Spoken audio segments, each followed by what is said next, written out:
Kim, is the audio working? All right, Supervisor Heidel, can you hear us? Yes, you're coming through fine. All right, turning it over to you, Mr. Chair, to work through get approval of the agenda and start the meeting. All right, very good. So I would like to call this meeting to order. This is a special meeting of the El Dorado County Board of Supervisors held this day, Friday, September 10th, 2021. And we apologize for the belated start. As I understand it, we were having technical difficulties associated with a power outage yesterday. And I'm assuming that was connected with the lightning storms and rain that El Dorado County experienced last night. So again, our apologies for the belated start. So with calling the meeting to order, would you please join me in the Pledge of Allegiance? Ready? Begin. I pledge allegiance to the flag of the United States of America and to the republic for which it stands, one nation, under God, indivisible, with liberty and justice for all. Very good. So with that, we will move on to, and unless Kim has any announcements she would like to make at this point. Kim, do you have anything? No, thank you. All right. So then we'll move on to adoption of the agenda and approval of the consent calendar. We have a single item on the consent calendar. So I'm guessing there isn't a large demand to pull that off. So I'll just ask every member of the board, is there anyone who would like to make any changes to the consent calendar or the agenda at this time? No changes. No changes. No changes. Hey, Chair, I just wanted to thank for the consent item, our library staff and IT for working on that. Working broadband is so important right now and keeping everyone connected. So thank you to Carolyn for always looking for those grants. Well said. Thank you, Lori. Well noted. Okay, so Kim, with that, would you please open it up for public comment on the consent calendar? Now taking public comment on the consent calendar. Individuals will have 3 minutes to address the board. Public comment will be taken from those participating in the boardroom and then from those participating through Zoom. For those participating by Zoom, please make sure you unmute yourself when called upon. If you're joining the meeting by phone, press *9 to indicate a desire to comment. If you're joining by Zoom, press the raise hand button. Please voluntarily state your name for the record. Seeing there's no public in the room, we'll start with public comment from Zoom. Now taking public comment from Tracy. Oh, good morning, guys. I just have a quick comment on this item. I think people need to look more deeply into Khalifa and who's behind that and realize that this is taking money for a centralization of our library system, and I'm against it. Thank you. Thank you, Tracy. There's no additional public comment. All Move the right. item. Move. So can we have roll call vote, please, Kim? Who was the first and who was the second? Sue, I think Sue is moved. Thank you. Right. So, yep. So adoption of the agenda and approval of the consent calendar with no changes. Supervisor Parlin, how do you vote? Aye. Supervisor Novacell, how do you vote? Aye. Supervisor Turnboot, how do you vote? Aye. Supervisor Thomas, how do you vote? Aye. Supervisor Heidel, how do you vote? Aye. Motion passes 5-0. Excellent. Okay, with that, we will move on to our 9 a.m. time allocation item. It's item number 2. And Kim, if you would please read that. Item number 2 comes from the Chief Administrative Office, recommending the board receive updates on the following topics related to the Caldor fire emergency. 1, a report on the current status of the fire and other relevant information from the Sheriff's Office of Emergency Services. 2, efforts to reevaluate property taxes from the county assessor. 3, initiatives to ensure the ability to vote for all fire victims as well as emergency response personnel from the Register of Voters. And 4, the effort to begin debris hazardous tree removal from environmental management. Thank Very you, good. Kim. So Don Ashton, I'm assuming you want to kick this off perhaps? Yes, sir. I will be brief and turn it right over to the Sheriff's Office to start the discussion.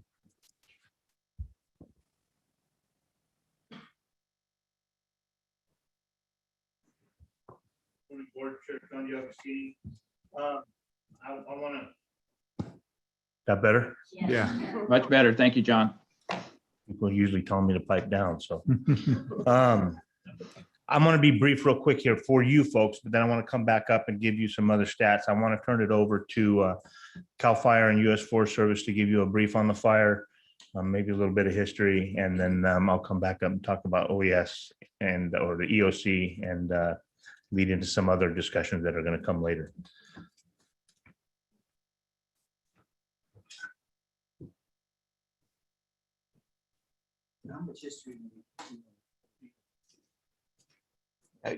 Good afternoon, Charlie Blankenheim, IC of Incident Management Team 2. How much history on the fire do you guys want? Do you want us to go back to the beginning and talk a little bit about how we got to where we are? Or would you just like an update on where we're at now? I don't know about you, but an update probably, because we've all been intimately involved in it, but I don't know, it's up to you, George. I mean. Well, what I do you think the biggest thing is I'd like to know a little more information on how the fire started. And if you guys, I've turned some information over to the Forest Service, and I just want to know if that is still under investigation, what's going on there. And maybe they can answer that later. So anyway, go ahead. The fire is definitely still under investigation now by the Forest Service. Okay. So you're just kind of looking for an update of where we are now? Yeah. Okay. So now over the last couple of days, the fire's been fairly stagnant in most pieces of El Dorado County, the populated pieces. So the piece in Grizzly Flat and then the piece along Omo Ranch on Slug Gulch Road has been in really good condition for probably going on a week now, with just a lot of mop up and some stump mop up and some hazard tree removal in that area. Slug Gulch Road's been mopped up very good. So we're real comfortable there, and the repopulation has taken place there. The only piece of the Grizzly Flat proper where the fire really went through town, that's the only piece of that's not repopulated yet. And they're still working diligently on getting that in place. And then the sheriff's office, PG&E, the repop committee or group has been meeting daily, twice a day, putting together a plan for that, and they're getting there. Going up Sly Park Road, the Happy Valley piece, all that looks really good. It's all been repopulated. We're still getting a lot of service calls.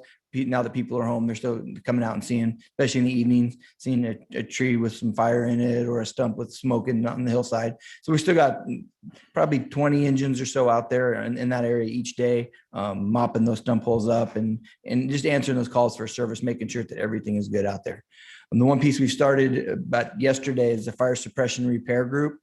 So what we'll do now is any of the damage that we caused fighting the fire, so it's damage to private roads, the dozer lines that we put in, we'll put water bars on them and rehab them. So when it does start raining, they don't have a lot of erosion. So they started that process yesterday. We have 5 groups out there that are out there in the Slug Gulch area. I think they started in the Slug Gulch Omo Ranch area, and they'll be working their way around on the state responsibility land. The Forest Service, I don't know if he wants to talk to it or not, but they also have a group getting put together, and they'll be doing the same on their piece of property. Going up 50, I drove up there yesterday. There's still a lot of work up there. There's still a ton of trees that they've done a really good job getting the trees that are close to the road that can fall. You know how steep some of those banks are along Highway 50. So the concern is that trees even on a couple hundred yards above the road can fall and roll down. When we were driving back down yesterday, it took us an extra hour to get here because a couple of trees had fallen in the road. We had to sit there and wait for a while. And then as we were coming down, another one fell and the big dust cloud and some rocks rolled down on the highway. So just in my drive back down yesterday, I saw two instances of how much stuff is still up there. We have, like, again, PG&E's got a ton of crews up there. Caltrans has got crews up there. Our fire organization has many private followers up there following the trees. The places up there looks like a logging operation right now. We got log loaders pulling the trees down to the road, trying to get them safe. So there's just a ton of work going on up there, but there's still a lot. Like I said, for that to be safe, all of the things have to come into play. So PG&E has to be comfortable that all of their lines, and they're doing a really good job. They've been in there. They have power lines down everywhere up there. So they've got to make it safe.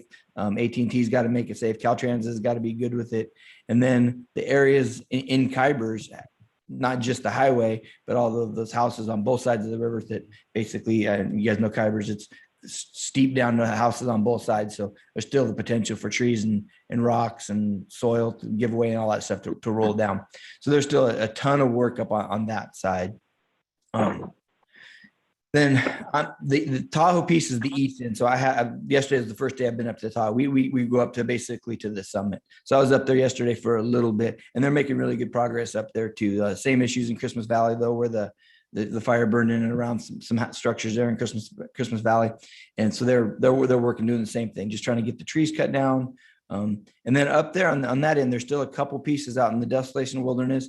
And then in between Kirkwood and 50, where there's some fire still creeping around in the granite, that all those big rock bluffs that for years I just assumed the fire wasn't going to burn through that. It never crossed my mind that it would burn through. But it's still burning through. It's finding little pieces of ground underneath it and moss underneath the rocks or tree on top or some dead tree where it'll spot into, and it's been moving around. It hasn't been moving a lot, but it's not going to go out by itself. So we have tons of crews. They've been flying crews in up on the Desolation Wilderness every morning.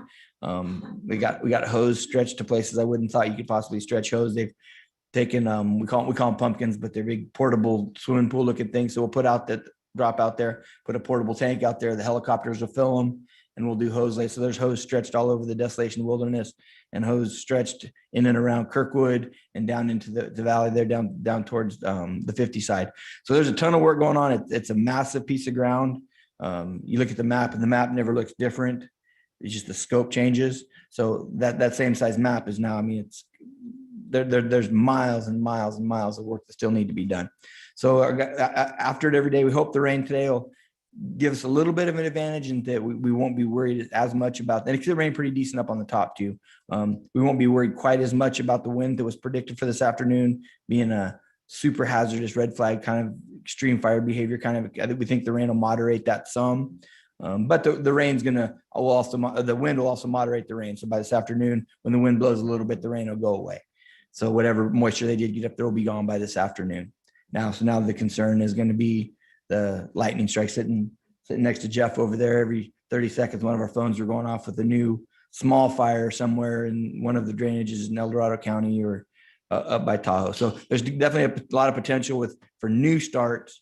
The one advantage we have is we got probably more fire equipment in El Dorado County right now than any other county in the country, probably right now. So we're using resources off of the fire to assist the El Dorado National Forest and Amador El Dorado unit in getting all these fires while they're small. And right now they are still small. Amador El Dorado or El Dorado County and Amador El Dorado unit, I think they have up to 11 fires today. And El Dorado ENF has several also, all small at this point. I think the biggest is 6 acres in Kanaka Valley down in Rescue. But still concerned, obviously still taking resources from us. And then the other concern we have is that statewide got smacked with lightning bad last night. So the rest of the units in the state are going to be coming to us trying to get some of their equipment back, some of the mutual aid stuff back for their own issues. So that's kind of where we are now. Do you have any questions for me? I had a quick correction. Thank you. I live in Christmas Valley. We have not repopulated there or up in North Upper Truckee. I just want to make that statement. You mentioned the repopulation. If I did, I misspoke. We have not repopulated up there. No, just the city of South Lake has, but nobody else has up there yet. Correct. And I just want to make that real clear because people are thinking that all of South Lake Tahoe is clear, and we've still got Highway 89, 88, and 50 closed. Thank you. And I do want to thank all of the CAL FIRE. I can't believe that our structures are still standing in Christmas Valley. You guys did an amazing job up there. We are just so blessed to have y'all working there. Thank you. Any other comments from board members for CAL Yes, FIRE? I do. Thank you for being here today and giving us an update. Really appreciate that. And just have to express our deepest gratitude to the entire teams that have been attacking this fire. I think when it erupted, it took our whole county by storm, and the devastation of Grizzly Flat just brought us to our knees. And then seeing the fire just ravage El Dorado County was horrific. But what was truly inspiring and incredible was your response from incident team 6 and now team 2, and to our local law enforcement and our EOC and our law enforcement partners, the CHP. Everyone that has been on the front lines of this has been absolutely incredible. And I know we attended most days the 10 o'clock briefings, and it was a privilege to get a glimpse at how you tackle a destructive catastrophe of this magnitude. And I was in awe of the professionalism, the expertise, and most of all, your care for our community. I mean, there were teams from all over the state and certainly other parts of the nation, and you cared for our community as your own. And that was just really inspiring. And while we suffered, just uncomprehendable loss, it could have been just magnified throughout El Dorado County if it weren't for your care and your expertise. So just thank you from the bottom of our hearts. It's been truly incredible to see your response to this in our community. So the one thing I would like to say to that is one of the things that's been kind of unique for this incident for a lot of us is the cooperation we've had with the Forest Service and the local law enforcement. And we have a NEMO team here. I mean, we've had 3 or 4 different incident management teams come through and transition and work together. And to be blunt, that doesn't always go so well. We're all type 1 personalities that have a way of doing stuff. The fact that the groups have come together on this, the type 1 personalities that have come together on this, and there's been a fairly successful outcome as far as the management because of the cooperation that we've had with the ENF and the Amador El Dorado unit. They had a strong relationship coming into it, which helped. And then I had a very strong relationship with Sheriff DeAugustini also. But then to bring in some of the outside teams that have come in and work together, it's been a fairly successful. When we sit in the trailer at night, we actually talk about how remarkable it's been that the cooperation has been what it has been. That's wonderful. Very grateful. I just want to congratulate you on you guys' hard work and stuff that what have you done, and then also working with me because I've been asking the tough questions in the command center. You know that, and especially with all the issues that has been going on, like my cousin with the cows that were up on, around Silver Fork Lake, 600 head and stuff. And thank you for letting them get in there. I asked that question. He needed to get in there to get those cows moved out. So thank you for doing that. Thank you for working with the, Grizzly Flat Water Agency, getting them up there, opening that up a little bit where they can get up there and maybe get that back and running too. So thank you for doing that. At least you guys your minds were open. You had an open mind on a lot of the issues and stuff that I was talking about and some of the questions that I asked. And thank you for working with me to get these things done. Thank you. So one of the directions that we got from the sheriff and we got from the local unit and we got from the forest when the teams came in is to do everything we can to get life back to normal in El Dorado County. I know it's never going to get back to normal, but do everything we can to mitigate the not being able to go feed your cows or get your cows out or those kinds of issues that most people don't think about on a regular basis, but they are very important to you if they're important to you. Right. And we've tried our best to do that. But that direction came directly from your local officials here when we came in. That was one of our main priorities. Thank you. Anything else? All right, very good. Thank you.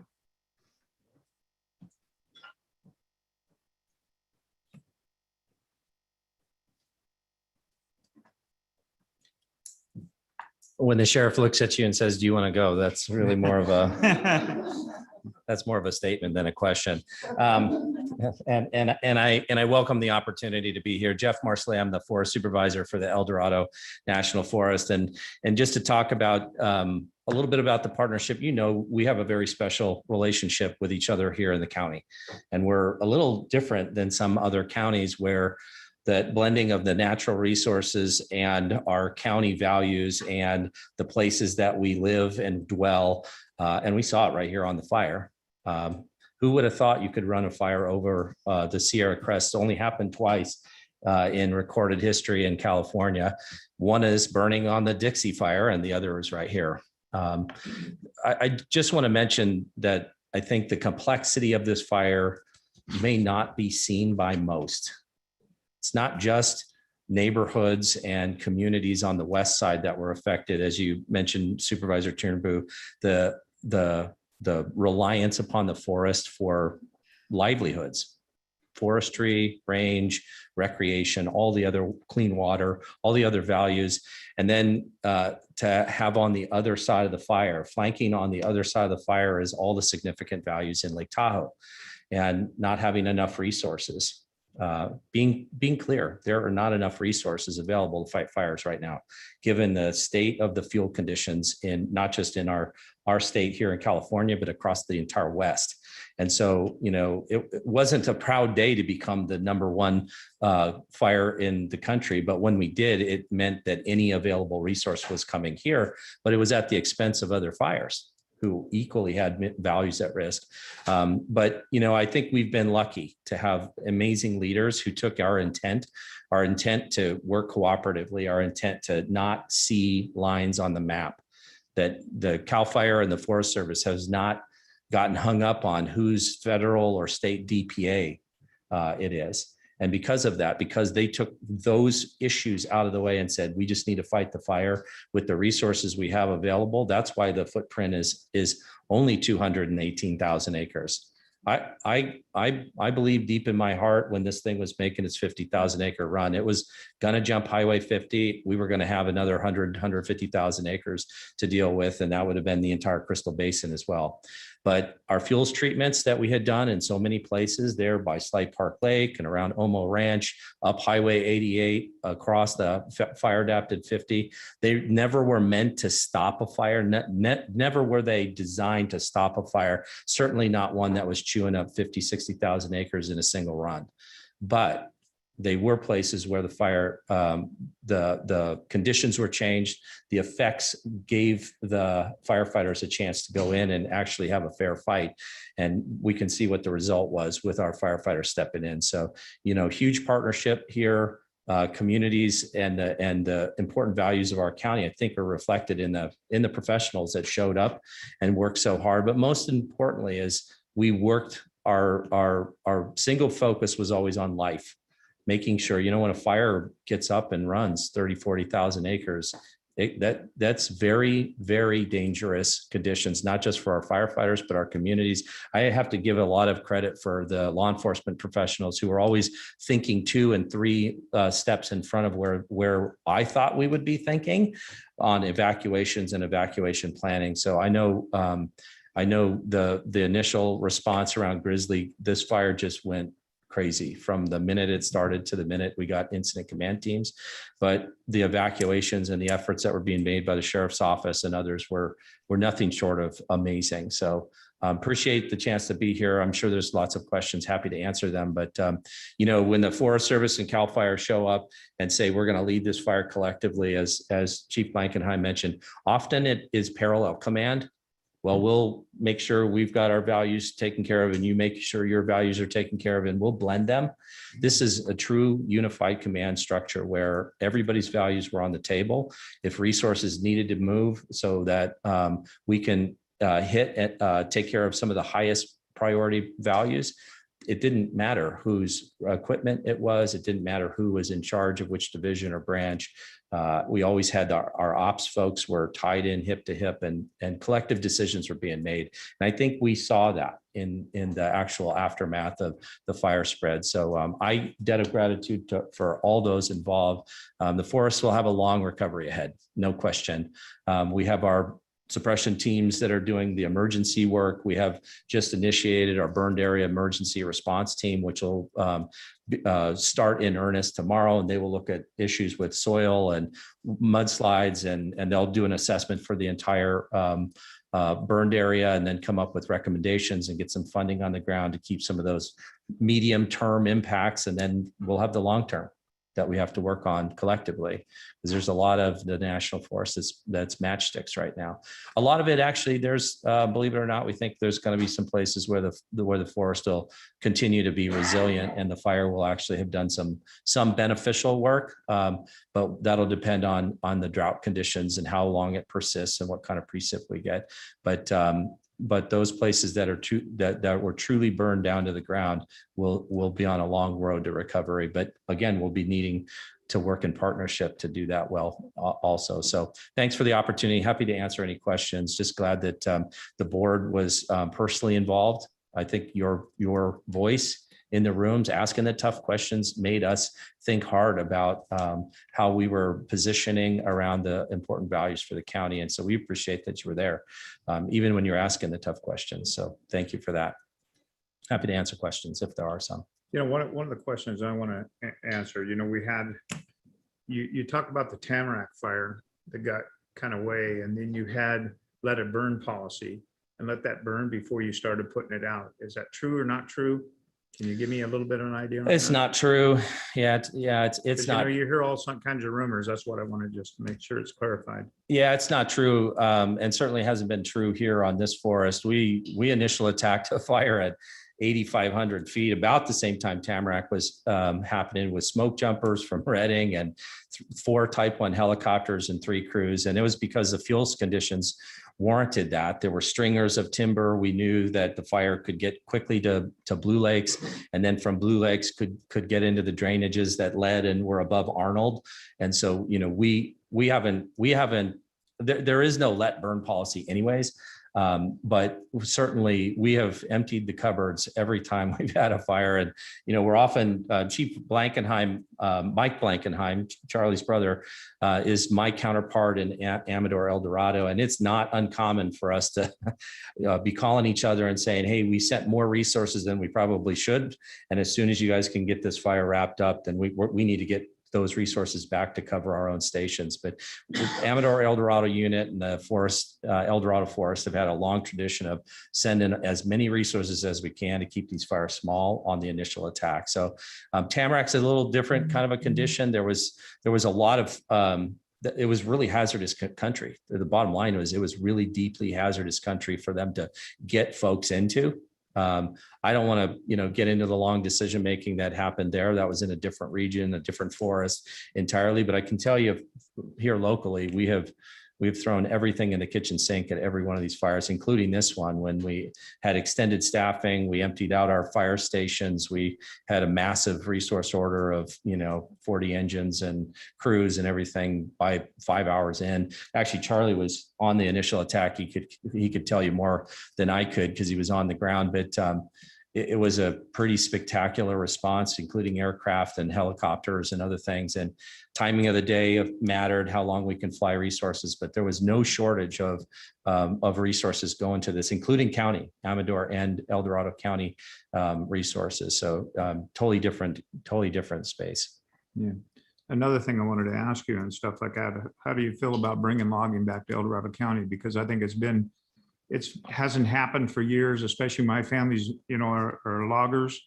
I'm sure my cousin David, he's actually a licensed faller that actually can fall the big trees, which are 20 feet in diameter. Yeah. The thing is, it hasn't been done for a long time, and that stopped in the 90s and stuff with the spotted owl and the other issues that were coming up. But we need to do something. And I want to do in these communities, because I'm not going to let this happen again. Especially in Grizzly Flat. If I have to get the RCD or whatever, the good forest management, look what happened in Sly Park, around Sly Park, where that fire went through there and it burned along the ground. It didn't destroy any trees. Right. So that's what we need to, you guys need to work with a lot of these areas, and especially Grizzly Flats and stuff. And so we don't have this happen again. Yeah. And especially like Georgetown and some of the other towns that are, surrounded by, the forest and stuff. So we got to start doing preventive management. We really do. Yeah. So and this is what I talked about for years and years. We're working on a cogeneration plant right now. We have somebody coming back from the county that's going to help me run with this so we can get this going.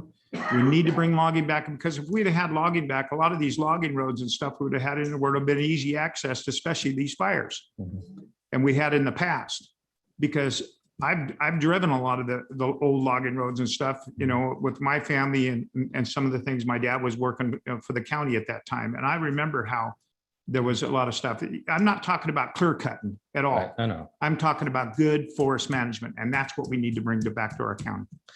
Yeah.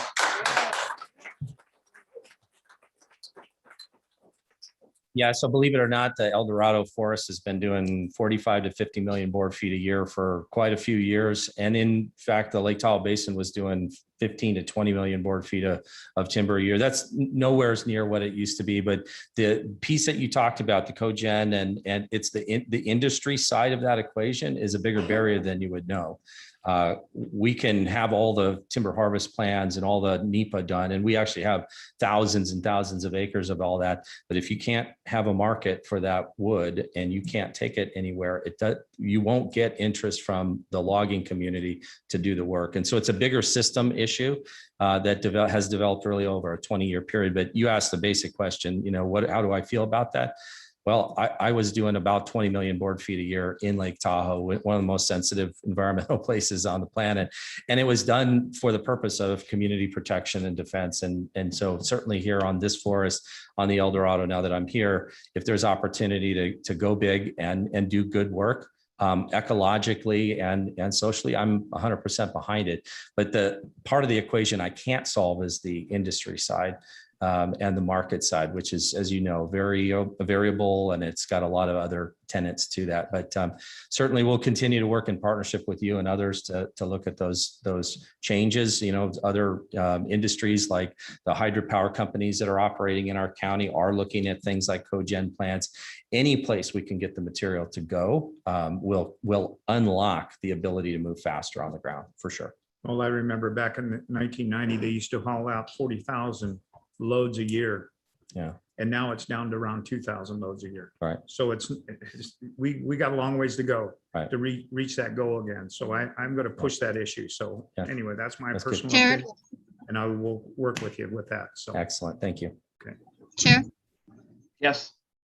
Thank you. I just want to personally thank Jeff. Jeff, you worked alongside a lot of people in Lake Tahoe area to make sure that we do have cleaner, better forests. And I appreciate everything you have done with that. It has shown, it has helped, even the Emerald Fire. We know how that fire came down because of the work that you did to make sure that it was manageable. And I can't tell you how much I appreciate it. And, to sit here and say that you're going to make sure that you don't have another fire, it's easy to say, but bottom line is there's guys out there, there are people out there that are working really hard to clean up our forests. Whatever has happened in the past, you've got people like Jeff here who work very, very hard to make sure that we do have safer forests. And I certainly appreciate what you do. Thank you. Yeah, thank you, Supervisor Novosel. And I just offer that it takes a village. And this stuff will continue to take a village, and it'll take some time to unwind, but you have our firm commitment to continue working in partnership with the board, certainly, and others to move in that direction. So other board Our commitment comments? to work with you as well, cooperatively, and just really grateful for the defense of our beautiful recreational areas that this could have been so much worse. Yeah. And grateful for your leadership in managing our Thank you. this incident as well as the forest going forward. We look forward to working with you on that. And I'm going to jump on your Takes a Village. I'm already seeing social media posts where people are asking where can they volunteer when it's time to replant trees. So El Dorado County, we are all supportive of each other. So be sure and reach out. We'll get the message out. People really want to be helpful. So keep that in mind. Thank Will you. do. Thank you. yeah, I Supervisor. remember when I belonged to the Young American Foresters, and we used to go out and it was a Boy Scout group, 263, I think is what it was.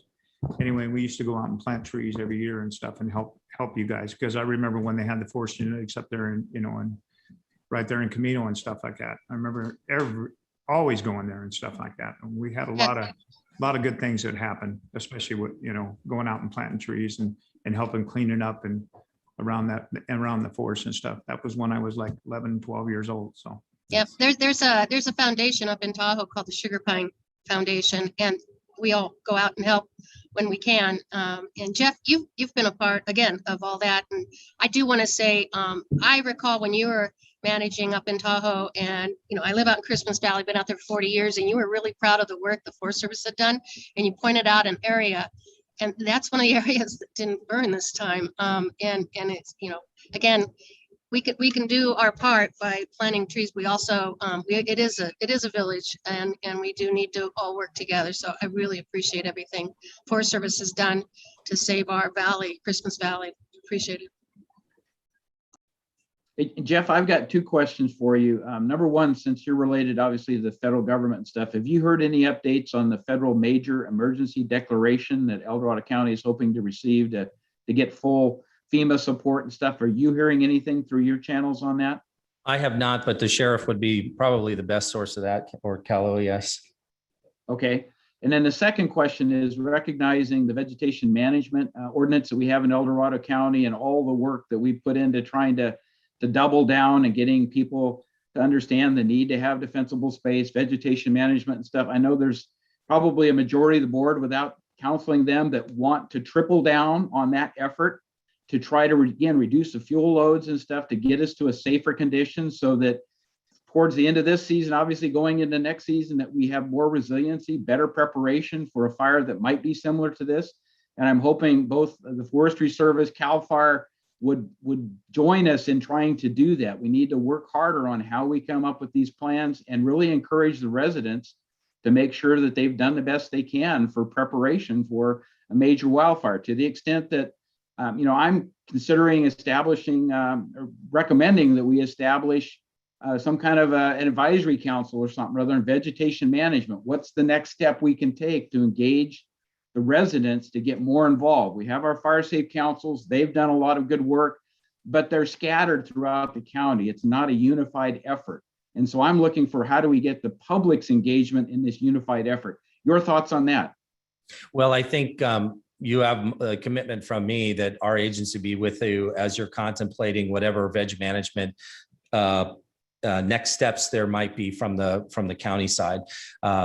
Just as we were with you when the ordinance was being developed and you were looking at what that might look like in terms of the connections to the national forest. So glad to be there. I think the idea though of us continuing to work in partnership, absolutely, no question, we're going to be there engaged. The piece I do want to be clear about though, and we saw it, we haven't talked about it a whole lot, but the fuel conditions we saw here this year, you might have heard, it's almost like the word unprecedented can't be used anymore because we've said it so many times, really since the rim fire, but I cannot understate how different the fuel conditions are this year and what and why that's driving these fires to do what they were doing. It is completely out of the range of what our even my own folks, the experts can imagine. When you have a fire behavior analyst that says that of 90 or of 100 firebrands that are thrown into the air from a spot that could create a spot fire, that 90 of them would land on something that would have a receptive fuel bed. That's been the conditions this fire has, and Dixie and many of the other monument fire up in the Shasta Trinity National Forest. We're talking about a fuel bed that's so receptive, and it's a drought issue. It's not just a forest management issue, it's a drought issue that when you have one firebrand that comes out and 90% of the time will likely start another fire, whether that's fallen on a large log or whether it's fallen in grass or pine needles and duff, those are the kinds of conditions. And that I don't know that any of our policies are ready to contemplate if that's our future condition, is the kind of fuels scenario that we've been faced with this year. I'm not sure any of our plans have contemplated that. So part of it is drought for sure. The last couple of years, we've seen these huge fires, these mega fires becoming much more the norm than the exception. But on top of that, really trying to understand the gravity of the water condition that our county and our state is in related to the fuels, because that's what's driving these fires. That it's not uncommon for, one big run on a really big fire to go 30, 40,000 acres one time. But we're seeing that repeatedly. And in this case, we had, it was 6,500 acres, 7,000 acres, and it grew to 53,000 acres. It was a pretty small fire that was fairly manageable, that we were getting resources on and doing things. And then it completely exploded. And that's a condition that's noteworthy and different. And so when we contemplate the policies, whether it's a county or fed or otherwise, we have to be thinking about outside of the range that we had historically thought, because of what I think we're starting to face on a much more regular basis. Thank you. Any other board comments or questions at this point for Jeff? I'm not seeing any, so yeah. Thank you. I got something. Hang on, one more question. Okay, it's kind of a tough question. What can you do to help us? We have to have a guarantee. Now, we talk to Sierra Pacific and stuff, and they need a guarantee from you. If we can give where we can get in there and harvest maybe 10 to 20 years, they will bring a mill back to El Dorado County. are you going to be able to help work with us so we can get that done? Yeah, so it's a very complicated question. I'm going to sort of deflect off of that That's fine. because it could take like 3 hours for us to talk Okay. it through. But, you know, the agency has pretty significant stewardship contracting authority, 10 and 20-year kinds of authorities. If we have an idea of how to help us as an agency work with the county and private partners, and we need to look big about a long-term solution, we're going to be at the table. What authorities we have currently or what might be needed. There's no better landscape than this landscape in El Dorado County for us to be trying different things out. So can I give a guarantee? No. Cannot give a guarantee. We just don't have the authority to do that. But there are ways for us to set up long-term programs of work and get some sustainable funding, especially in light of the current financial environment around climate and in forest management, and whether it's the state funding or the federal funding, there's funding for us to start talking different maybe than we had in the past. So happy to be there talking with you about that. Yeah, that's good. You know, also I got to mention my cousin, Frank Carpenter, was the head of the force in El Dorado County. I don't know if you remember him or not. Frank Carpenter? I don't know. Yeah, okay. Just want to clarify that. Okay, Thank you. thank you. Thank you, Jeff. Okay, Board Trip Johnny Augustini again. After hearing all that and taking note, I'm gonna really try and stay in my lane. Okay. CIO is gonna appreciate that. So I want to go over a few topics. You heard the fire. I can tell you a couple experiences that I had. Before I say that, though, I want to say that, you know, there's a lot of congratulations and a lot of, I just call it back patting and everything else going on. And everybody did a heck of a job. Everybody's still doing a heck of a job. They're working their hearts out. But it's the folks that are here that this is all about, and getting them back to some sense of normalcy and moving forward. That's what the whole goal from day one is.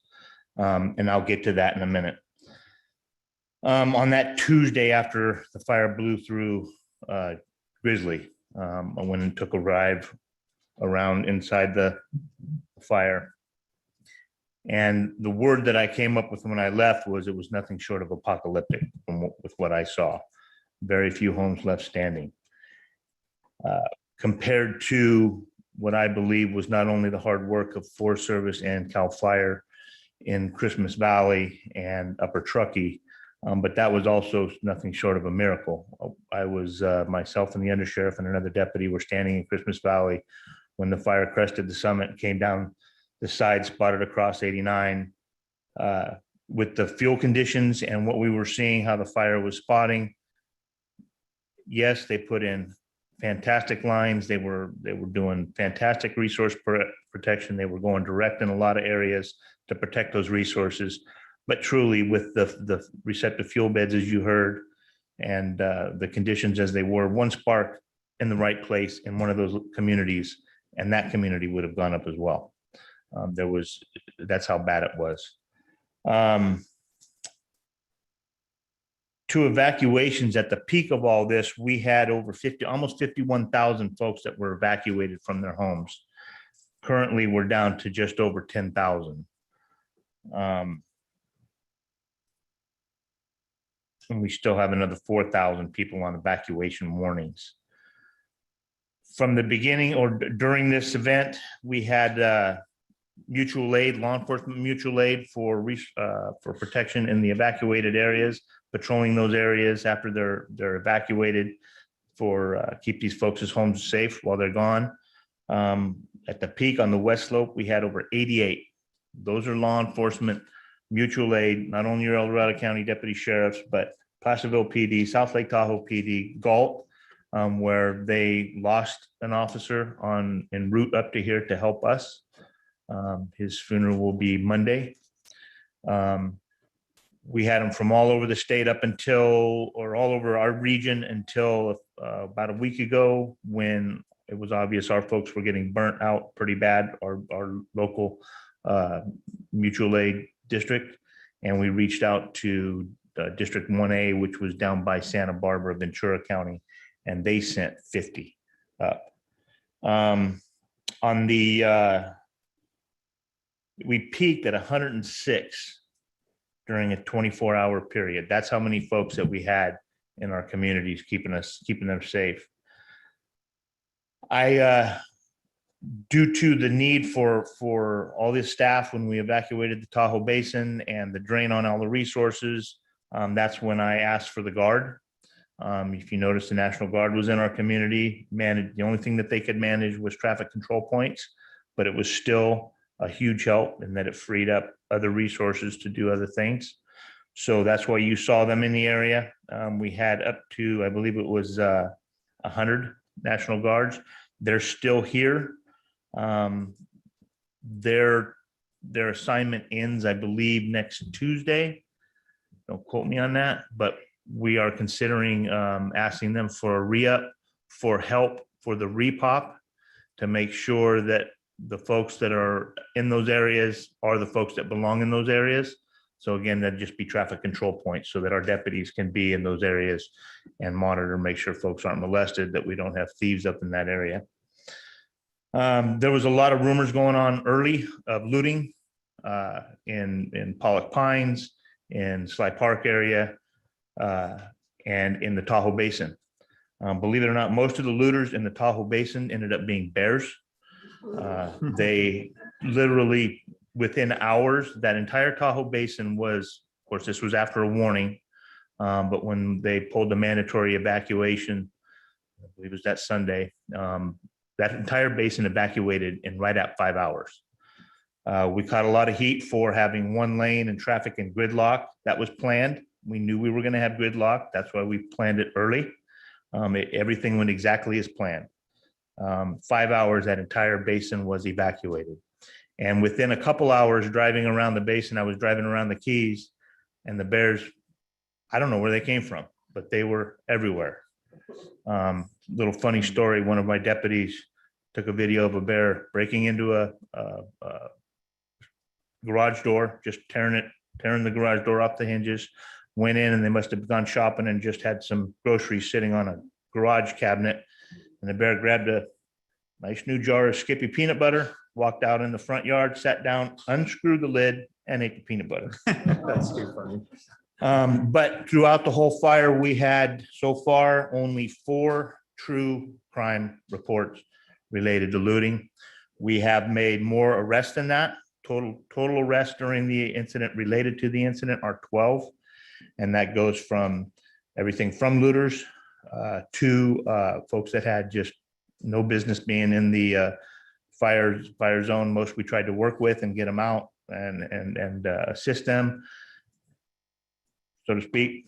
And when it just came down to there was no other option, then they were arrested for bringing in a fire mandatory evacuated area with no lawful reason.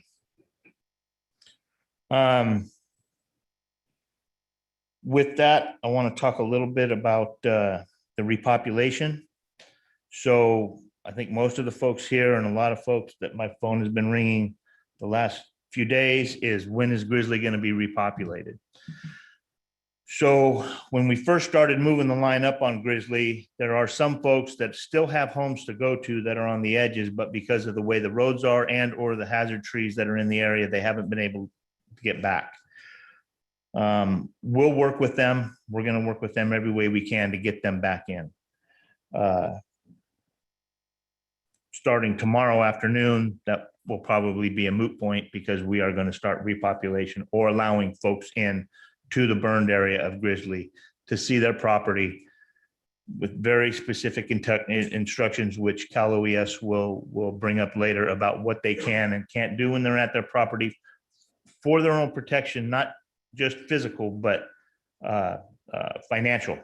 If they start moving stuff around, it could jeopardize their funding and what they could receive later for their individual properties.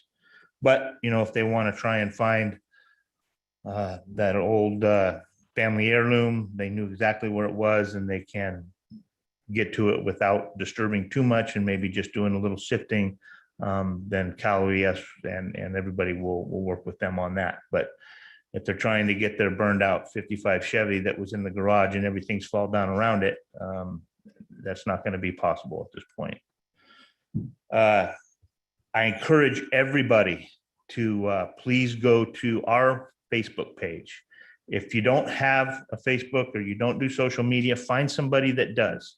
If you live in the Grizzly Flat area, this is your avenue to getting all the resources and starting that process. The county website, it's kind of a roundabout way to get there, which I'm going to ask the CAO to fix it and put a direct link on the top of the web page for Caldor Fire Recovery. They have a Caldor Fire information link at the top of the page, but the Caldor Fire Recovery page, it takes a bit of way around to get to that. And all the information is there as well. So I assume that pretty soon you'll be able to go to the El Dorado County's website as well, and there'll be a red bar on top of that for Caldor Fire Recovery. Those are the ways that the county opened the local assistance center last week. It was a 1-week deal to try and just get ahead of everything and help folks out the best they could that were still evacuated. The resources that everybody is pouring in everywhere, that has not been able to be opened again right now, but all the resources are on that page. Everything's there. There's buttons folks can click about for their animals, for the debris removal, for building, for everything. It's all going to be right there. A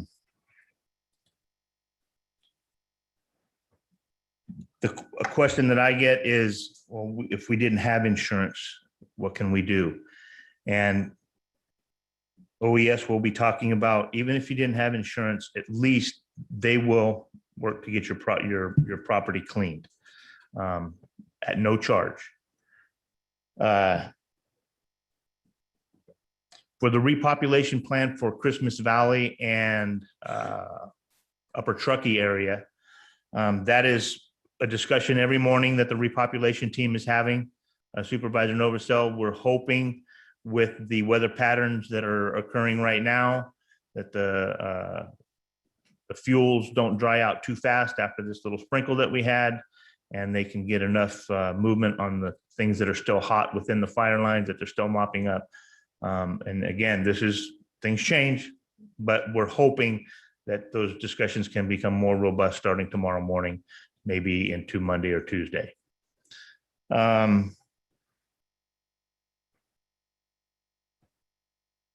Let's see, what are the notes I had here? Again, staying in my lane. So we are currently in the EOC is fully operational and has been since the fires kicked off on that Monday, and was partially open. And then once it really ran that Tuesday or that Monday night is when it really fired up in earnest. We were just asked and agreed to with the CAO Ashton to run the EOC pretty much indefinitely for right now as a unified command with the CAO's office for the recovery process and period to help, just to help mostly to keep that communication and leadership together and consolidated to help keep this moving as fast as and keep it moving forward. One of the biggest issues that I have heard from my partners and we have heard from other folks across the state is keep the communication, keep everybody that's working together, keep them working together. People will start to say, well, I'm not needed right now, or well, you don't need my department now, or well, we don't, that's old news. Keep everybody engaged and keep the communication going, because it's just a matter of time when that person or that department or that contact is needed and they're right there engaged. So we will be working in a unified command with the CAO's office through the EOC throughout this process until it's determined that enough progress has been made or whatever. Which brings me to the last point that I want to make before I'll answer any questions that you may have. And that is, so sitting in all these meetings, talking to my peers, listening to OES, listening to the hopefully soon determination by FEMA that we will get the major. It's I will use the word hopefully imminent. Hopefully within the next 24 to 48 hours, we will get it. But it's still hopefully, I still use that term. But the main message is, and trust me, I hear Ronald Reagan's quote in my ears every time I say this, when the most dangerous words in the human vocabulary is, I'm from the government, I'm here to help. But from what I've been seeing through this process, the biggest thing that is extremely important and valuable at this time is hazard mitigation and debris removal. That's the next big step that we need specifically in the community of Grizzly Flats. I know if I don't, so I can't speak for those that have, but I know what kind of person I am, and I probably would have said, I don't want the government involved. I'm gonna go do my own dang job. But from what I have heard and talking to my peers and talking to other folks across the state where they have had these major disasters, the best thing that can happen is that as many folks as possible, if not all, sign on with OES to go in and just do all that. It's not only because the more that sign on, the quicker it will happen, but also if you don't sign on and you don't do things exactly to the T, if you miss one checkbox, if you miss one comment, it could jeopardize that funding, not only for reimbursement from the state, but also from your own insurance company if you have a debris removal clause in your insurance policy, if you have insurance. But it could also jeopardize things moving forward, depending on what happened at that site. So again, you can rarely hear me say this, that let the government handle this at this point, because with all the rules and all the hoops that the government has put in place to deal with these, it just almost makes the most sense. Well, then let the government deal with it. And then hopefully we can get past this next stage as fast as we can. And with that, one more reminder, folks, go to our face page or the county's website to, especially for the folks that live in Grizzly Flat, for the repopulation plan coming up this weekend. There's some paperwork and some information that will make it go faster in the long run.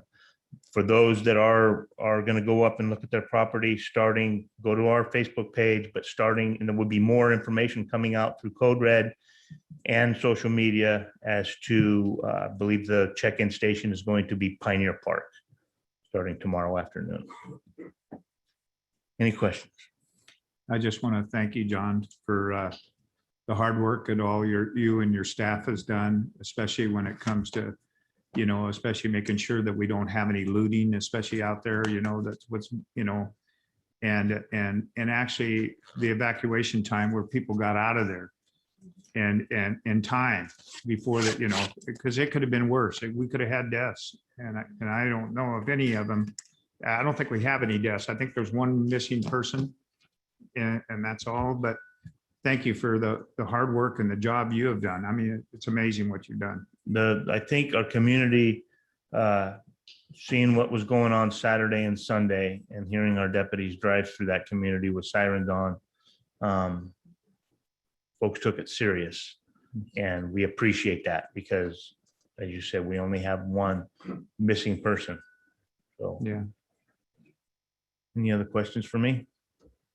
I do certainly want to echo George's, gratitude for your leadership ongoing as well.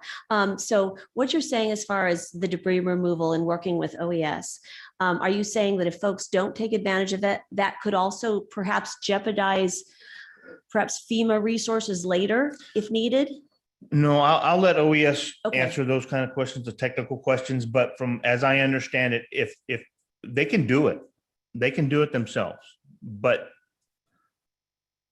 as I said, the process is very complicated. Where the hazardous material is disposed of, how it is disposed of, how it is collected, what other things were moved to get to that one piece of hazardous material to deal with that hazard. Again, the government has made it so complicated. It's easiest just to let the government deal with it. It sounds like an But I'll let expensive them- process too, if it's not done right. Yeah, Okay. I'll let OES Cole, will, I'm sure, speak to all those. One thing I Thank want to emphasize on some of this stuff, I would advise you not to clean your own property because we had an issue that was in the Paradise Fire. And what was happening, some of these guys, contractors there, and these guys hired these contractors, well, they paid them and they never came and did the work. So you got to make sure that you follow the guidelines and stuff. I know it's a long process. To me, the government doesn't work fast enough for me. I'm in the government, but I want to run 100 miles an hour. But and I feel that there, you know, what has happened, and Don and I have got a bet going on right now. So that he claims that it's gonna be fast, and I think that's great. So I'm glad, but just make sure that you reach out to OES and reach out to the sheriff's department, and they'll give you some of the guidelines and stuff. But do not clean your own property. Let the process, you know, fall in place. Well, and I'll just touch on that again. Back to the message. Let OES work with this. Right. You're gonna hear from Cole. I'll let Cole speak for it. Any other questions? Yeah, I just want to let you know, Sheriff, that my office, all of our offices are here to help. And with the repop going on, possibly, as you just mentioned, with Myers and, with Christmas Valley and North Upper Truckee, that area, please reach out to I'd appreciate it, reach out to my office and let us help to get the word out when that does happen, because it happens so fast that it gets people confused when they're moving so fast. So appreciate it. Just let us be able to help wherever we can. And thank you for all the work you guys have done. Okay. Anything else? Okay. Can you shoot the looters? So John, I was muted, but I too want to thank you for all the hard work that you and your deputies have put into this outstanding performance. We wouldn't be where we are today with the preservation of a lot of the properties we have if it hadn't been for no loss of life. I mean, we have one missing person, so outstanding effort by everyone. And I'm just hopeful that as we move through this, we'll find ways to even become more resilient as we go forward. So thank you again, appreciate that. And I will turn to Don Ashton as well, because, you know, we've referred to the Cal OES program, and that's item 4 of the 4 items we've defined. So I'm assuming we still want to follow this sequence and go to item 2 and then item 3, but we could go to item 4 if Don felt that was appropriate to kind of tie this together. Mr. Chair, let me ask our assessor if he has time to wait. Do you? Okay. Okay, then let's go to item number 4 then. Okay, before you go there, I want to take an opportunity to pat some of my folks on their back, the entire agency, the EOC, our partners in the EOC, our relationship with your CAO is fantastic. The information flow that happens when things are needed, there's no, for lack of a better term, there's no bureaucracy. We get stuff done. And then I want to take a selfless moment and in front of everybody, thank my wife for what she did.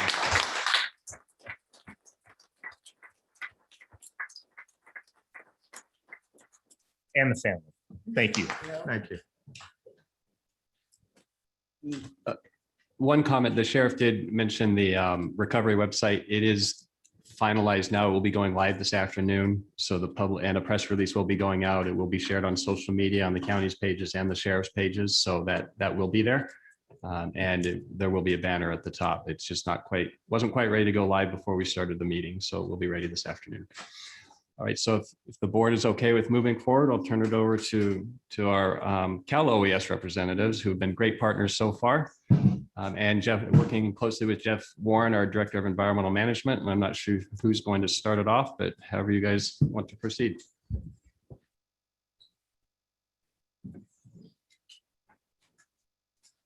Morning, board. Jeff Warren with the Director of Environmental Management. I'll give you a little background of what our department's done in the past few weeks to kind of get up to speed before we get into the debris removal program. We're trying to work as fast as we can, getting documents on our website to help the process, to speed it along, just to get the information out there. We've had staff at the LAC, and we've been collecting upwards of 200 to 300 emails and addresses of people that have come in there. So we've got a database of emails. So once we get our forms ready to go out, we can blast email them out to everybody. And as Dawn mentioned, the website is now live, or will be live today. And EMD has their own website with the kind of documentation for the health and safety issues that when people go back to look at their properties, to sift through to look for things, to take precautions. And those will be made available at the checkpoints as well. We've been working closely with our franchise haulers to provide service to the repopulated areas to accommodate the pickup of spoiled food. That's been in a back and forth with El Dorado Disposal and South Tahoe Refuse. So we've been working diligently with them to help the community and pick up the spoiled food to get that out of the stream. And on to the more important part is that we're what's called phase one, and phase one is going to be starting on Tuesday, and that is in conjunction with the Department of Toxic Substance Control and US EPA. We're teaming up with them with our hazardous materials team. The phase one project is mandated under the public health orders, and there's no forms to be filled out for that one.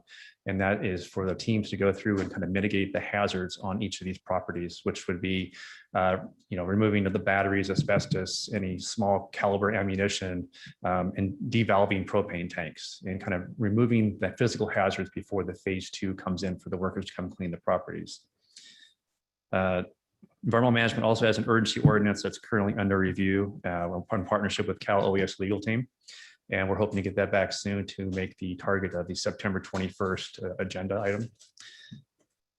And within that urgency ordinance, it's going to outline the state of California's consolidated debris removal program, and also the alternate program if one chooses to opt out. And I'd like to thank the sheriff, if he's not already left, but his sentiments of, summarizing the program, we environmental management is on board with that as well too, is to really look at the state program, the offer, what it can offer, and hopefully the more of these entry forms that we get out, the more come back in, the faster the process can actually work. The right of entry forms will be made available possibly this afternoon once we get the finalizations of a dedicated email and phone number to go on those forms. We're trying to make it as easy as possible for people to fill them out. And again, once they're available, we will email everyone we've got in our database. It'll go out on social media. We'll have a QR code that will be all over the place to people to take a picture to get it. It'll be made available on the entry points at Pioneer Park as well.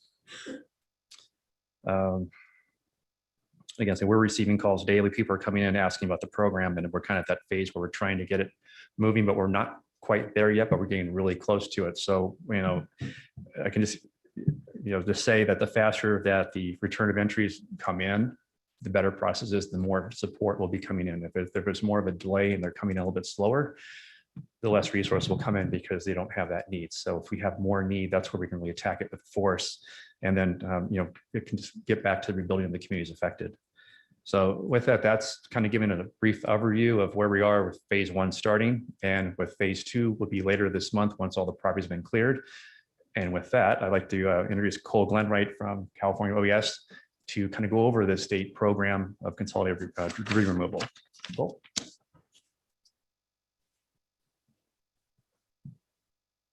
Thank you, Jeff. Good morning. Again, for the record, my name is Cole Glenwright. I'm with the Governor's Office of Emergency Services. I'm serving as the debris task force lead. Before I dive in, and we have some slides for you here, I just want to note, I'm going to speak today about debris removal. I'm happy to answer questions about debris removal, but that's far from all that Cal OES is posturing to provide here. Cal OES is one of our recovery support teams assigned to this. I'm joined today by Assistant Director Hogan, who's leading that effort. That team looks at recovery impacts really across the spectrum, from debris removal, tree removal, infrastructure, funding, all the way to the long-term impacts, economic, social. So you heard quite a bit about the extensive resources that the state and federal government brought in for the firefight for response. Our team is postured to provide that same level of support for the recovery piece. To get into debris removal, really, I'd be remiss to start without saying, on behalf of the Office of Emergency Services, all of the state of California, we're so sorry for your loss. This is devastating. I think apocalyptic was a good term for it. Unfortunately, I deliver these slides and this presentation at far too many boards and councils up and down the state of California. It's never a speech I like to have to give. I'm sure it's not someone you'd ever like to hear from. But unfortunately, it does mean that we are getting rather good here at the state of California at fire debris removal, at mass catastrophic event management, and the process that's designed to help folks recover from that, rebuild, and as was mentioned, become more resilient as a result. So I'm going to run through some slides here. I've taken a few notes from items that were discussed earlier that I'm happy to hit on. And then of course, I'll be available for any questions. So we're speaking today about the Consolidated Debris Removal Program. The program's objectives are before you. They're essentially threefold. They are first to protect public health and safety. Your staff spoke a little bit about some of the hazards, and I can speak a little more to it, but principally this program is designed to remove toxic material from your communities, which is that fire debris. Other elements to protect public safety. Principal component of this is hazard tree removal. So it's a driven, and important to note, it is funded on a basis of public health, public safety protection. But certainly there are some ancillary and if not even more important objectives as well. Assisting survivors in rebuilding or reoccupying their property, however they choose to move forward there, and supporting community recovery as a whole, which I think your sheriff spoke well to, that when we run these consolidated, comprehensive, community-wide programs, we have seen time and again that the community recovery as a whole is stronger. My team led cleanups of communities, has led cleanups of communities all up and down the state. Berry Creek in Butte County, Happy Camp in Siskiyou County. And it was my team that led the cleanup of the campfire in Paradise as well. So we've seen time and again that this program has been tested. And when we have that wide community piece, that's when we really see large scale recovery. Next slide. Okay. So because I do work for the government, we'd be remiss to not have a few acronyms up there for you. This is an overview of the state agencies that come to play here to deliver the consolidated program.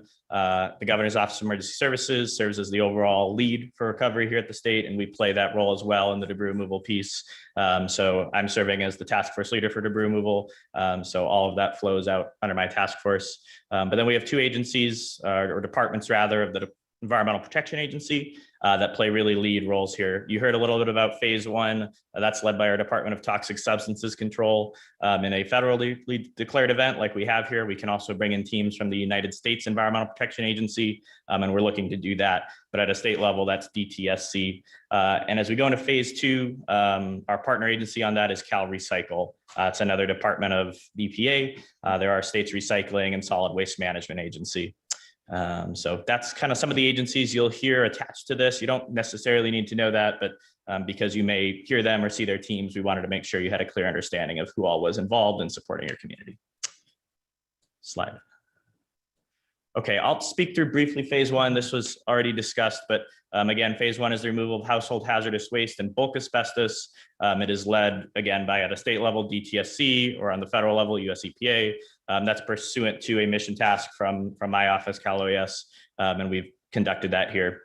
It's standby emergency response contractors. You'll see hazmat teams that are contracted through DTSC along with actual DTSC employees, incident commanders from their shop, and county staff. Again, we spoke to this. It's pursuant to the health officer's order, no enrollment required. It's an emergency operation that's done pretty quickly after the fire. And we can bring US EPA in, and that's what we're looking to do here. Okay, phase two. I think this is most of what we wanted to speak to today. Phase two, in summary, is all of the rest. It's the removal of the remaining structural debris. That's down to the ash, down to the foundation, down to the contaminated soil, and the eligible hazard trees. And I'll talk a little bit about what trees we're looking at here. Phase two is led by an interagency incident management team from Cal Recycle and Cal OES. In coordination with local government. So we use the same organizational framework called the Incident Command System that CAL FIRE and the U.S. Forest Service used to manage this fire. Glad to hear that worked well. That's the same framework we use here to manage it, consistent with the National Incident Management System. Similar to phase one, it is performed by private professional contractors. There'll be principally two firms here, an environmental firm and a civil contractor that'll do that work, and they're contracted through Cal Recycle. They're going to be the contracting agency here. To speak a little bit about the eligibility and enrollment for the program. So this program is not applicable to every fire. It is applicable to this one, but it is something that we turn on only for these larger fires. So it's special approval from Cal OES, and we've done that here. Again, it's designed to remove debris primarily from residential parcels, but it can include public and commercial parcels. I know we have certainly some public infrastructure damaged here, and so I'll be working with your team to see if we want to include those public facilities or any commercial facilities. Should we have that, we have processes where we can evaluate and bring those in. But at the core, it is a residential cleanup program. Property owners must opt in. This is an important difference from phase one. There are, as mentioned, 2 tracks here. You can either choose to go through our program or you can choose to perform your own cleanup regulated by EMD. If you do choose to go through the state consolidated debris removal program, that process starts with the right of entry permit or right of entry form. You'll likely hear that referred to as an ROE. That's the document that your county team mentioned. We're moments away really from getting that out and beginning enrollment. This is a high-level overview of the operations that we'll conduct on each site. In some ways, phase 2 debris removal is incredibly complex. There are dozens of specialists, different firms, different agencies, and in other ways, it's really quite simple. We'll perform a standardized set of steps across each parcel, pretty much the same time each time. There will be site-specific conditions. There will be different checks we do in certain cases, but we have this really down to a science. These protocols are actually referred to as the Angora protocols because they started right here after that fire. They have been tested quite a bit. They have been refined quite a bit. But the core processes and practices that the professional engineers at Cal Recycle designed following that fire have really been guiding principles for the state as we went to some of these much larger catastrophic events and now are right back here. So it starts with a series of assessments. We perform an environmental site assessment. That's a professional team from Cal Recycle that'll document the site, take some pictures, do a site sketch, just let us know what it looked like before we began our work. We'll do an additional asbestos assessment. We sometimes get the question, do you look for asbestos twice? The short answer is yes. During phase 1, there'll be a certified asbestos consultant on site that's doing bulk removal, principally asbestos we can get to in about a 60-minute time frame. Again, that's a pretty quick, they're moving fast operation. When we get to phase 2, we'll actually sample material. We'll send that for laboratory analysis, and we'll come back with a licensed asbestos removal contractor to abate that if it does prove to be asbestos-containing material. We'll do a hazard tree assessment. I'm going to speak about hazard tree removal just kind of as a line item all of its own at the end, but that would happen at that piece. And not listed here, we do have a number of resource assessments as well. We'll have professional biologists, archaeologists, tribal monitors, various different resource advisors that are part of the team there that will perform their assessments if warranted at that stage as well. Once we have those pre-work, once we have those pre-work tasks out of the way, we would move to the actual structural debris removal. And this is the heavy operations. This is the visual piece of it. So we'll put a single debris removal crew on each property. That's primarily a heavy excavator, skid steer, supported by a team of dump trucks. And they'll remove the debris, the waste in 4 streams. The first is recyclable metals. So any metals on the site will be segregated and shipped out to recycling. Of note, we don't have end-use facilities identified here yet. We have a process for doing so through Cal Recycle, but we generally will see those go to local recyclers. That usually is just the way the program works out. So somewhat of a, I guess, silver lining is some of this material does get diverted. We'll then remove the ash and debris. That's the primary toxin. That'll go in lined dump trucks to a lined landfill approved by the Regional Water Board and by Cal Recycle.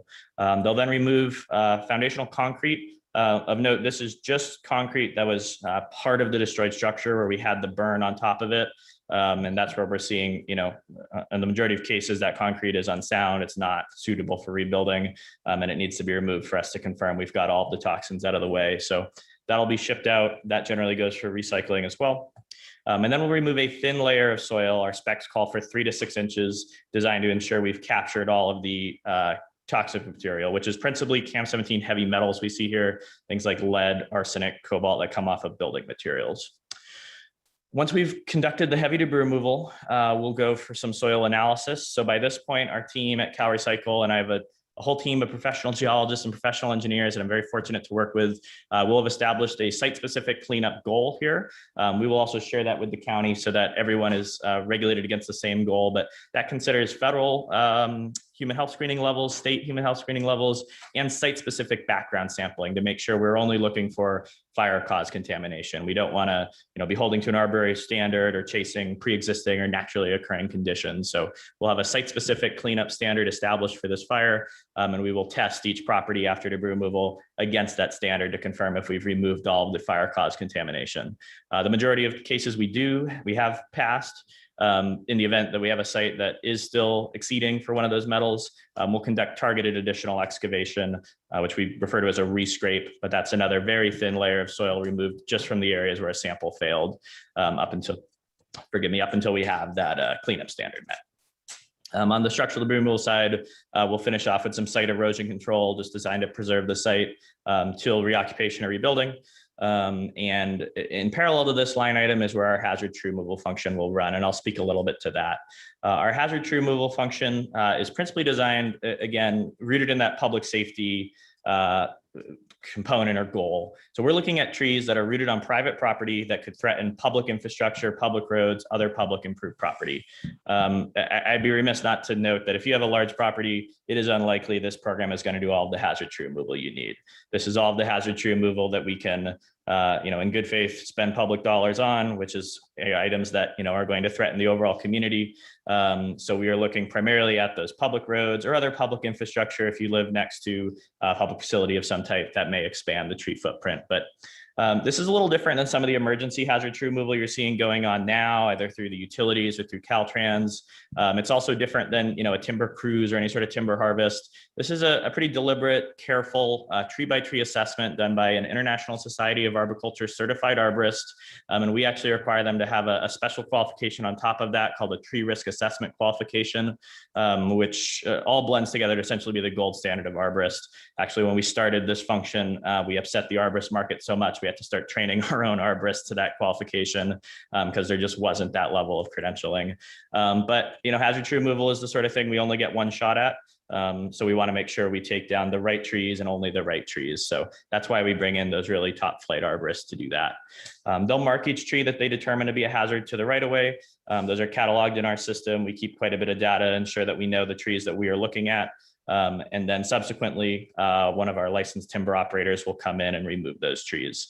The civil contractor, the general contractor doing debris removal will either themselves be a licensed timber operator, or they may have a principal subcontractor under them that would be a licensed timber operator as well. But one way or another, the firm that's doing the tree removal will be licensed by CAL FIRE and acting in accordance with the forest practice rules, which it sounds like you're quite familiar with in this county.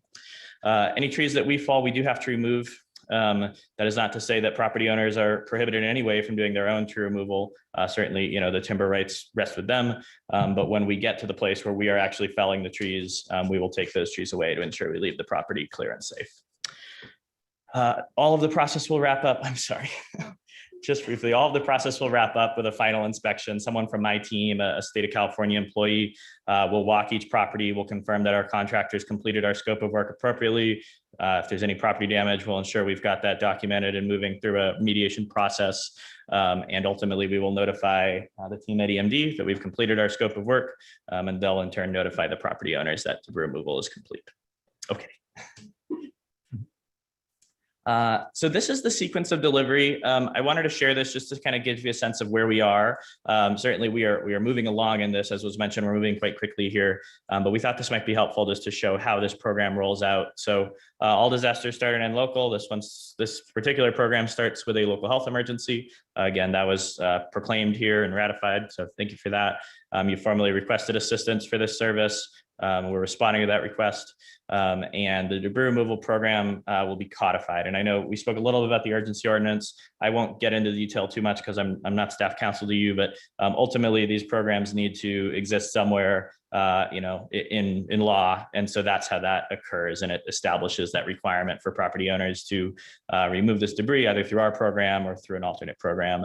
And you can see that kind of spells into the next three steps there. For property owners that choose to enroll in our program, El Dorado County would collect and validate those right of entry permits. That's what the team at EMD is setting up to do now. They would then transmit those over to us. Similarly, folks could choose to go through what's referred to as a private debris removal program. I think we're going to call it the alternate program here. that's the do-it-yourself program, whatever name we choose to put on it. And so they would go through the regulated process there. The third box references properties that choose to not comply with either. It would be contemplated that this is a public health emergency, compliance is expected. And so, the county would be expected to abate those. I don't want to dwell on that point though. Even on the largest fires, again, my team oversaw the campfire cleanup over 13,000 residential structures. We ended up, Butte County ended up taking less than 100 to court ordered abatement. So we think we're quite successful at getting folks into one of the two boxes. And certainly, for a litany of reasons, abatement is not a good tool in a post-disaster recovery setting. I could talk for hours about how that can really deter redevelopment and rebuilding. So we want to avoid that if at all possible. But once rights of entry have been collected and validated by your county team, those will go over to the state and we'll operate that state consolidated debris removal program. Again, we'll run that in accordance with the incident command system. So your team will be highly engaged. We'll have cooperators meetings a few times a week and opportunities for the county to provide us priorities, us to execute on those priorities, et cetera. Go to the next slide here. We'll continue moving through that. And eventually, as mentioned, on a property by property basis, we will notify you of the completion there. And that is when you'll notify those property owners and allow them to do whatever, your local ordinances allow them to do next, whether that's, return to their property, rebuild on their property. Callaway is not involved in that step. Certainly that's within your local authorities, but we'll notify you that we're done so you can advance them to the next step. The next piece is we'll send you also a little later on the individual property cost reports, which detail how much money the government spent cleaning up each property.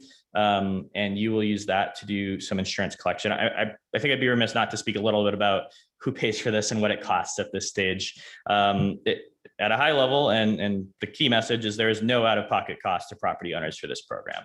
This program, the vast majority of costs are paid for, hopefully, by the federal government, but certainly by the state government, by government disaster relief funding. However, there is a requirement in federal law that prohibits what is called an illegal duplication of benefits. A duplication of benefits exists where private funds exist and are not spent for a function that the taxpayer ultimately pays for. What we're talking about here is if folks have funding specifically for debris removal in their policy, or funding in their policy that they don't end up using for rebuilding, they don't spend it on allowable things, and it ends up just sitting there at the end of the day, that's funding that needs to come back to the agency that ultimately did the work. That's the requirement under the law. Speaking personally, I tend to think that makes sense. If the taxpayer is paying for it, that money that was set aside for that purpose should be remitted there. We are not looking to recollect all of the insurance funding. We hear all sorts of rumors on this. You will never get a bill for all of the work the government does on your property.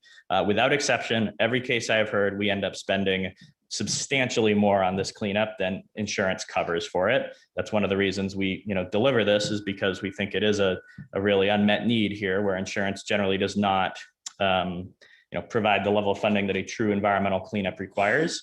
So there will never be a scenario where you'll be expected to pay for all of the remaining costs. All we are looking to do is ensure that we've complied with that duplication of benefits requirement.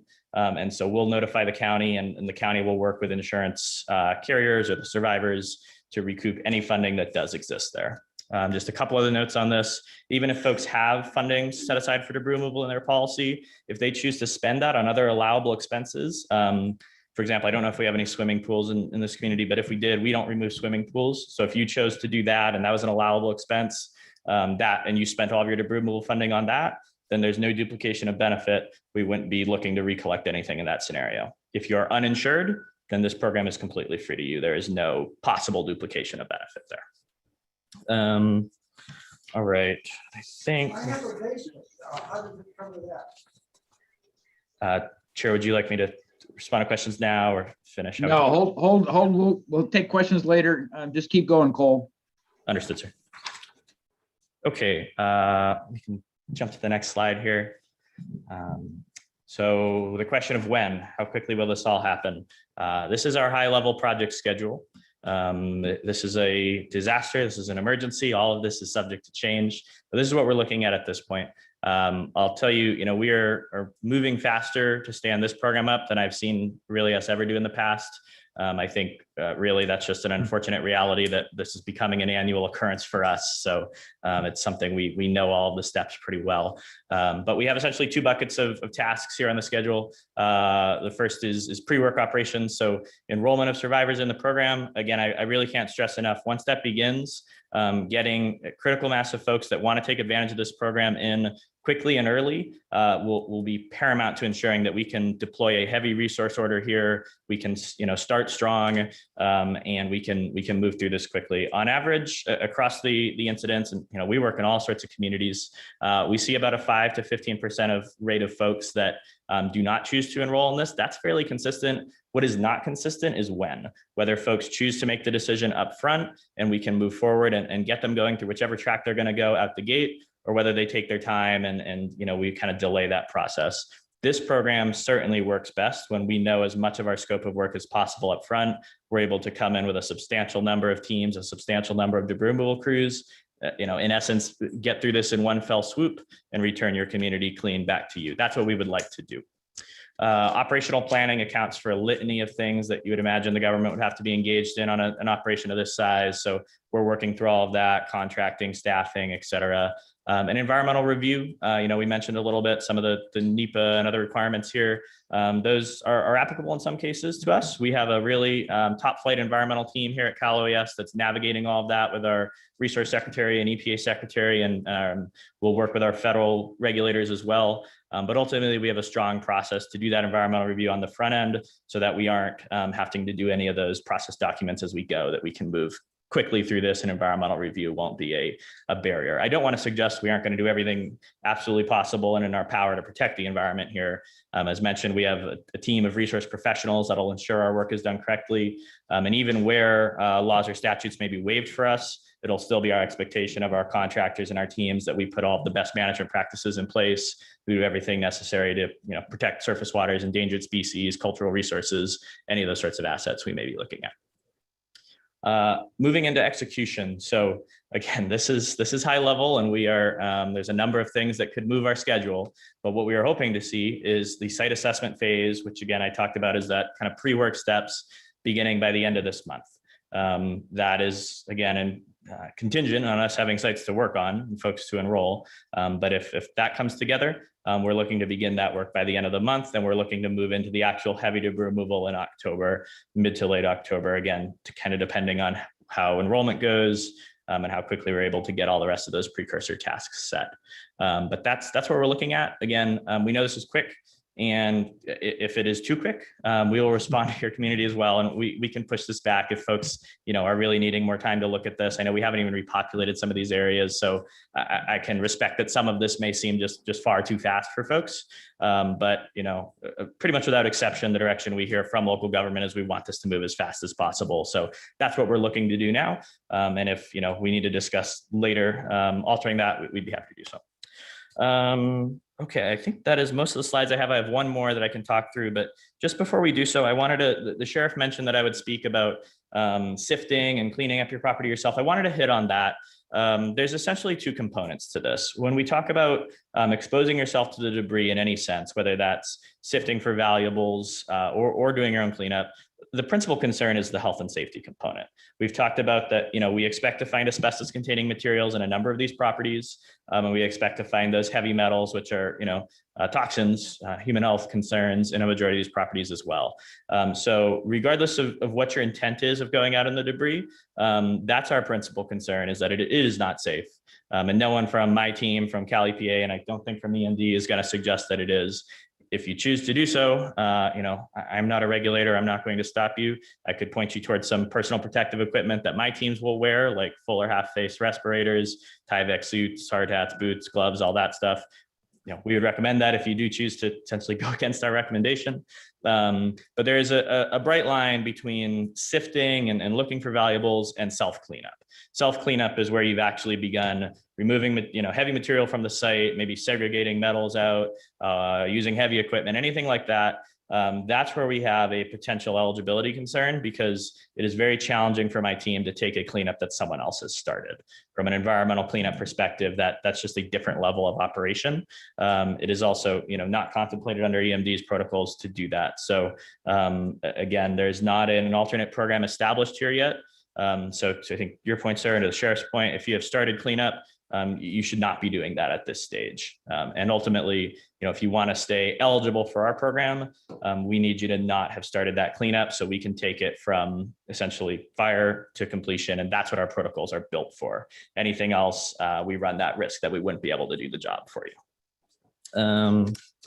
All right. And the last slide here speaks to just some of the past operations. I'm sharing these numbers not because we're proud of them. These are horrific numbers. Each of these, at least the structures, speaks to a household or a family that lost everything. But I'm sharing them to give, hopefully, give a little confidence that the team here at the state of California has done this before and has done this at scale. And so when we deploy here and when we send teams here, there's not going to be guesswork. There's not going to be us, giving this our best shot and hoping it works. This is a program that we have been delivering since the Gore Fire over a decade now. Unfortunately, we know what we're doing and we know how to do it on a large scale. So I mentioned the 2018 Camp Fire. I'm joined today also by Sean Rose, who is one of the deputy incident commanders on that program. He's going to be assisting with this cleanup. That was the largest debris removal operation in the state's history. It actually exceeded the Great San Francisco earthquake, 11,000 structures. We're now in the process on that one. We did hazard tree removal sequenced after. We don't do that anymore, but we're in the process of removing just under 100,000 hazard trees from that burn scar, about 40,000 from the town of Paradise alone. And from the 2020 fires, I'm sure everyone remembers the devastation we saw really from border to border. We have removed just under actually 3,700 structures, residential structures. And we are in the process, the tail end of removing about 120,000 hazard trees. So large operations, again, horrific numbers, horrific projects that we have to stand up, but becoming somewhat of an annual tradition here and a real mission set that the state of California has dedicated professionals for. So with that concludes my slides. I would be happy to, however, the board, please the board take questions from you, from the community, whatever suits you best. One question I got. Well, first off, I want to talk to you, Don. Can we put this on the county website, this presentation? So basically that people can follow this presentation and how the process works? Is there any way we can do that? It is on the county's website Oh, it under is on it Legistar, already? and it will be part of the Caldor Recovery website when it goes live this afternoon. Okay, thank you. I just want to clarify that. And if I may, sir, we often support community meetings where I could deliver this or an abbreviated version of that presentation directly to the community. We'd be happy to Okay, work well, with your team on that. we're going to have a town hall meeting, here pretty soon. And I'll invite you guys. Thank you very much for calling me the other day and reaching out to me and stuff. What you guys are doing, I was shocked how fast you guys responded to me. So I want to thank you for that very, very much, because my goal is to make sure that these people get back into their homes and they have the rebuild process. So that's what I'm going to work for, to help, because it's a lot of devastation that I've seen. I've been out there several times. The first time I was out there, it broke my heart. These people lost everything they have. So I want to make sure that these people, that they go through this rebuild process and we can work fast so they can get these people back into their homes. And I think that's great what you guys are doing. Thank you very much for working real hard. And thank you for getting back to me real quick and working on this and the assessment. You guys were out there the other day and stuff and assessing all these homes. So thank you very much from my heart. Thank you, sir. It's a privilege and an honor. I'd just like to piggyback on that. I'd like to express to the Grizzly Flats community that the entire board and the entire county staff is aligned in making sure that you get back to your home. So this is not just a District 2. I want you to know we are all a team here, and our focus is on you and rebuilding and getting you back to your normal lives, whatever that looks like. So I just appreciate the immense work of our staff as well in getting us to this point. And we are aligned right behind you, George, in helping get your community up and going. And really grateful that you are here to help us lead. Grateful to have the state's partnership in helping us do that. Thank you. And I'd just like to ditto that also. I was in Tahoe during the Angora fire. And, you know, I know that devastation. I know the loss of a community. It is devastating. And the best thing we can do is to help. Our entire board is here to help in any way, shape, and form. Of course, the fire is still going on up in Tahoe. You know, we're just hoping that we don't lose any structures. But the bottom line is, yeah, we want to make sure we get Grizzly Flats strong again and move forward. So thank you to Cal OES. You did a great job and we learned a lot and during Angora. And I know we've taken those lessons and are putting them forward. So I appreciate your help. Thank you. Any other board comments or questions for Cole? So Cole, I would just like to echo what's been said. Thank you for a very detailed presentation. I mean, you could do a lot more, but the roadmap, the steps that people are going through, the timeline, that's what I'm hearing a lot of questions about. So you've provided an overview of all of that information, obviously with more detail to come. And I know Jeff Warren and our environmental management team are tied with you in terms of making sure that this happens efficiently and effectively. And so I think that's the most important thing at this point is we have a unified front in terms of helping everybody who has had losses and debris removal and stuff and getting them back to a point where they can rebuild if they're able to do that. So again, much appreciated. Don Ashton, would it be appropriate to take public comment on this for sub items 1 and 4, or would you rather finish 2 and 3 and then open it up for public comment? So I'm just going to interject right here, Chair. I know you can't see it, but there's folks in the room that have very specific questions, I think, for Cal OES. And in my mind, I think it would be good to get the public to get those questions at the podium while Cal OES is here. And then we can, after that. So the public understands you come and you ask your questions, you get 3 minutes to ask your questions. We take note of them and then we respond to all of them at the end. So it's not a back and forth kind of thing. I just want to let you all know that ahead because sometimes it's confusing how our processes work. And we don't want you to think we're ignoring you. It's just, we have a process. So I just think that that would help the folks in the room get those questions. I can see they're burning if that is okay with everyone. Yeah, I'm good with that, Lori. I think it's the right thing to do at this point, unless Don knows there's another set of time constraints that we need to work around. Yeah. No, it's the board's decision, whatever you prefer. Yeah. Are you ready for Yeah. Just for my clarity, Supervisor, we'll have all the questions. I'll do my best to take notes, then I can come up and respond to each of them. Yeah. Correct. Correct. That's the way we'll do it. We'll take all the public inputs. We'll ask staff to make any comments that they may choose to make, and then we'll get the responses out there. So. Okay, I'll just add, if in the event I don't jot your question down correctly, I'd be happy to chat after and address it with specificity. That's perfect. Thank you, Cole, for understanding. Thank you again for the time. Thank you, Cole. So Kim, if you'd open it up for subsets 1 and 4 only at this point, that's what we can talk to, and then we'll have to cover 2 and 3 later after obviously those presentations have occurred. Of course. Now taking public comment on item number 2, subsets 1 and 4. Individuals will have 3 minutes to address the board.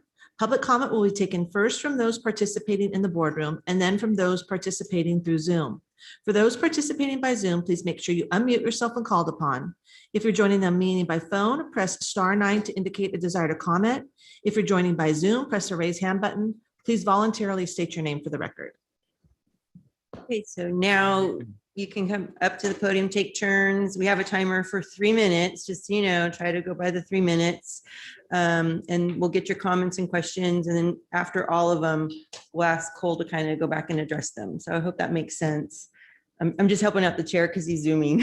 Thank you, So Lori. does anybody want to get started at the podium and volunteer your name if you'd like to, and we'll go from there. Sure, I'm Jim Crital. This is easy, so I'll go quickly. I'm a Grizzly Flat resident. My home survived in the neighborhood that survived. So I have some questions about that and how to get back. When I was and I talked to George a little bit about this yesterday at Grizzly, and he said, call the office. So I'm calling the office. So I was at the JC for the Assistance Center, and an El Dorado County environmental management person told me that although CAL FIRE can say you can repopulate, El Dorado County must certify my home as habitable. And so I can't go there yet because they haven't done that. So I have a couple questions about that. First of all, I need to be, please contact me as soon as possible, but please contact me by phone, my voicemail. I do not have internet. I do not have text. I do not have email. Now I'm on code red. So just be aware of that. So please set that up for me and anybody else. That's the first thing. The second thing is there were 3 criteria he mentioned that my property has to meet for El Dorado County to declare it habitable. One is power, that's there. Another is water, that is not there. And Grizzly Flat CSD is working hard on that, but please help Grizzly Flat CSD any way you can to get us water so we can get back to our homes. And then also, do you have an ETA? Does anybody know what Grizzly Flat CSD's ETA is? And if not, can you let us know later? Help us with that. The third thing is, so I have power, I do not have water. And the third thing is, he said that El Dorado County must inspect the property to be sure it's habitable. And so I'm wondering about an ETA for that. Probably don't have that now. I do have 3 dead trees on my property. The fire did not come through my property, but the heat killed 3 trees right near my house. They're 120 feet tall. So, I don't know if that comes into play with your assessment of habitability or not. And I think they said something about they have to check the septic. And so I would like to also be present. And so if you could let me know when they're going to be there to do the inspection.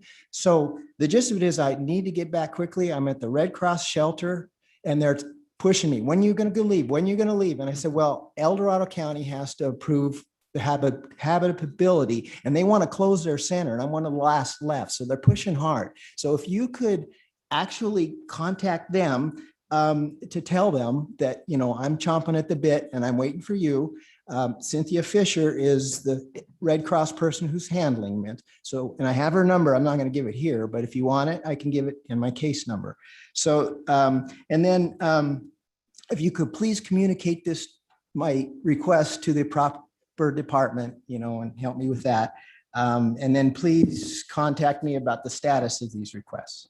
That's it. Except one more thing, George, you were talking about logging and Tom McClint said it well. He says, our forests are an untended garden. And George is right on it. I have a forestry degree out of what was then the top forestry school in the nation in the 70s. And we were talking about it then, and I worked a little bit. Our forests have been untended, not just since the 90s, since the 70s. And our forest loading out there is incredible. We have an incredible understory, and sure, it's dry. But the first problem is we have an understory that's out of sight, untended. And of course, the dry conditions exacerbate that. But the first thing is our forests are untended and the fuel loading is incredible. But along those lines, George, what we need the U.S. Forest Service to do. Jim, can I ask you to kind of wrap it up? I don't know if you guys noticed there's a timer up there. Okay. And usually there's a dinger to help, but the dinger with our power outage isn't working. So you've gone over your 3 minutes, just letting you know, kind of wrap up your thought and then so we can get everybody in that pattern to go. Sure. The last thing is real quick, reforestation. We have watersheds that need reforestation, especially for our water utilities. Grizzly Flat CSD has a very small reservoir. The mud and silt's going to come out of there. This is my expertise, was watershed management. And we may have clean water now, but next spring after the rains, we may have a reservoir full of mud or silt. Jenkinson's the same way. So reforestation's got to come even before logging. It's a huge thing for our water. So that's it. Thank you. Thank you. Come on up, guys, if you want to have a question. And then when we're all done, we'll get answers for you or get your contact information or wherever we need to do to help you out. Hello, board. My name is Toby Magison. I'm with the Grizzly Flat Rebuild Coalition. We've started with the community to rebuild the community from within, and try to give people some hope. So one of my questions right now is regarding, I don't know if you're aware of the Sonoma fire when it happened. The Sonoma County came out with their protocol for the cleanup process. It's very important for people that don't want to go with the state mandated cleanup process because of timeframes. This is what people make that decision for. Okay, so they rush into that decision because of timeframes.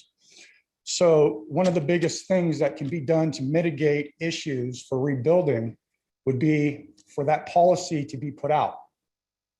So people that do decide to go private cleanup are doing it the correct way. And a suggestion would be the way their policy is laid out for their cleanup is a great policy. So it shouldn't be hard for El Dorado County to mimic OES policy on cleanup, or say Sonoma. Should be a quick thing that we can get out. If you don't get that out fast to people, you're going to have issues with contractors doing things wrong. You're going to have people making mistakes. The reason the county is key to it is because that's what's going to require for us to rebuild, is going to be if we follow county protocol. If the protocol is not set out, we're just looking at a recipe for disaster. That's the first thing. Second question would be if you could help out with the timeline. I saw the timeline. Sorry. I see the timeline states around January. At the end of it, just December was filled up, so we didn't see any past December. We'd like to know what an estimate, I know you can't give a definitive, but an estimated time frame for completion of cleanup. It's a big factor for people, big factor for if they want to stay and rebuild, it's a big factor if they want to move. It's a huge factor for the community. So we need to get some concrete evidence so we can make the proper decisions. The other questions I have are not related to this issue. And so I know you don't want those questions yet. Will we have a time to ask those questions at the end? We should, Thank you very yes. much. Appreciate your time.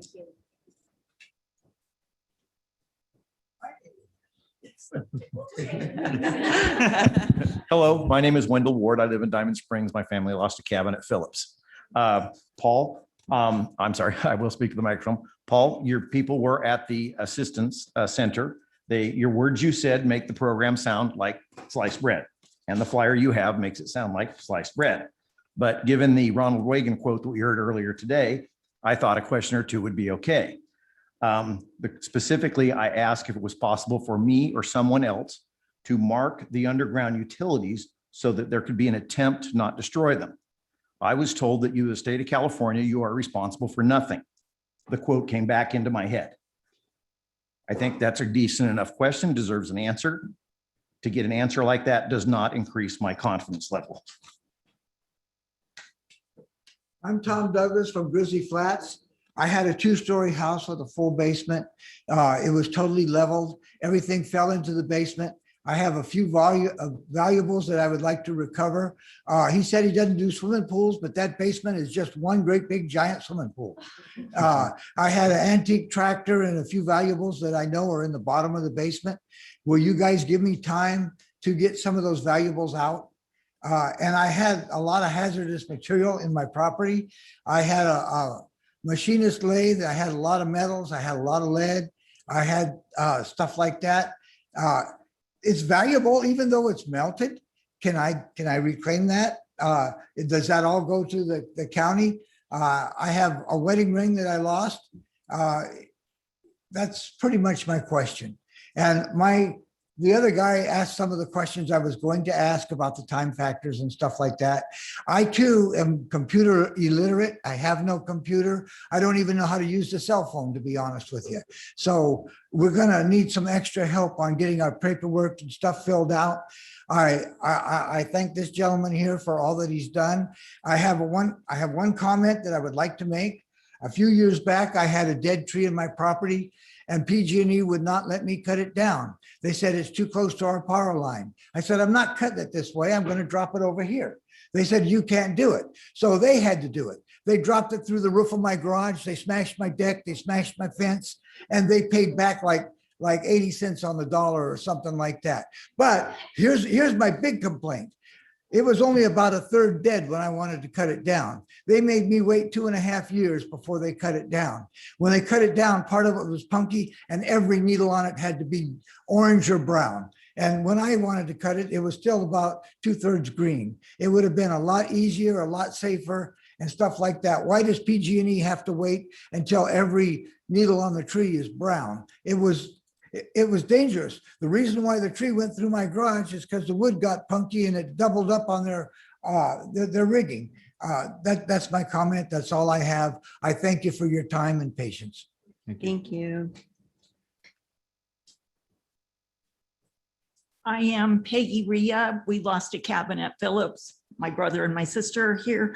I wanted to ask about where in the timeline we can go in and look for valuables or keepsakes in the rubble. We don't have a lot of debris. It all burned up and not a lot of hazard, but when can we go and how much time do we have to look through that small area to get the keepsakes out?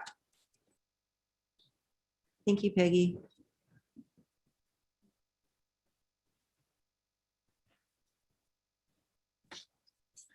Good afternoon, morning. I'm John Pickett with CTL Forest Management, and I never thought we would be standing here having this conversation. Our business was founded on protecting Tahoe and the El Dorado National Forest, and here we are. So our team's been working with Cole for the last year to get the campfire habitry project done, and we are just now finishing cutting our 60,000th tree out of the campfire. And I want to be encouraging as much as we've gone through.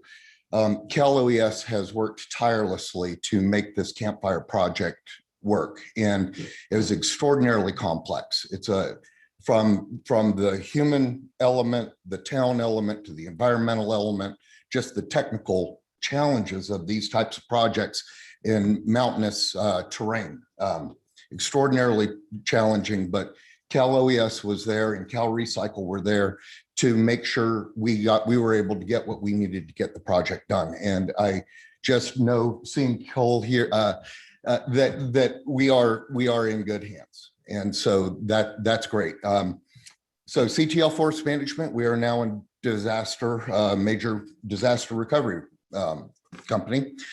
Give you our forms. We do want to bid on the upcoming work that's going to be happening in El Dorado County. 9 of our employees were evacuated. I've had to enroll my kids in school in Cameron Park because with the air quality in Tahoe, I don't know that they'll be getting back. We still have a long fire season ahead of us. So, that's still there, and that's not going to change. It's going to get worse. So, we're a local company and we want to do the work on the land that we love and know. So I'll give you our information, and we look forward to working with you. Thank you, John. Thank you.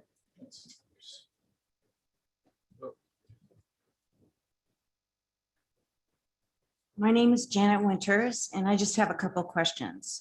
One of the questions I have when they do the OES, when they do that, these are huge dump trucks that are coming down the road, because I saw them when I go to Chico. Will there be traffic control, and how are they going to manage all the traffic that goes in and out there? Because it's a skinny little road with 1-lane bridges, and a lot of people don't really observe the 1-lane stop thing. The other thing is there special requirements that when you come to clean up, if your property butts up to Forest Service land? Will you have to work with Forest Service regarding trees and things like that, if that'll complicate the process? That's it. Thank you, Janet.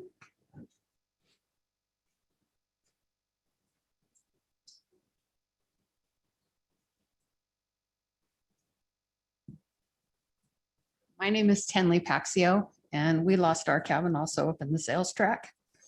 So my question actually butts onto her question, because we are on forest property land.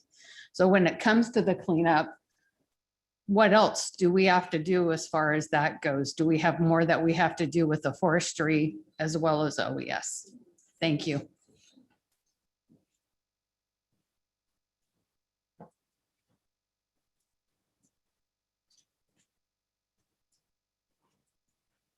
Hi, I'm Rod McNeil. Everybody in Grizzly knows me as Mac. I have the house next to the church, so everybody knows where I live.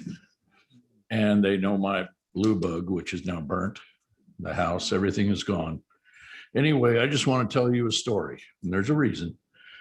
Okay, when I was young, my mom took Super 8 movies. And in recent years, my little half brother got them converted over to DVD, and we looked, and I mailed them off to people like my son, who spent his high school years in Grizzly. He loved it. And so he saw these and he called me. He said, Tad, in the movies, where were the trees? And I said, son, back in those days, people were smart enough not to let the damn town get overgrown with fir, cedar and pine. If you look, you'll see fruit trees. There were orchards up there. If you look at the pictures of 100 years ago, you'll see big orchards. My neighbor even dug up some of the pipes. They had irrigation systems for them. It has not always been a forest. And I'm not trying to clear cut the forest. I love the forest. I'm talking about the town. And I know Paradise. I've been up there because I was a trucker. I go everywhere. All those towns. I mean, I saw Paradise before the fire and I thought the same thing. If fire ever comes through here, they've had it. Yeah, we're lucky we didn't get a bunch of dead people. There is no reason everybody has to let the pine trees, the cedars grow up in town. My neighbor Larry and I, we're two old guys in our 70s and we get out there with a chainsaw and a rope and we pull down the trees we can handle, up to, over 100 foot high. But the big ones, let's be honest, you have to hire somebody and it costs $2,000 to $3,000 per tree to pull those down. And I am living on nothing but my Social Security. Yeah, well, we'd sit there all the time and say, boy, if I had the money, and point to all the trees we would have cut down. We couldn't. Now our places are gone. So, and I'm sorry if I'm emotional, but everybody's saying we didn't lose any people and I'm very glad of it, but I'm still crying because I did lose my cats. So thank you.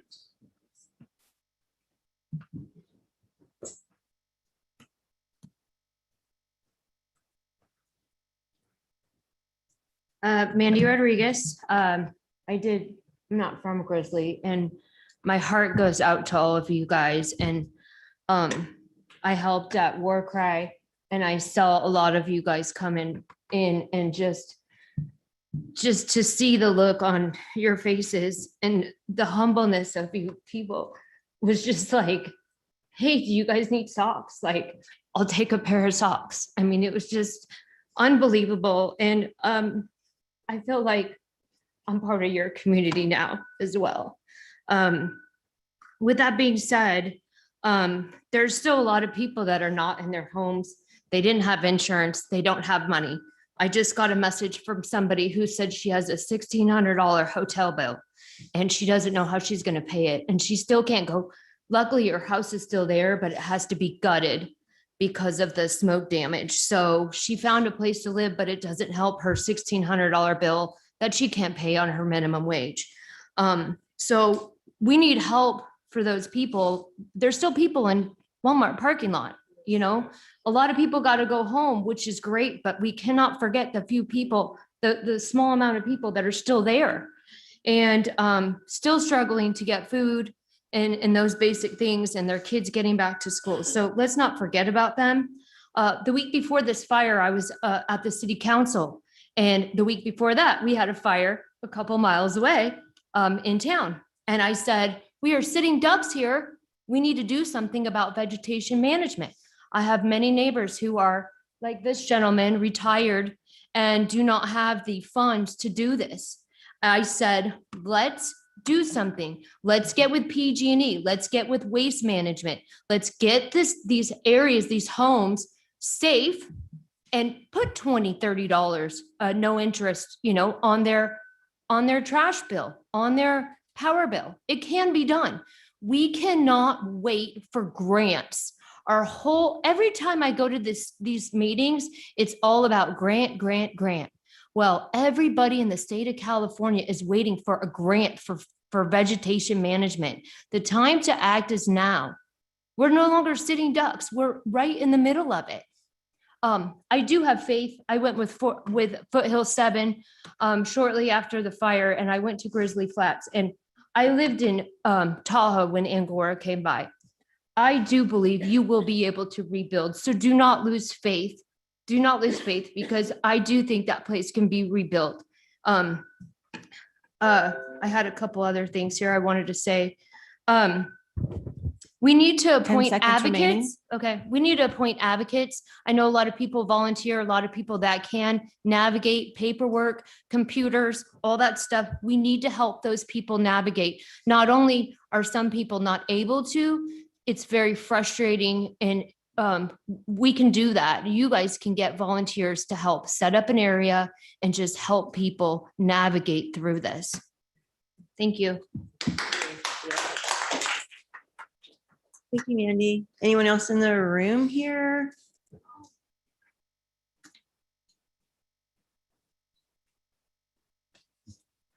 Good morning. My name is Jody Lother. I'm the general manager of Grizzly Flats CSD. We're the water district for Grizzly Flats. I thought I'd speak now, if that's okay, just to kind of give an update on the district, because it was asked. And we do have some cleanup things we'll want to touch base with OES. So I've lived in Grizzly Flats for 16 years. I've worked for the CSD for 14 years. The primary responsibility of the Grizzly Flats CSD is to provide water to our district. Before the fire, we were serving 615 homes. Now, after the fire, I believe, I don't have a final count yet, but I believe we're down to about 175 to 200 homes left. We have a staff of 4 people at our district. 3 out of the 4 of us have lost our homes, including myself. Sorry. But we continue to work and we continue to push. And I know I've seen you guys here, you know, I'm here every day, and I advocating for our community and can't wait to be part of the rebuilding process. While most of the county's residents are returning to their homes this week, Grizzly Flat residents need significant resources to support and reestablish water service and rebuild our community. I'm here to tell today to give you and members of the public an update and just let you know where we're at.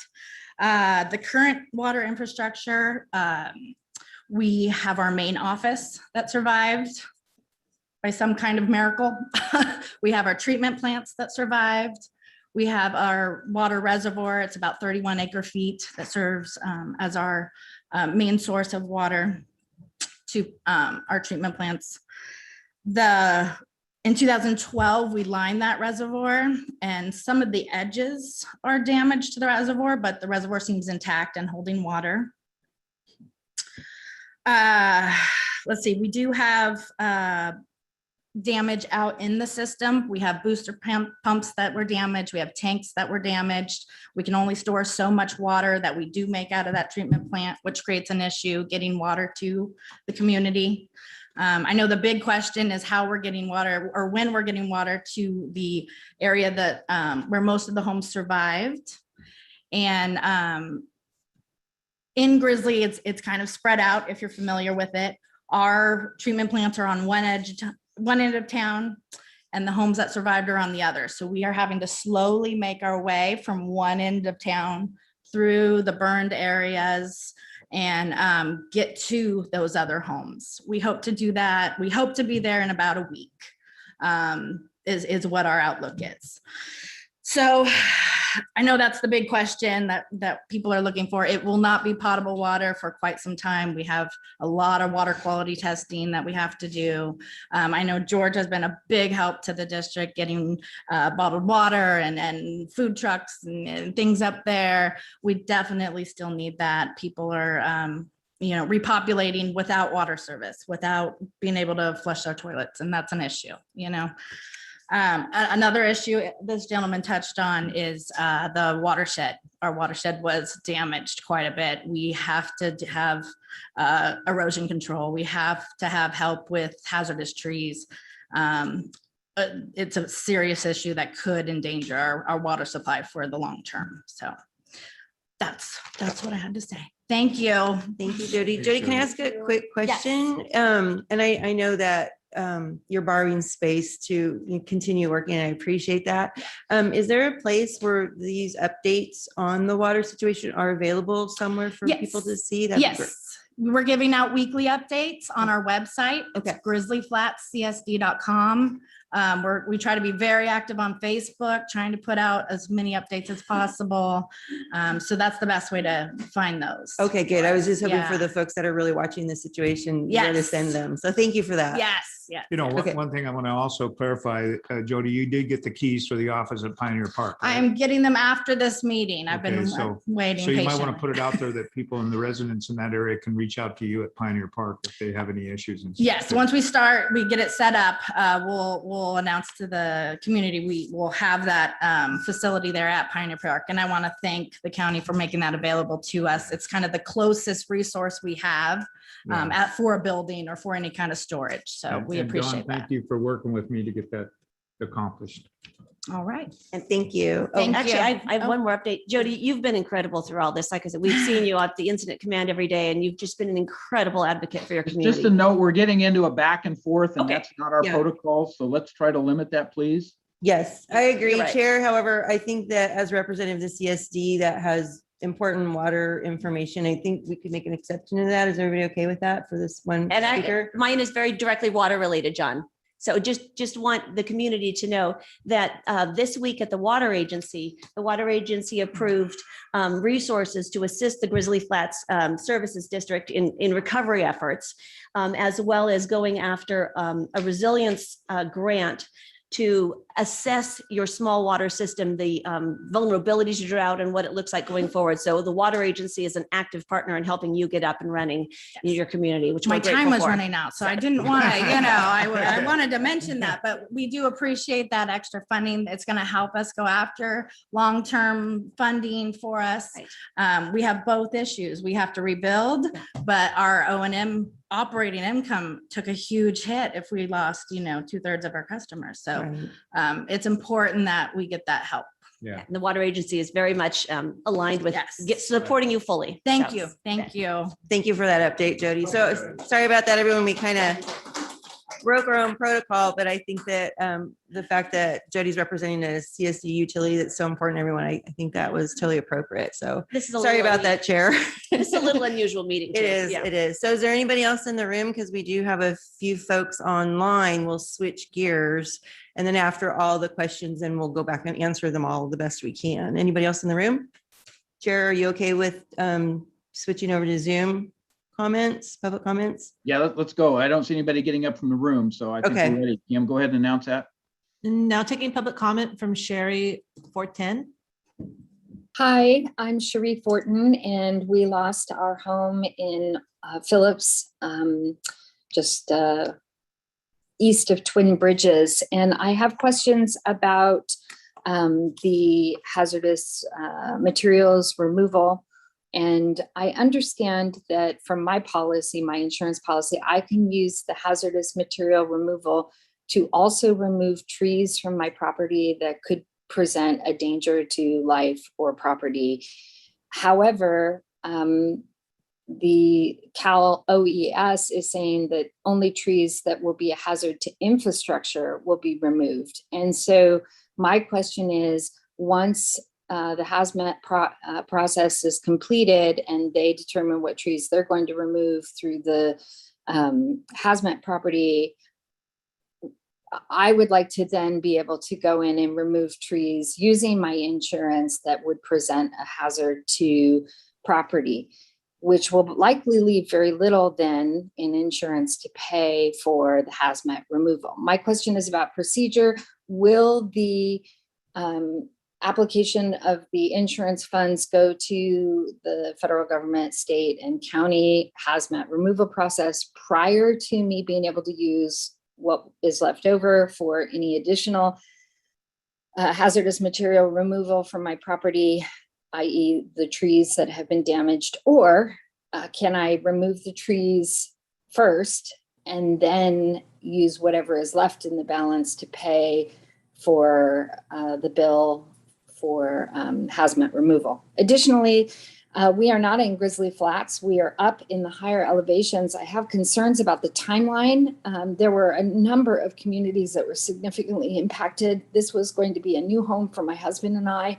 And, we're not in Grizzly Flats. We're in the higher elevations. Snow is going to be a very real problem starting in October in our community. And to what extent is Cal OES thinking about and considering mitigating the hazardous materials removal from sites that are in those higher elevations that will be inaccessible for this work in as early as late October?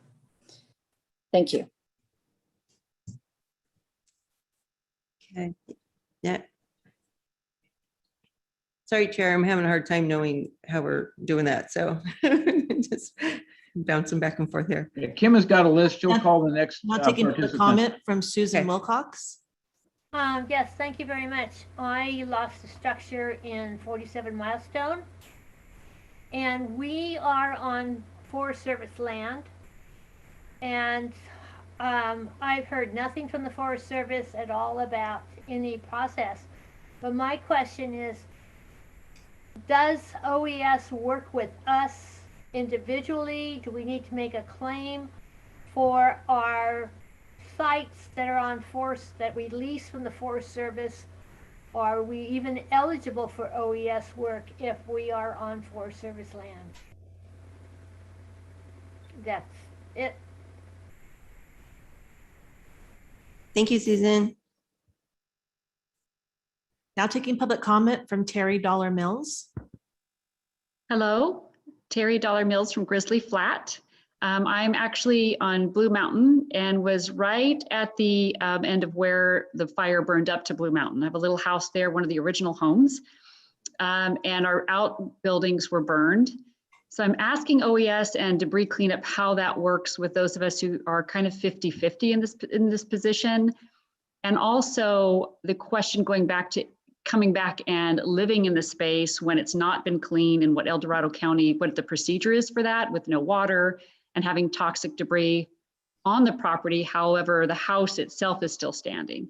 So if we could address that situation. I think the house next to us is burned, and one kind of catty-corner across the street, there was only 2 on Blue Mountain that were burned, and one is our neighbor. So we're just trying to figure out the timeline for that. And what happens on the inside of the home, if that needs to be inspected. It's one of the originals, built in 1973, I think. So if they could address that debris cleanup, and if we should wait to move back in until all of those procedures are done and all the assessments are done and the county has decided what is habitable and what's not inhabitable. Thank you. Thank you, Terry. Now taking public comment from Kathy L. Good morning. Thanks for taking my call. My name's Kathy Lester, and we lost our cabin in the Aspen Creek tract. And I've heard some other Forest Service cabin owners call in as well. So I'm the point of contact for our tract, and I've been working with the other tract leaders from Fur, Bryant, 47 Milestone, and Sales. And just by looking at the CAL FIRE map, I counted 343 homes that were destroyed by fire in about that 7-mile stretch between Twin Bridges and Phillips. And a lot of those cabins, like you've heard, are privately owned cabins, but we're on U.S. Forest Service land. And in our tract, we lost all but 2 cabins. So our homes are really unique because we own the cabins, we actually lease the land from the Forest Service, and we do pay property taxes to the county. So I guess my question is for Cole with OES and our Forest Supervisor, Jeff, if he's still there.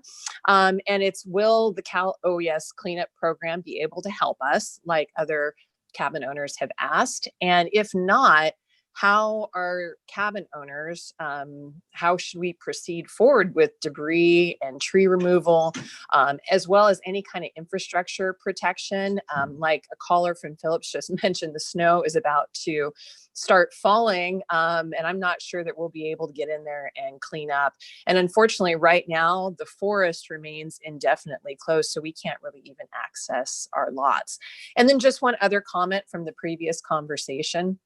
I really appreciate the fact the website is going up from the county. We saw that after the Camp Fire, and Butte County did the same thing, and it was a great set of resources. But because so many cabins have been lost, so many Forest Service cabins have been lost, I'm wondering if the U.S. Forest Service is also going to be able to share information on that site specifically for cabin owners, because we have such a unique set of circumstances.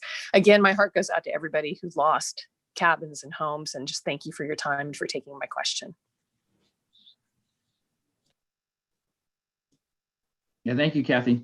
Now taking public comment from Nancy Starr.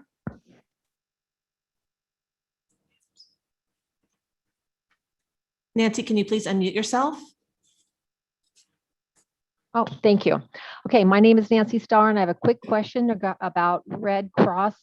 We are helping someone who has lost their home up in Grizzly Flats with a communication, as they don't have computers, cell phones, not good with that kind of stuff. Anyhow, so they have a trailer up at, they just got moved from Green Valley Church over to Rolling Hills Church. So what happens when Red Cross in Rolling Hill Church closes, and they, my understanding is they're planning on taking that trailer and moving it back to their property, but it sounds like it's going to be, months down the road. So that would be my question. What happens to the people that live in Grizzly Flats and are under the Red Cross currently? Thank you.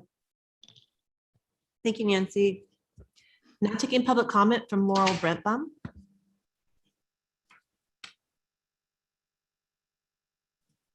Good morning, supervisors. I'm kind of cutting in line here. I have to leave the meeting, but I wanted to make everyone aware that we are a regional distribution center for N95 masks. We've distributed over 6,000.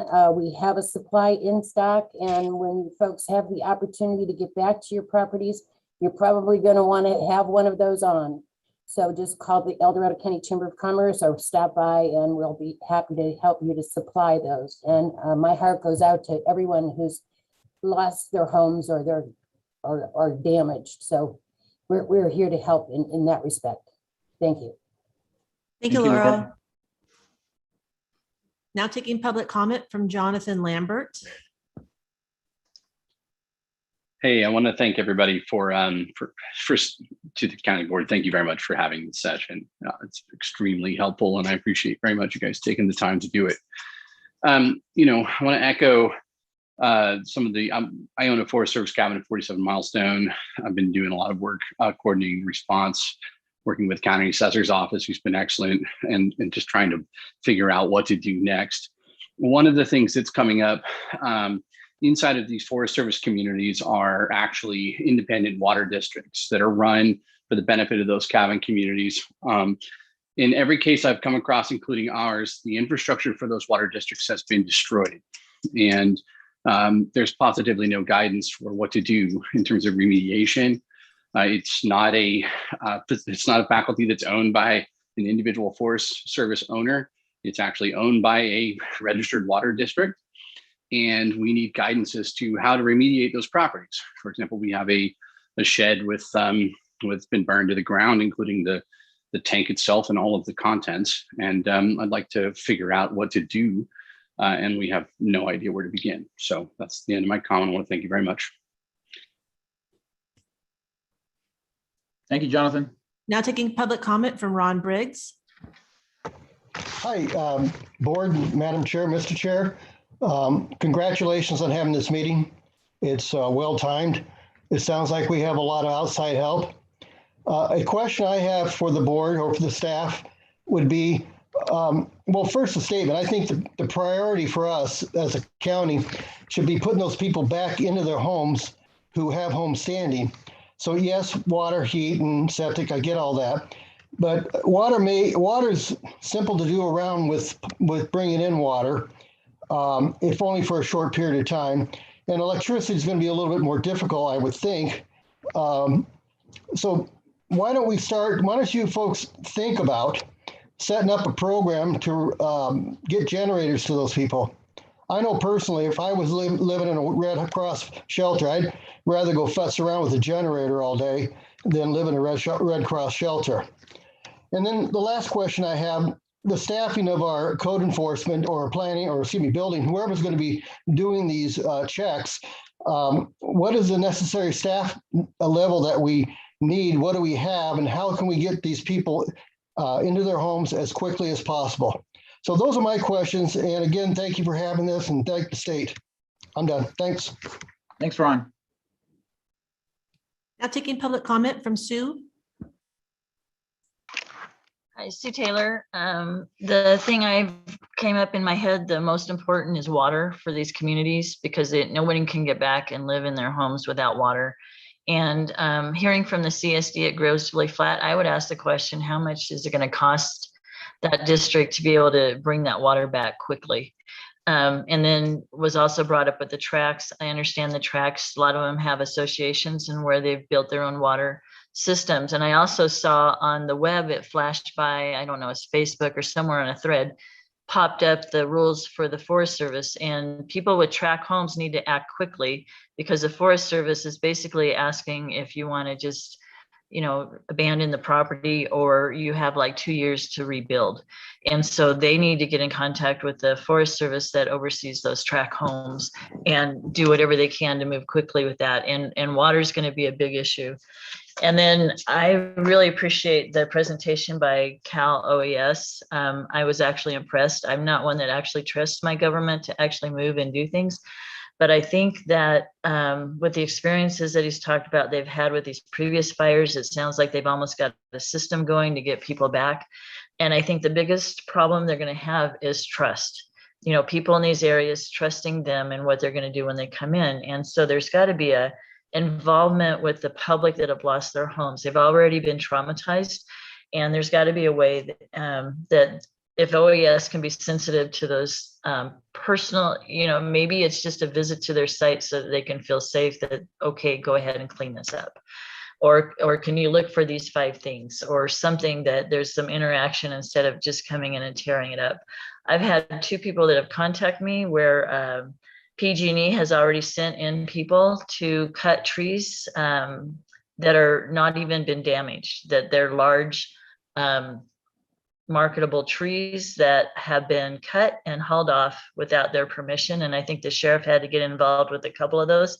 And that's what's, you know, PG&E is kind of harming the trust of some of these communities. So if, you know, the county can make sure that they're not doing things like this and kind of say, whoa, before you start cutting people's trees on personal property and hauling them off for timber, it might be a good discussion to have. And then I appreciated the message about contacting people by telephone, but there was one gentleman that had none of that. So I guess communication, those of us that watch the county know all these things, but I don't know about the people that have been heavily impacted. So those were my biggest deal that I've been reviewing, and I hope you can actually ask these associations how much water. We've got a lot of grant funding from for homeless funds, and then we have a lot of people now that are homeless. If we can use it on infrastructure for water, that'd be great. 10 seconds remaining.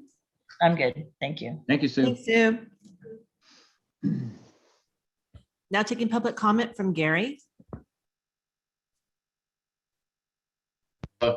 When we go to rebuild, are they going to waive all the impact fees? Gary, can you please turn your computer off? We're getting horrible feedback. The impact fees? Gary, do you have multiple devices going? Because we're getting terrible feedback.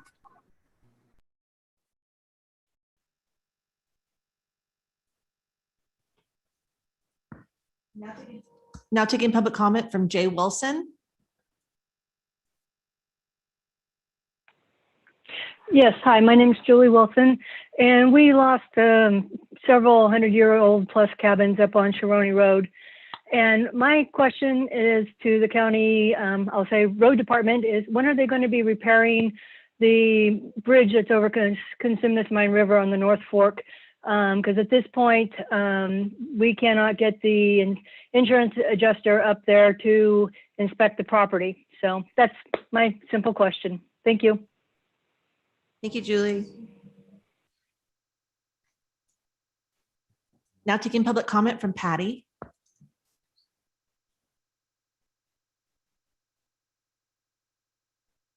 Patty, can you please unmute yourself?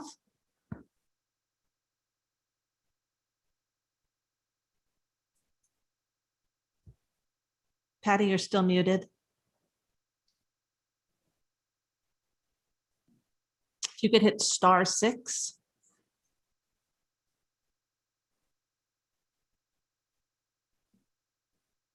it not? She's still muted.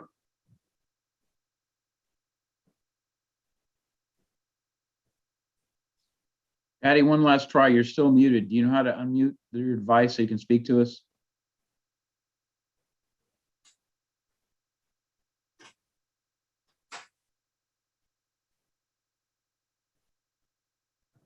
There's no additional public comment. Okay, so we'll bring it back, and I'm going to entertain Cole's comments since it seemed to be the majority of the questions went to Cal OES, and I'm not sure if we still have Jeff in the room to talk to the Forestry Service part of it, but let's start with Cole, and then we'll also give Jeff Warren a chance to talk from Environmental Management. So Cole, do you want to lead off with responses?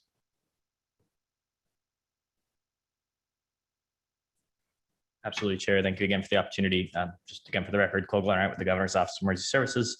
I have a list of questions here. Again, if I didn't get to yours specifically, I'm happy to speak to you after or work through your county staff. Just before responding, I do this for a living. I'm a professional project manager in disaster recovery, and it's still hard to hear these comments. I mean, this is devastating. But I'll go through these, and again, if there's anything I can clarify, let me know. We got a question regarding if you only have hazard trees on your property and you didn't lose the structure, can you enroll? The answer is yes. We'd be willing to look at a right of entry for that.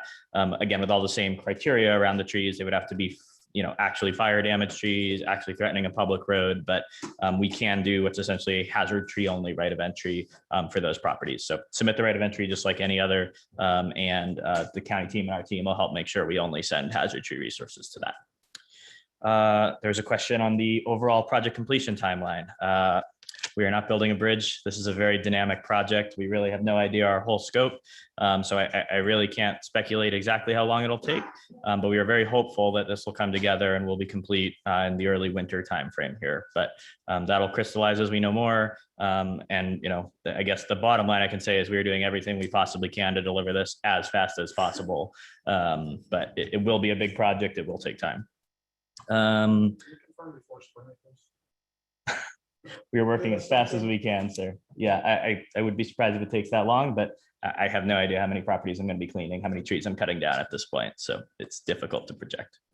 We got a question about marking of underground infrastructure. Sorry, this is somewhat awkward, but protection of it and kind of the potential for property damage. So we're in essentially a pre-procurement state. So I can't speak to what the terms of our contract are going to be, but I can say historically, we've had strong provisions that, if contractors are negligent, if they fail to identify things and they damage them, we have a claims process that, allows property owners to notify us of that. We have a team of professional contract managers that investigate that, and we'll do what's right to correct, errors or omissions by our contractor or negligence. So again, it's our sincere hope that won't occur. And on all the projects I've worked, it's always been a very small minority of cases where we have to look at property damage, but we have a robust process for doing so. We had a question about items that you may want to save or recover.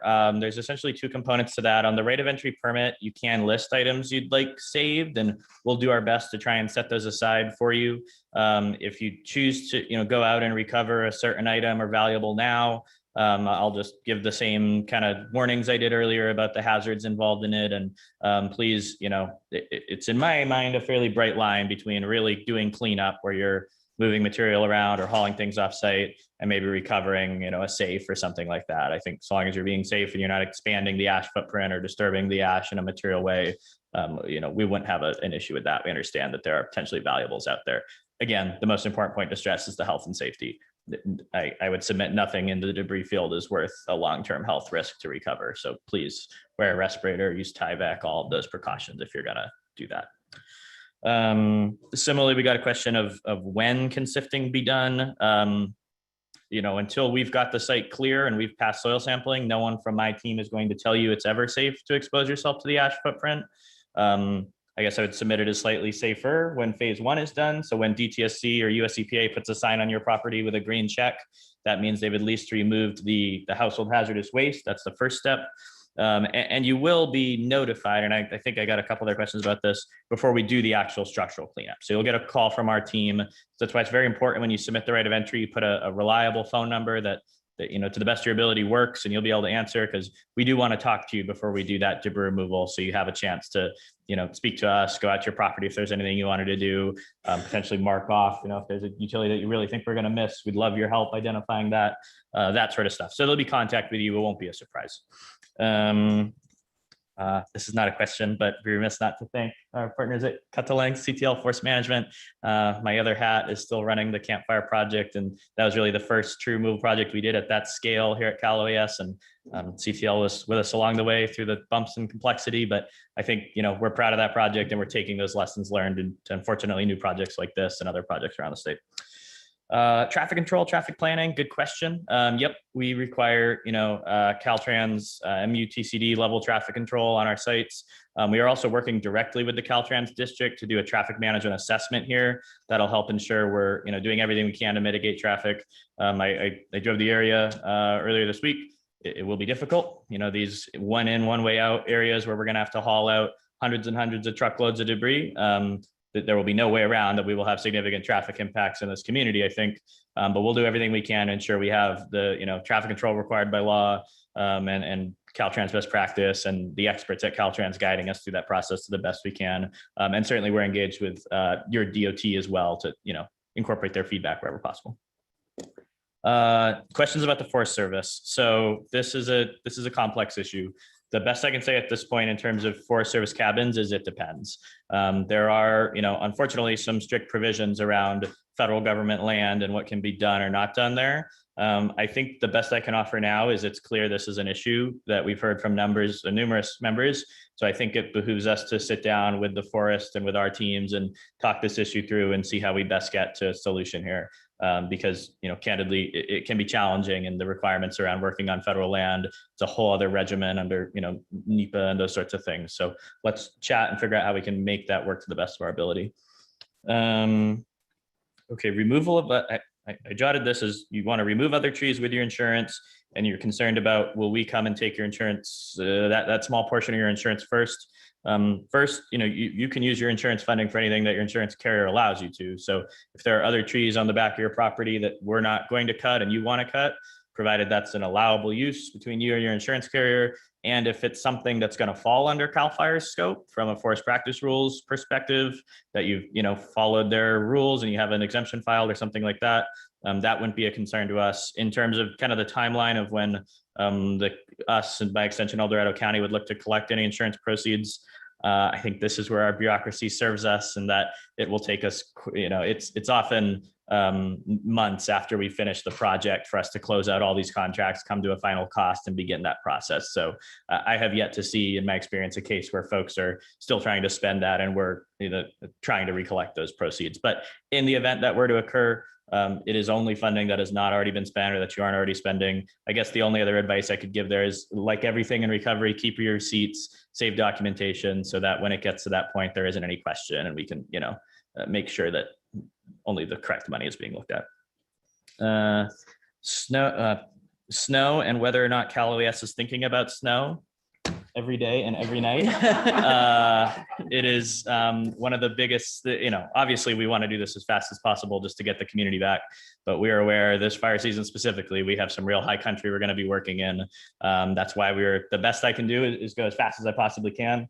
That's what we're doing. I can say there are other experts at my team that look at watershed risk and how to, prevent runoff from these sites into watersheds and things like that. And they're engaged with Department of Water Resources, Conservation Corps to do some kind of mitigation in the event there's, sites that we don't get to before we have precipitation. It was raining yesterday.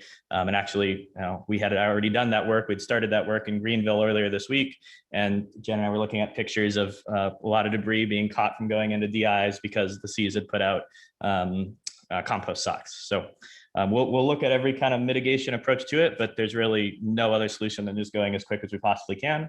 So that's why we want to do that. And I'll get my sales pitch in for the ROE there. The best way to make sure we can do this fast is to get as many folks as possible to sign up, so I can come in here with 10, 20, 30 crews instead of 1, 2, 3 crews, right? So Elaborate on the sifting thing. A lot of people want to get, their valuables like rings for their grandparents and stuff like that. They don't know how to go through the process of sifting, whether or not there's a way protocol.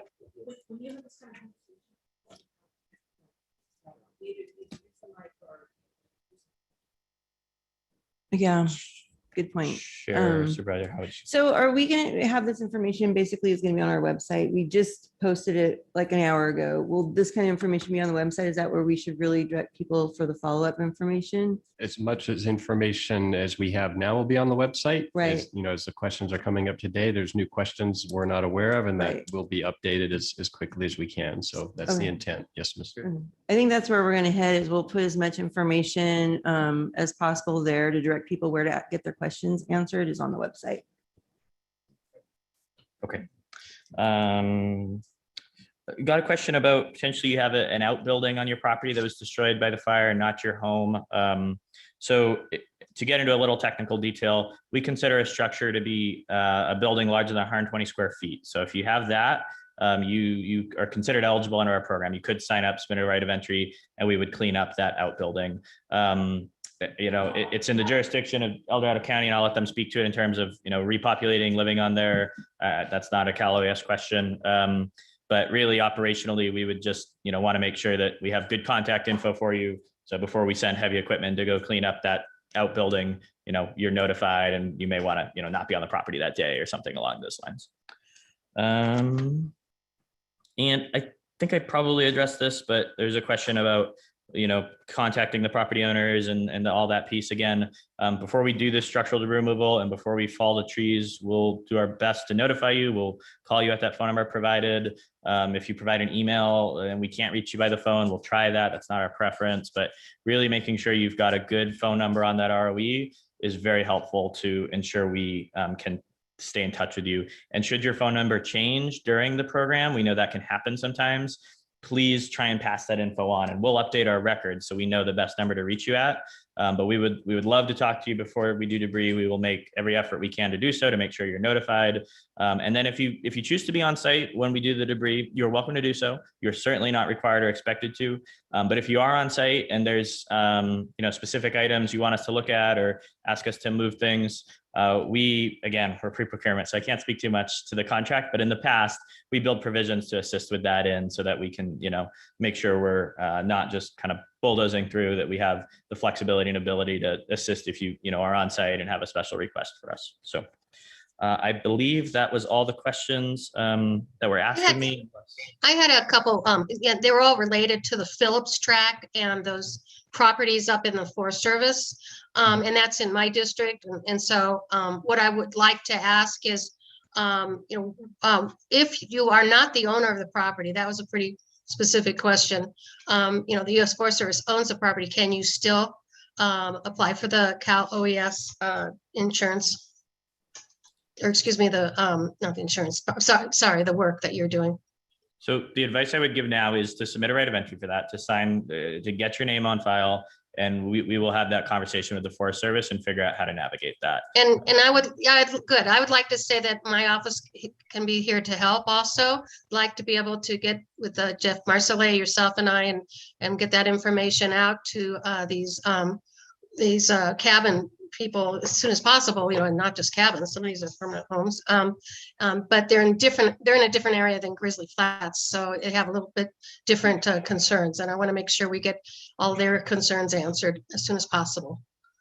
Understood. We appreciate your partnership on that. Thank you. Yep.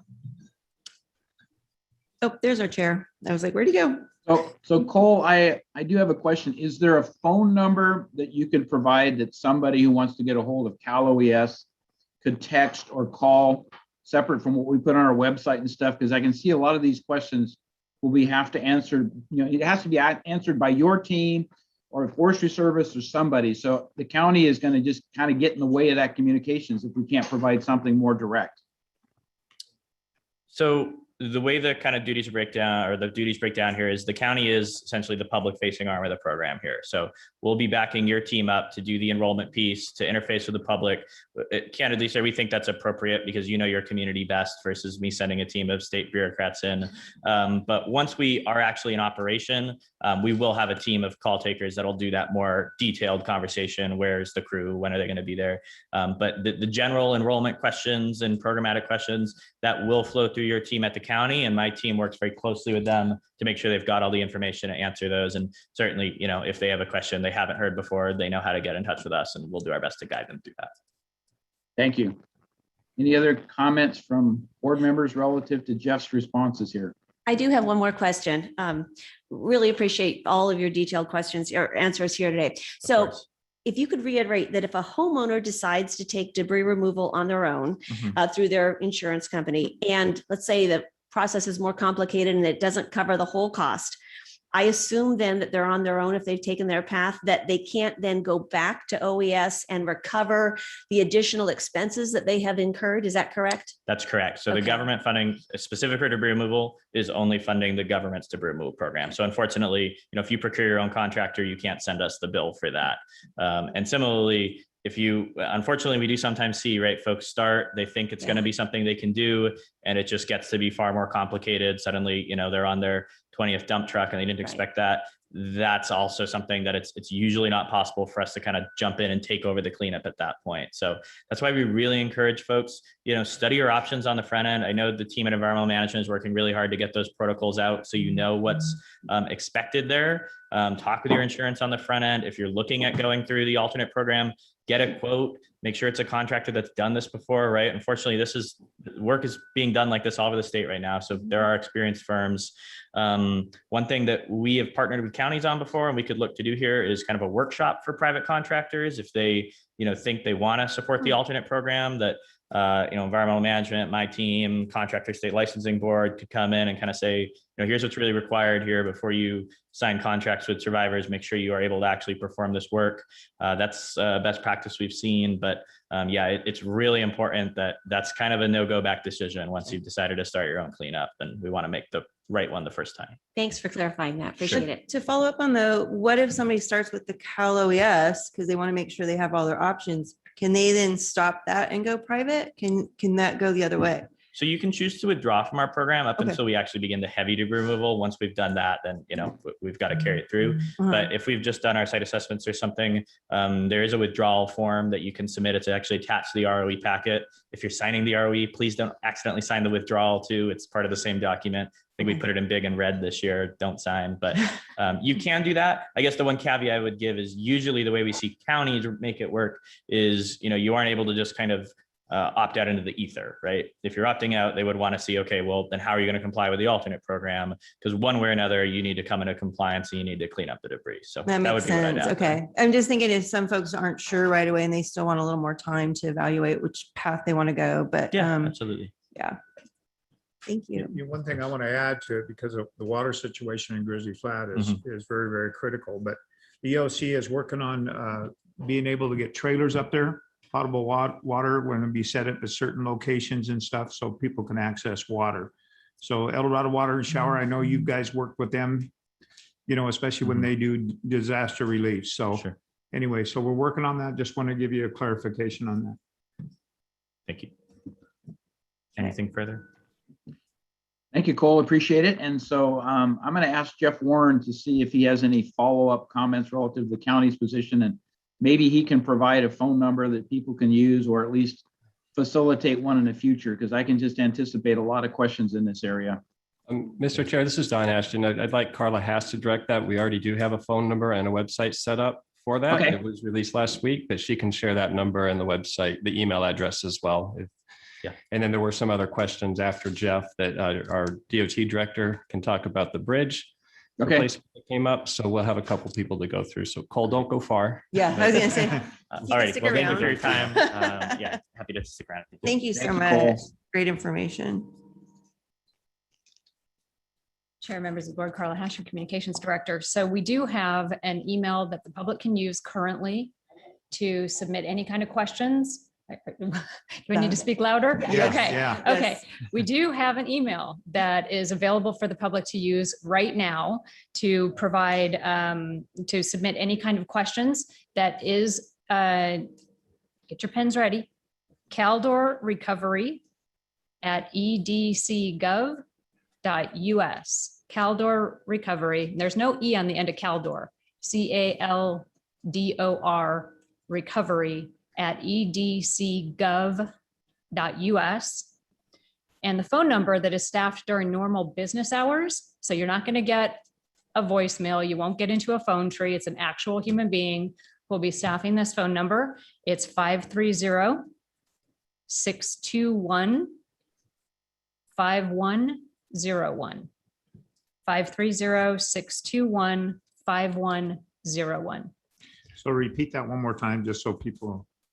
The have that email is information. Yeah. Caldor Recovery. Okay, Carla, I think one of us is That's- wrong. That was the original email. IT had to change it to EDC Caldor Recovery, Okay. if you recall. Am I wrong or I'm positive I'm right. Don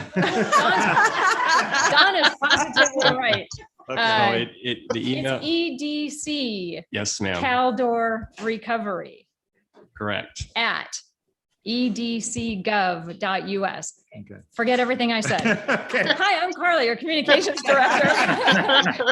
Hey, Carla, what are the hours for the phone, for that staff?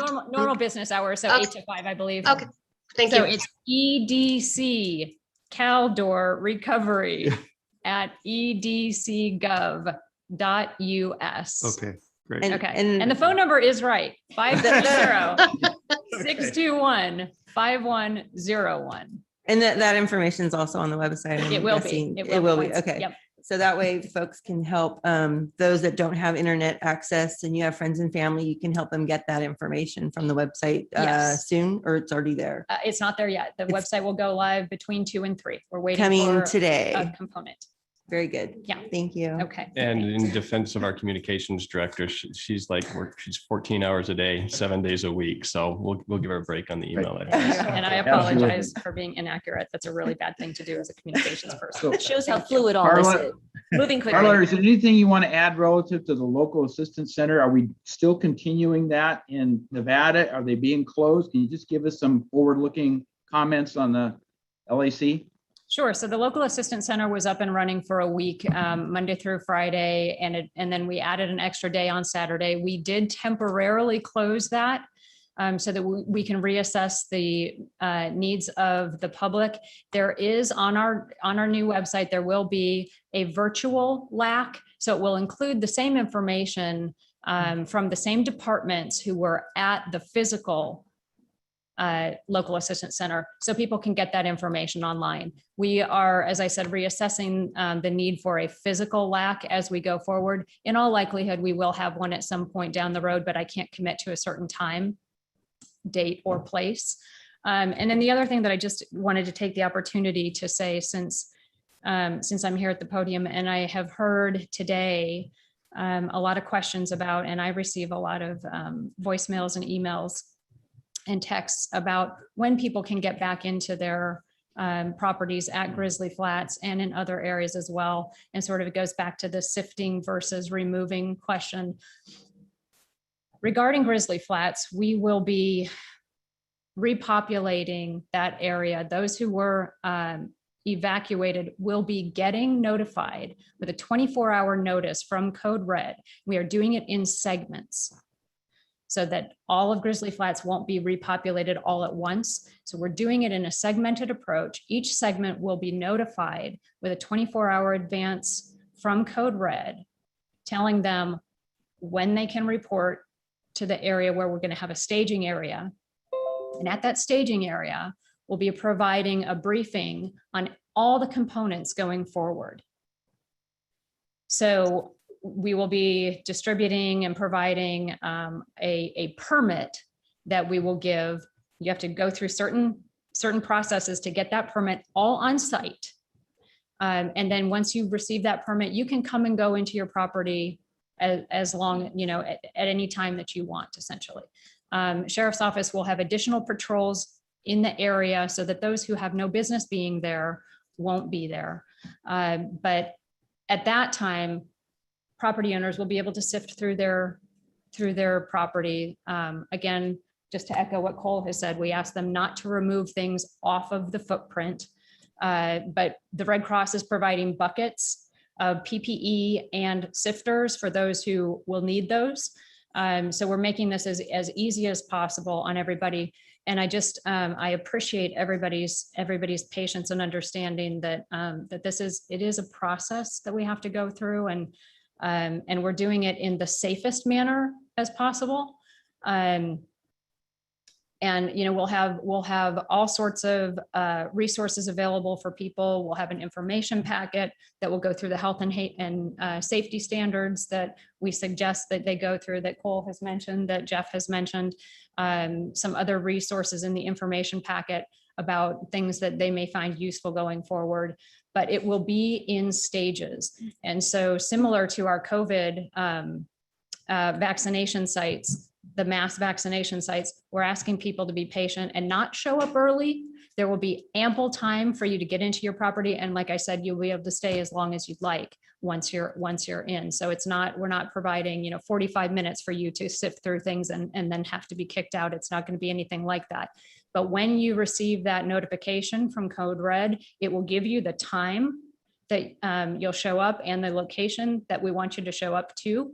And you'll get your briefing, and then you'll be able to be allowed in. So I hope that that's helpful to our residents who are really understandably chomping at the bit to get in and see their properties. And Carla, how does that apply for those that lost their homes or structures that are outside of Grizzly Flats? Is that going to be a similar process?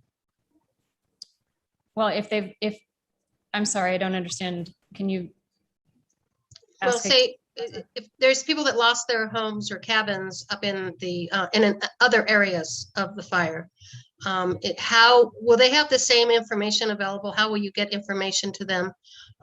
Is it going to be similar to what you're doing for Grizzly Flats, and that some areas will be allowed back in at a specific time? How is that process going to work for the other areas?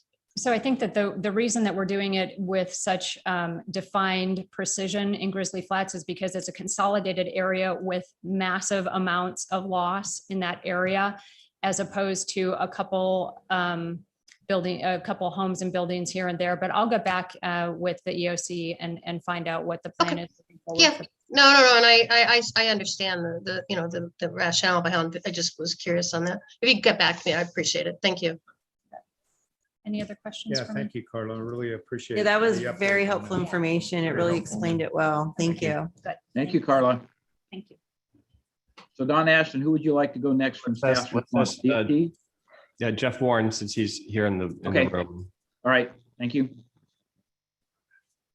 Thank you. Jeff Warren, Director for Environmental Management. Trying to address some of the questions. This will be a crossover between some of the other departments. So for homes that are still intact that did not have any fire damage, the best thing to do is contact the Planning and Building Department. They have a team of qualified building inspectors that have gone out to do damage assessments on the homes, and they're given a rating scale within their software system. So that would be my recommendation to run that through that one. Checking of septic systems. That would be up to the homeowner to have a qualified professional to come in to see if there is any damage to it. And on our website, we do have an emergency checklist for wildfires to kind of go through, that the owner can give that qualified professional to come out there and kind of check the boxes to make sure it's still viable. Addressing the alternative program, we are still working with Cal OES on that one with their protocols. It's a lengthy document that it's a template, so we're trying to make sure that we get all the correct information in there and it's cross-referenced with the current protocols. And as Cole mentioned, once that gets ratified within the urgency ordinance that we're hoping to get done on the 21st, we can have workshops on that one just to make sure that it's just not to go in there and clean it up, but it is a process that almost has to mimic the state-run program. So we want to make sure that if you go that route, that it is very successful. That'll be listed on the main, the new county website that they're going to have. But what I would also have, it's going to be on our environmental health or environmental management website. And what I can do, I have a QR code that I can probably have if I can send the clerk of the board that she can maybe print out and put it outside. If that's okay, that people come by and take a picture of it. And that way you'll get our website versus giving you a big lengthy email ad or a web address. The question for helping people navigate forms, that's something we're working on. We know that some people don't have internet or their emails, and that becomes a very difficult process. And at the point of reentry, as Carla mentioned, we're going to make those forms available, but also there's talk with the EOC of having pop-up events, community events, to have that outreach to help people understand what it is. There's insurance trailers up and down Placerville Drive that they can help out with. If that's your insurance carrier, they can help you with that as well. And we're hoping to get that form finalized today and be up on our website. And along with that, IT is also willing to put that in as a fillable form online if that's so desirable to be collected as well too, to help people out. The repopulation with trailers, that will actually be addressed later in this board meeting. There's an urgency ordinance coming through from Planning and Building Department that will address people coming back on with their trailers, living on the property during the cleanup, but that also has to meet the different phase cleanups as well before that property is cleared. And I think one of the last questions with the water systems, environmental management is a local primacy agency for the State Water Board. And we've been in contact with many of the water systems that have been up in the Twin Bridges and the Summit areas, and also with Grizzly Flats and all the ones that have been damaged. And they've reported back to us what damage that they have. And we're working closely with the State Water Board, and they have their emergency response team that are helping coordinate relief and help to these water systems. So we are monitoring that, and they're able to go through the Sheriff's Department to get that special pass to get into there if it is safe to do so. And again, we're going to have these links. I have specific things that we have out there for the health and safety, trying to build out that phase 1 and phase 2 information on our website, and that'll be on that QR code. So we're going to try to keep it updated as much as possible, which will also be cross-referenced with the main county page for Caldor Fire Recovery. That's the questions I have. Do you have any other questions? I just got a question for Cole. And can you come up, Cole? Done with you, Jeff. No, the question is, you know, there's a lot of people that have no internet, you know, and no use of any kind of phone devices and stuff. Is there going to be kind of a center where people could come to you personally and fill out the application? Is there a way that you could set up here in El Dorado County to make this happen? So there can be. We've seen all sorts of different ways to outreach to communities, right? We've worked in some of the most remote, austere, off-the-grid communities. I think was mentioned the kind of pop-up ROE centers. Those are a really great approach. FEMA uses the same approach when they're doing their individual assistance registration, where they have a mobile command truck that goes around. Another approach is a static, what we refer to as an ROE center, where, you know, it could be a library or some public building where you just are open during set hours and folks know they can come there. We can come when we're invited, and we'll do our best to send staff if that's requested, but that is first and foremost a local function where you would be running, because again, enrollment does live as a county responsibility. So you guys would be running those centers. But for example, at the LAC that we ran, I guess it was only last week. Gee, goodness, it feels like months ago. I assigned 3 of the specialists from my team that were there with your county environmental health staff, or environmental management staff rather, to answer questions about the program. So we can provide that sort of support where needed, and, you know, where reasonable. I do have fires up and down the state that I have staff responding to, but yeah, we'd be happy to brainstorm kind of different ways to outreach to folks. Certainly limiting yourself to the website and the phone line would not be advisable. You want to get out in the communities and do some real boots on the ground outreach. Yeah, thank you for that. Of course. In that regard, Supervisor Turnbull, in the EOC, we are working on a communication strategy, which will include town halls and those things described. Everyone's going as fast as they can. And it's coming. And I was going to chime in on perhaps, and I'm not sure if it would work with this, but we did use our libraries and the hubs extensively to do COVID signups. I know that because at first I thought, well, that wouldn't work because it's so, but then again, our folks are spread out all over the county. So maybe using the libraries is one of those places. Our library director is part of that team, actually. Yeah, she's amazing. So yay, thank you. Thanks, Don. Great, thank you. I believe Rafael Martinez, our DOT director, is on Zoom, so he can answer the question that was asked regarding the bridge replacement or repair. Yeah. Yes, that is correct. Rafael Martinez, Director of Transportation for El Dorado County. Good afternoon, board. In relation to the bridge, from the initial assessment that my maintenance division did last week, the good news is it looks like it's only the decking and the railing that were damaged in the bridge. So our engineers actually haven't even got to it because of the accessibility. We're hoping our engineers to get to it next week, early next week.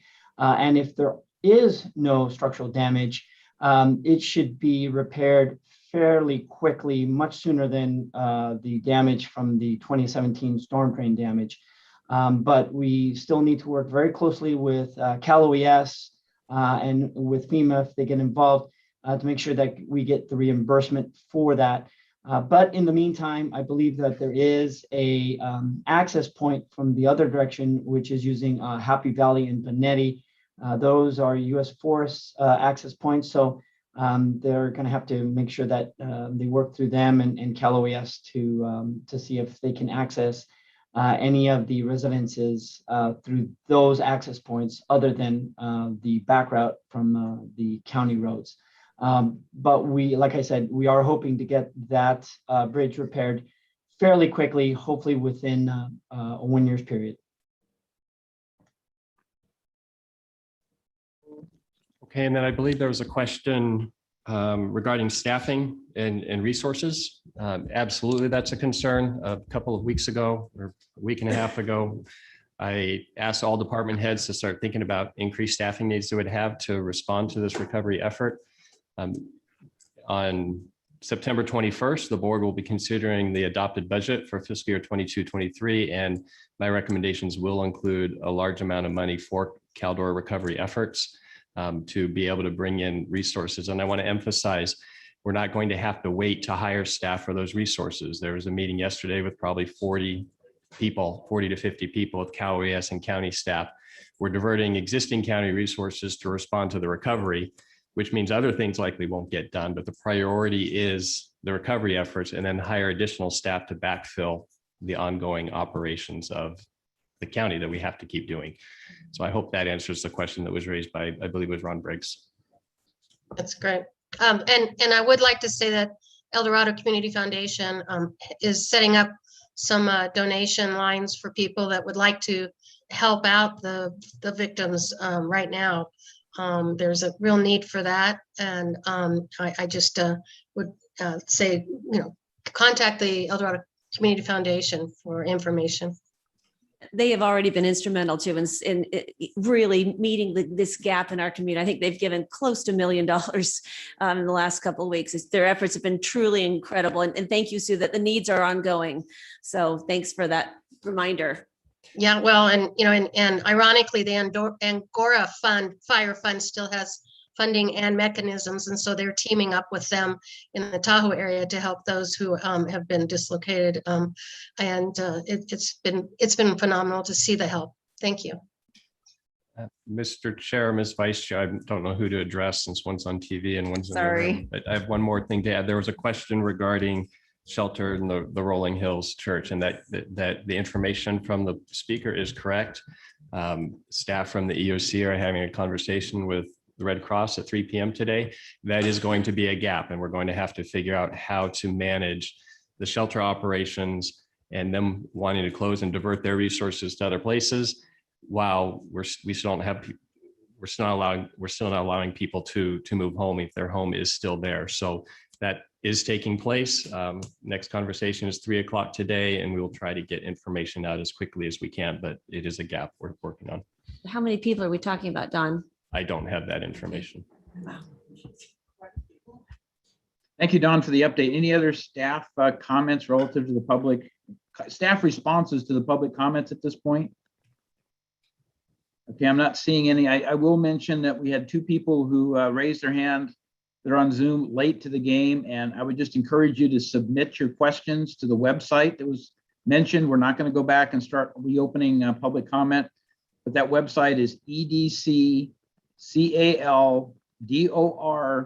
recovery at edcgov.us. If you submit your questions there, or you can call the working hours hotline, so to speak, which is 530-594-5400. 621-5101. That would be the best way to get your questions answered at this point. So appreciate that. And with that, recognizing we still have 2 more items and we have a department matter and we also have closed session items. Don, I'm going to suggest we need to take a lunch break given we're almost at 1 p.m. But what's your feel for it? I would agree, but it's up to the rest of your board. So I agree. Yeah, maybe. All right, so is a half an hour enough for everybody? absolutely. Yeah. Yes. Yep. Okay, so if we come back at 1:25, that gives you, yeah, basically half an hour. So Kim, if you just notice that on the, obviously the screen, if people come in late or whatever, that we'll be back at 1:25 to resume after our lunch break. All right. Thank you, Chair. Thank you all.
Supervisor Heidel, you ready to start? Yes, I am, Kim. I was just waiting for your prompt. So I think we're good to go. So we're resuming the Board of Supervisors meeting, this special meeting, and we were on item 2, and we still need to hear from two different individuals, our county assessor and our registrar of voters for subsets 2 and 3. So Mr. Ashton, which would you like to proceed with? Let's start with the assessor, Mr. Chair. Thank you. All right, very good. Carl, are you there?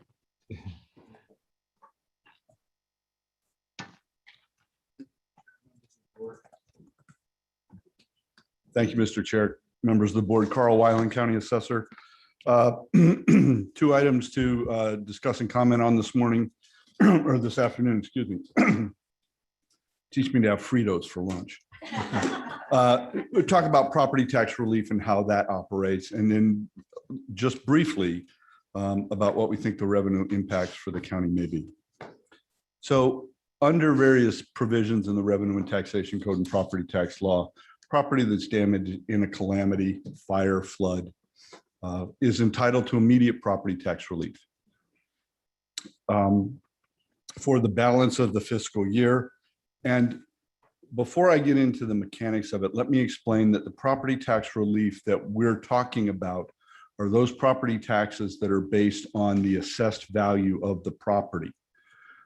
Property tax relief under this section does not apply to items like fire district fees that people pay, solid or wastewater or ambulance fees, and it certainly does not apply to contractual obligations such as the property assessed clean energy or PACE loans.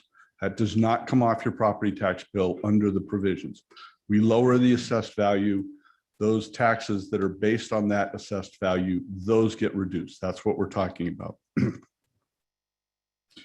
So let me give you, just start with a rough example. You have a property in Grizzly Flat that was assessed at $200,000. Another couple $100 of charges for ambulance and solid waste and things like that. So their property tax bill was $2,200. The $2,000 1% property tax, a couple $100 in charges, 2 installments of $1,100. Residence was completely destroyed.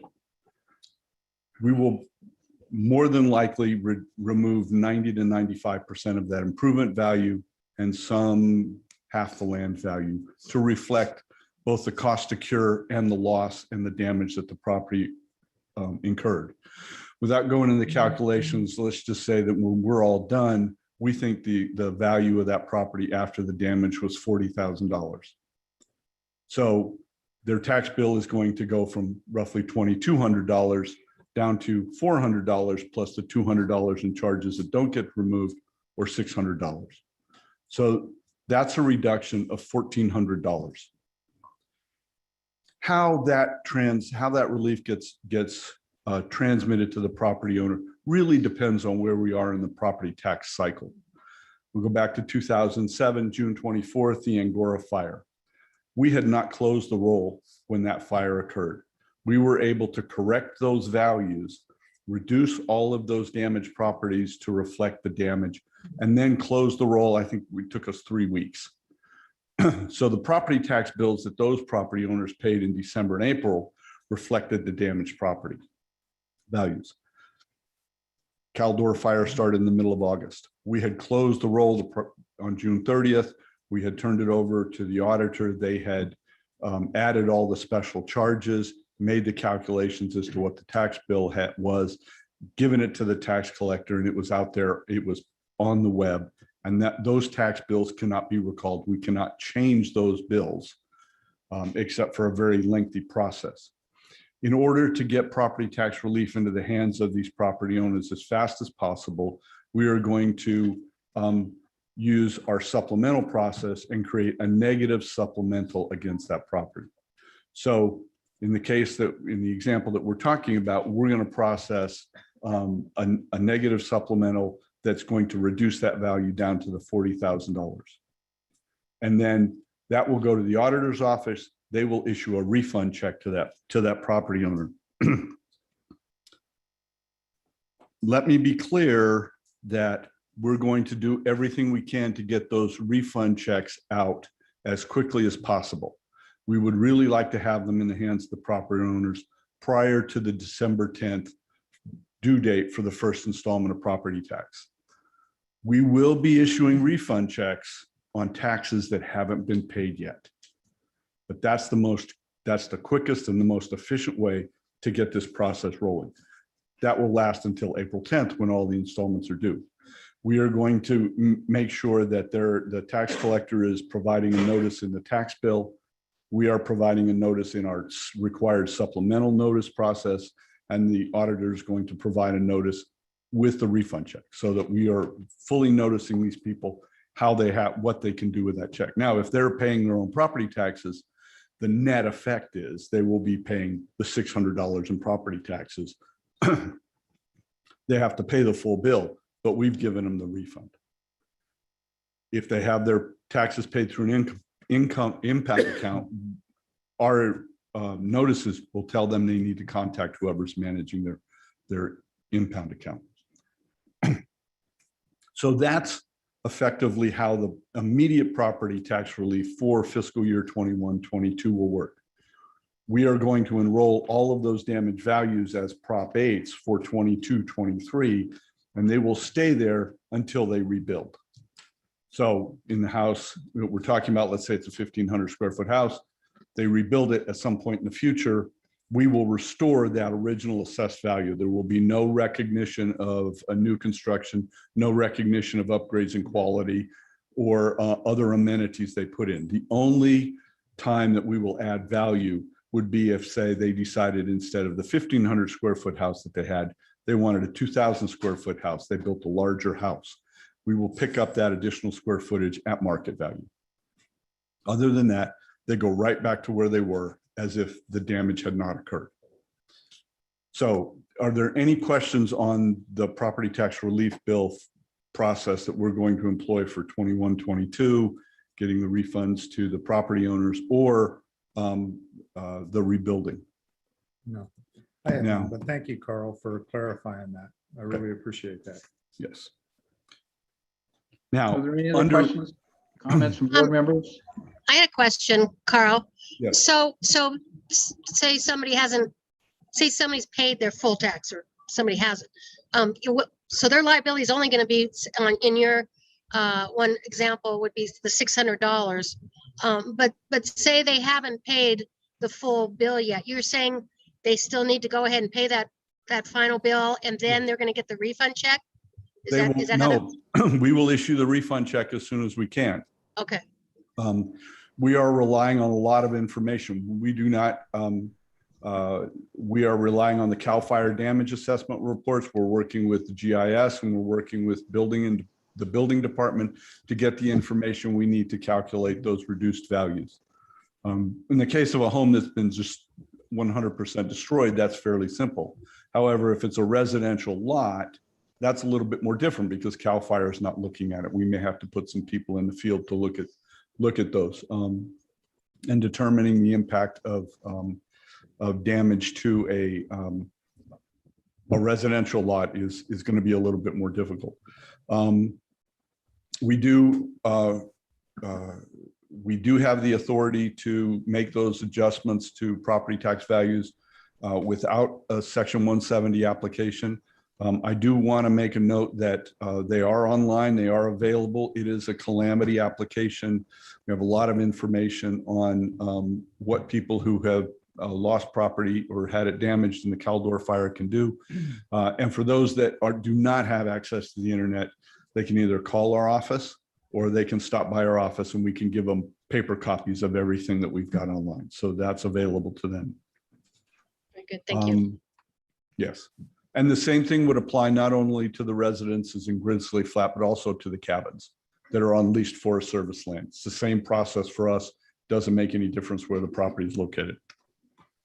So under the provisions of Prop 19, which was adopted in November. Carl, before you shift that, I do have a related question before we talk about Prop 19, and that is, it was quoted by the Grizzly Flat CSD that there's 175 to 200 homes that were undamaged in that area in the fire.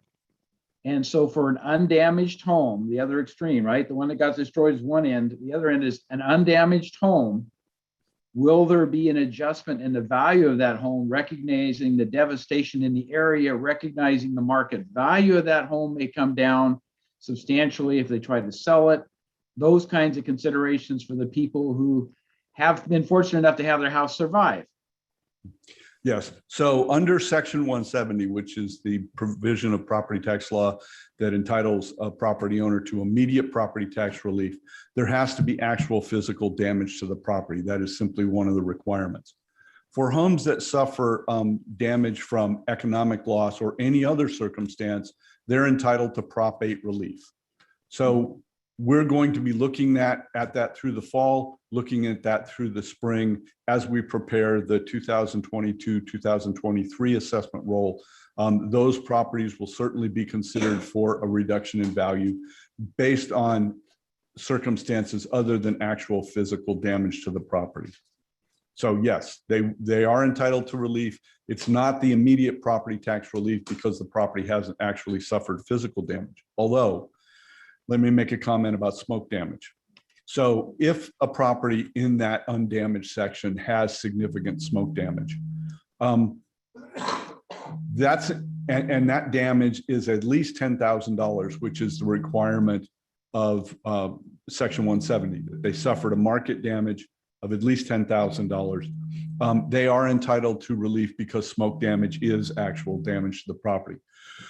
What we believe we're going to do is ask that they contact their insurance company if they submit a claim to the insurance company and the insurance company recognizes the smoke damage, makes an adjustment, provides some proceeds to remediate that smoke damage.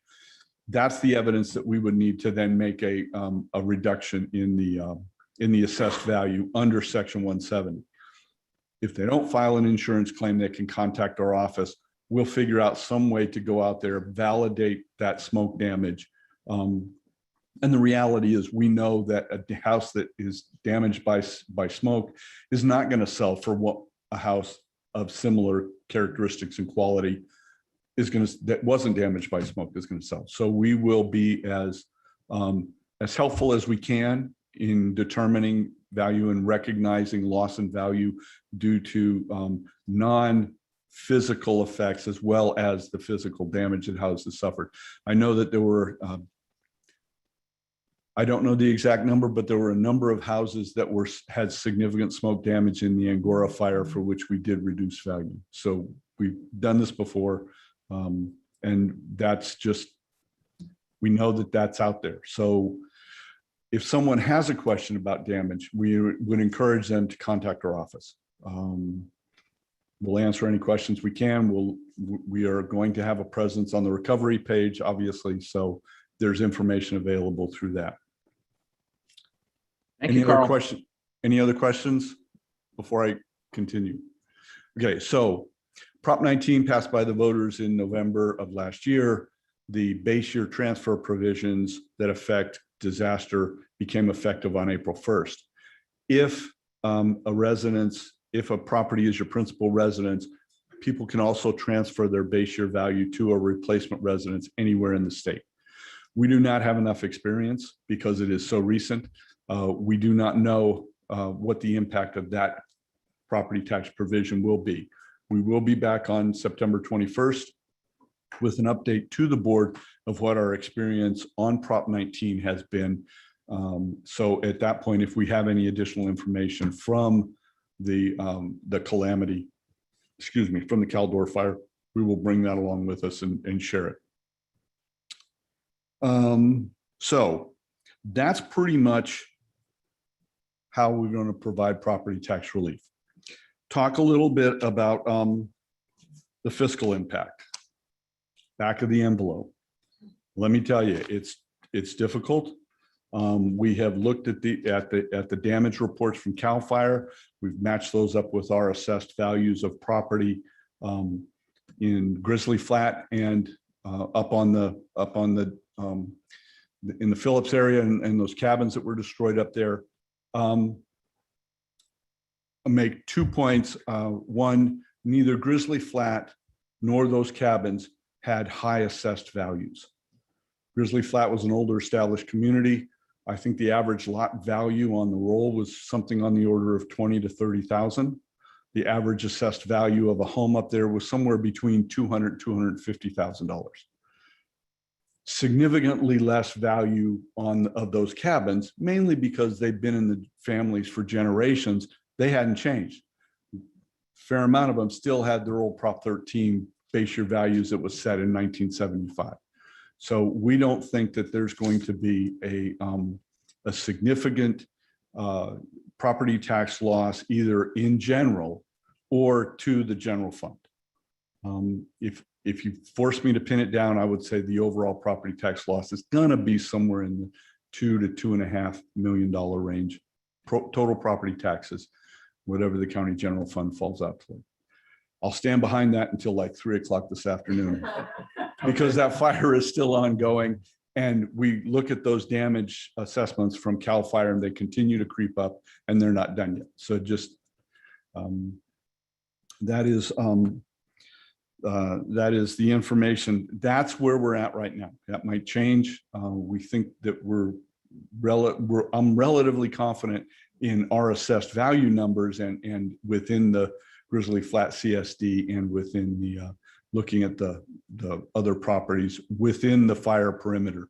But the two main areas of damage in Grizzly Flat and those cabins, that's where the bulk of the residential property was destroyed. So with that, there was a comment made earlier about staffing. We do have a staffing increase request in front of you on September 21st that has the support of the CAO. I suspect that when we look at the 22-23 budget, as we develop that, we will be looking at any additional staffing to deal with this. And all of the county departments, not just ours, but all of it, we're now following two tracks. We have all of our regular work to get done, and all departments now have to pick up this burden of the additional impacts of the Caldor fire. That really is the information that I have to present to you today. And with that, I'd be happy to answer any questions.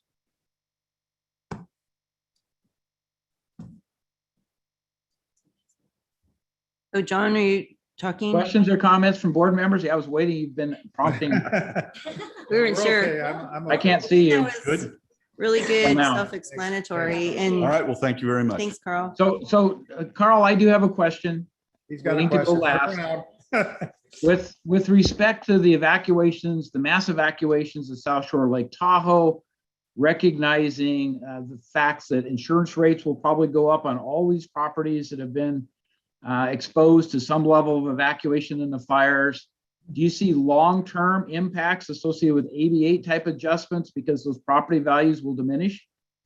And this is an ongoing question as insurance rates go up throughout the county and in the wildland interface areas that assessors have been looking at for a number of years. Everybody knows that the insurance rates are going up, and we look to the market. And the same thing will happen here. The market will adjust itself. So if properties sell for a lower amount because of the insurance requirements, one, that's reflected in the assessed value of the property, and two, the neighbors think that their house is worth $600,000 and they see 3 or 4 sales around them for $400,000. They're certainly entitled to contact our office and ask for us to review their assessed value. Under Prop 8, the assessor is required to enroll the lower of either your Prop 13 trended base year value or the current market value, whichever one is lower. So we haven't gotten a lot of requests on that from that.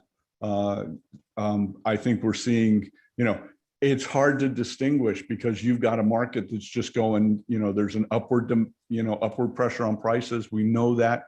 We foresee that for the future. That kind of eclipses any evidence that might just stand out on its own because of the insurance factor. So it's hard to judge. Add on that, John, and Carl, this obviously is that being that it's been declared a fire disaster, there's a relief for homeowners in that they cannot be canceled from 1 year to date, I believe is what it is, Carl. And Commissioner Laura from the State Commission on Insurance has passed this last year, a couple of years ago, if I'm correct. Yes. So Yep. that's Okay. that's a very murky situation, difficult to answer. Thank you, Carl. Okay. Thanks, Carl. Thank you. So I think at this point, we are going to have the registrar of voters speak. Is that correct, Don? Yes, Mr. Chair. Bill O'Neill, our Register of Voters, is up helping people vote up in Tahoe right now. So Linda Webster, I believe, is going to fill in for him down here. Okay, thank you. Just for clarification, we'll take public comment on both of these two topics together, right? Yes, Just so after we people in the conclude room with the are second. are wondering. Yes. Okay, thank you, Chair. Good afternoon, Chair Heidel and members of the board. I don't normally come speak to you, but I'm happy to give you I'm Linda Webster, the Assistant Registrar of Voters, and I'm here to give you an update on the current election. So right now we're in the tail end of the gubernatorial recall election, and the election day is September 14th, which is next Tuesday. And just to backtrack a little bit, on August 16th was the day that all the ballots hit the the post office for this election. And on August 17th started the evacuations. So that really started a lot of moving targets for us. We started reaching out. We did things like tried to isolate the email addresses that we had for people in those targeted areas that were being evacuated, and send them emails about where they could get their ballots or what they could do to assist them in voting. We got a lot of phone calls for people wishing to have their ballots sent to a alternate address. And so we've been hearing a lot from the public and doing what we can to serve them. We have kept our social media updated as far as our Facebook page, our website. We've reached out to the local news media, and we've done what we could to get the word out there and keep people informed on what their options are for voting. Last Saturday, the 11th, was the first day the 4th was the first day where our vote centers were open. So we had 2 vote centers open and 1 in Cameron Park, and it was supposed to open at the Cameron Park CSD, but because that was being used as an evacuation center, we moved it next door to the library. And today, this afternoon sometime, we'll be moving it back over to the CSD. It is one of our bigger facilities, so it's nice to be able to get back in there. And we had our Placerville Library open up also last Saturday. Now, we were unable to open our vote center at the college in the South Lake Tahoe area due to their evacuation orders at the time. But yesterday, we were able, with the assistance of the sheriff, get through Highway 50 and get all of our vote center supplies up there and get that opened up at 1 o'clock today. So that's a good thing for the South Lake Tahoe area. We do have drop boxes all throughout the county. We have 14 drop boxes that are available to people to drop their ballots off. And this Saturday, tomorrow, we do have 3 more vote centers open, 1 at the El Dorado Hills Library, 1 at Pioneer Park, and the one at the Garden Valley CCC, we will not be able to open that one, where it's going to be about a mile or so down the road at the Garden Valley Fire Station, because the CCC was housing South Lake Tahoe CCC residents. So we're put a lot of signage up there and let those residents know where it has been moved to. That's, I think, about the most of the update. I want to thank the board and Dawn and Dave for supporting us and all of our efforts in the last year and a half with the elections, and it's been different, but we're getting through it. Thank you, Linda. So board questions or comments? I want to thank you, Linda, for reaching out to these people that are in these evacuation centers and getting them, make sure that they're registered and, and make sure they have a ballot. So I really appreciate all your efforts and all your hard work. Thank you.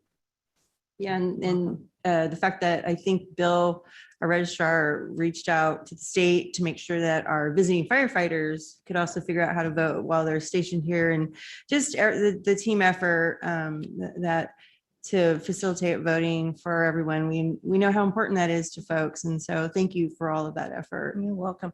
We did in the first week go out to a lot of the evacuation areas and took applications and went back to the office, issued the ballots, and went back out and delivered them.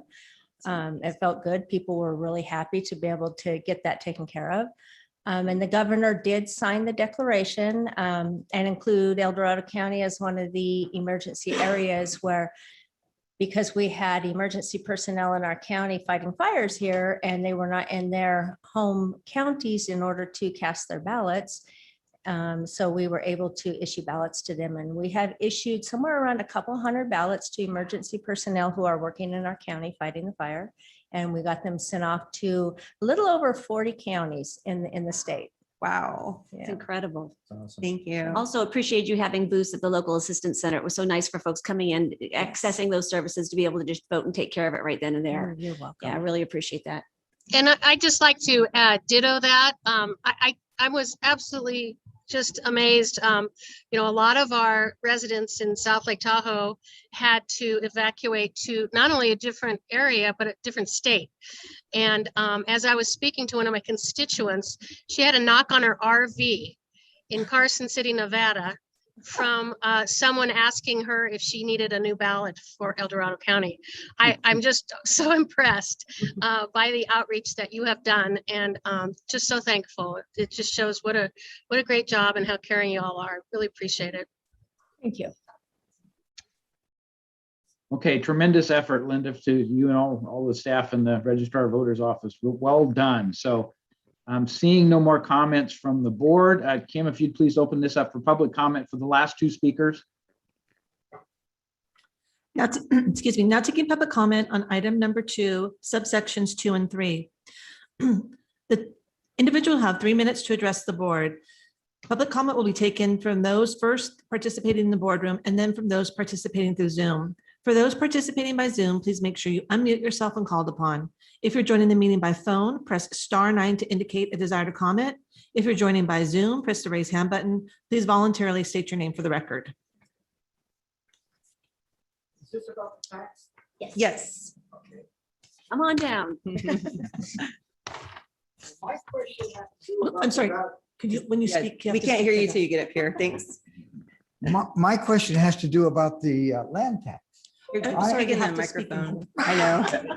My Please question has to do voluntarily about the land- identify yourself again. Please. I'm Tom identify Douglas yourself. from Grizzly Flats. I Thank lost you. a 2-story house, a garage, and a barn. Anyway, I had a couple of hundred trees on my property that was about 150 to 200 foot tall. And those trees was valuable. I also had a lot of fruit trees. I had 10 apple trees, 2 cherry trees, a couple of persimmon trees, and a couple of nut trees. They're all gone. The fruit trees and stuff aren't going to be able to produce because they've been scorched so bad. And to me, that's a loss on my property. So does that lessen my property value because I've suffered that loss? That's- After all the comments, we'll get you an answer. Okay, Tom? thank you. Thank you. Or we'll try to get you an answer. Yeah. Is anyone else in the room? Oh, here we come.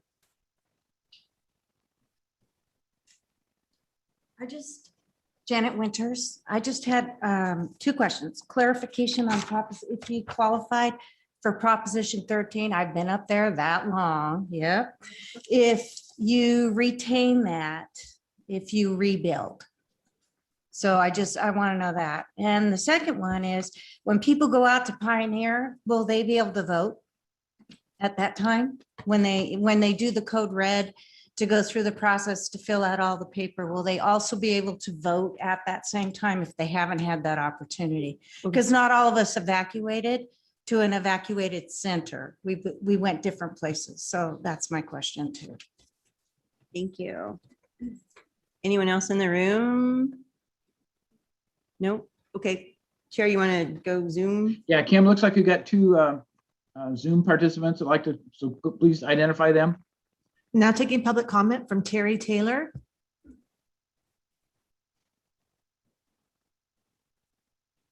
Please unmute yourself, Terry.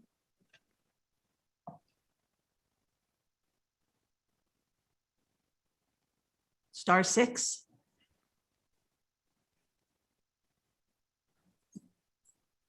I guess we'll come back to Terry. Okay, yeah, Terry, please try to find a way to unmute yourself. Now taking public comment from Sherry Forte. Hi, my name is Cherie Fortin, and I'm a property owner and resident of Phillips, California. And I have a comment about a newly acquired property. My husband and I closed on our lots and home on July 31st. And the fire took our home on August 29th. And when I went to the local assistance center, the property tax assessment they gave me was the previous owner's property taxes and bill that will become due in December. Additionally, when we closed on the property on July 31st, we prepaid the taxes. So essentially we paid back the original seller the taxes for the remainder of I think this fiscal year. And so I'm curious on this payment refund structure, because at the time that I visited the local resource center, they hadn't yet even begun to transfer the tax assessment, even though the deed had been recorded, the tax assessment had not been recorded.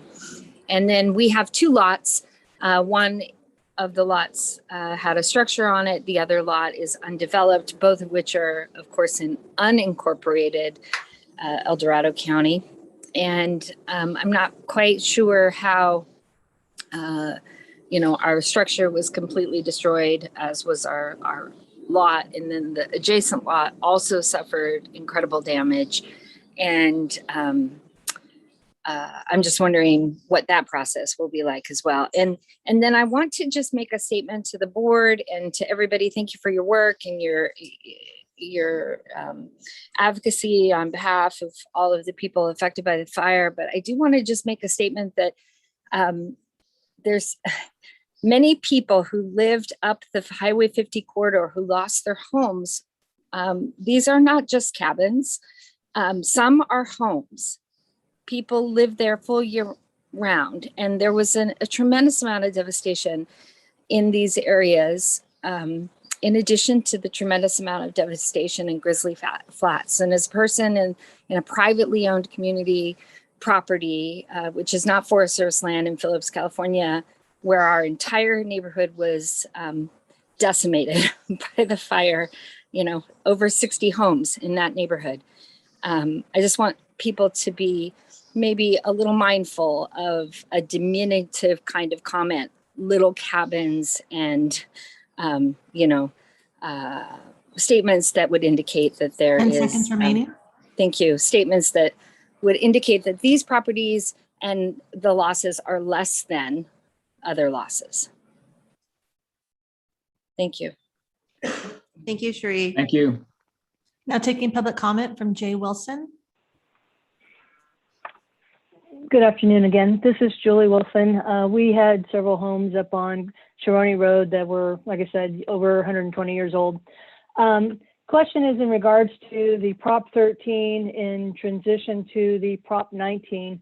We'd like a further explanation as to how exactly that will work if we are able to retain that Prop 13 tax value if and when we decide to purchase a new residence. Thank you. Thank you. There's no additional public comment. All right, very good. So I think it sounds like Carl is can hopefully respond to some of the questions we had. I didn't hear any election voting questions. So Carl, There was one. There was one. Okay, yeah. Excuse me.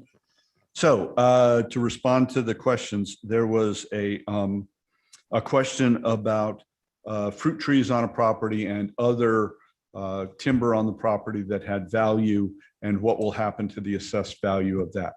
So for the trees that were on the property, our reduction in the assessed value of the land will reflect both the loss of the value of those trees and melded with the cost to cure. We know that it costs somewhere between $500 and $2,000 to take down a big tree, depending on the nature of the tree. We will recognize that when we process that reduction under Section 170. As regard to the fruit trees that were scattered around the property or other living improvements that might be on there, I'm gonna guess that we're not assessing those. So they had value, but they weren't on the assessed roll. So we would not, since they weren't being assessed, they would not be reflected in the assessed value. And it's a sad thing to lose fruit trees, but those won't be considered when we look at the loss to the land value. We'll be looking for the loss in the entire market value, and they may have contributed to the market value. And if a property owner submits a claim for a calamity reduction and believes that those, and gives us an opinion of what he thought the property was worth, including those trees, we'll take a look at that when we calculate that percentage of loss and apply that to the assessed value. So that's how that works. But the actual trees that were on the property that have been burned over and are going to have to be removed. We heard earlier testimony today that these weakened trees present a hazard and they fall. Yes, we're going to recognize the loss of those. There was a question from, I believe, Janet Winters about retaining if they rebuild. As I noted in my presentation, under Section 170, your Prop 13 value is specifically protected. If you lose the property is damaged in a calamity, we reduce it to reflect the damaged condition of the property. When you rebuild, we will just restore that original value without recognition of quality, without recognizing that it's a brand new house. Only in the case where you build larger and add additional square footage will your assessment increase over what it would have been had the damage not occurred. So you are held harmless under Prop 13 under the calamity sections for any improvements that you make in quality or nature of construction. We're not going to look at upgrades to windows or roofing or flooring or anything like that. There was a question about property that was acquired in 2021, in calendar year 2021, that we have not processed yet. Just recently closed on July 31st on lots. When we are making provisions that when we get to processing the 2021 events, and we just started on those in the early part of July, because for the first 6 months of the year, we're finishing up the work on all the activity that occurred throughout the county in calendar year 2020. So the lien date is January 1st of 2021. That's the measurement date for inventory day. We have 6 months to complete all of the assessments, and so that the roll that we turn over on July 1st of 2021 reflects all of the activity that occurred in the prior calendar year. We are just now starting the work. Well, we've been at it for some time now, but since July 1st, we've started work on all the activity that that's taken place in 2021. We've started on the early part of the year. January, February, March, we're processing those sales, processing those events. Eventually we'll get to the July work. And at that point, we will have recognized that this property suffered damage as a result of a fire that occurred in August, and we will factor that into our calculations and how we process that property going forward. So we are going to recognize the damage that occurred to property that was purchased in 2021 after we closed the roll and yet has suffered damage because of the fire. And we have a number of those, we've identified them, and we will be giving them the special processing that our property system requires. And then there was a question about Prop 13 to Prop 19. So as I said, under Prop 19, a property owner can transfer the assessed value of their principal residence to a replacement residence anywhere in the state. It has to be a principal residence. It can't be If I believe she mentioned that it was a cabin, if it's a cabin and it's not your principal residence, it's not eligible to transfer under Prop 19. Under the old Bayshore transfer rules, a person could transfer a principal residence and up to $1 million in other property. That went away. That $1 million of other property went away with the voters passing of Prop 19. So if it's your principal residence, you can contact our office and we can explain to you how the Prop 19 Bayshore transfers work. If you have a question about whether or not your residence qualifies, was it your principal residence? Again, contact our office. We'll be glad to answer any questions. I believe that's all the questions I had. So I think there was one about elections. Thank you. Thanks, Carl. Thank you, Carl. And I just make a quick comment in that, we did hear a comment from someone asking us to be mindful of the fact that there are residents up there beyond Grizzly, and the fire's not over. We may still lose more structures, we don't know. But especially, for those who have lost them anywhere, we certainly have our concern, and that's what we're trying to do today is figure out a way to help for all the residents. Thank you. Linda, elections question, and I'm assuming maybe wrongly that the only election that's on the table currently is September 14th. Is there some other local election up in this area? We do have an election in November. It's a very small election. It's only going to affect around 1,000 people. Okay. It will not affect any of the evacuated areas. The question was, when people are out there at Pioneer Park this weekend, can they vote? And the answer is yes. The vote center is open from 8:30 to 4:30, Saturday, Sunday, and Monday. And on Tuesday, election day, it'll be open from 7 a.m. to 8 p.m. Okay, so Pioneer Park, but nothing closer to Grizzly, right? No, that is the closest for the vote center. Okay, thank you. Thank you. Thanks, Linda. Any other final board comments before we close this item and move on to our department matters? Okay, seeing none. Thank you all for your attendance. I know this has been kind of a long, strenuous type of activity, but there was a lot of good information here.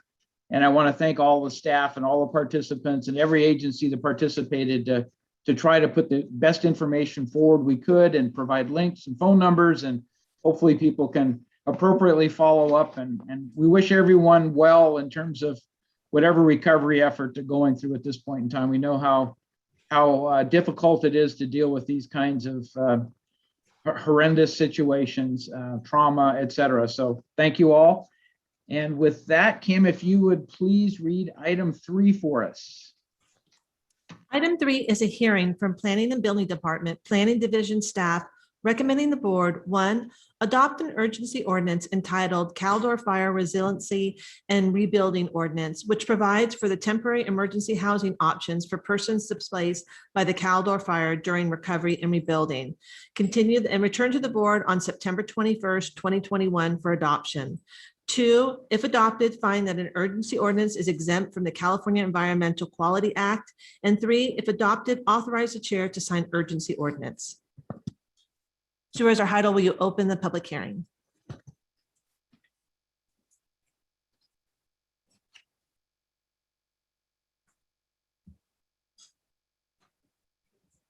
Supervisor Heidel, did you freeze up?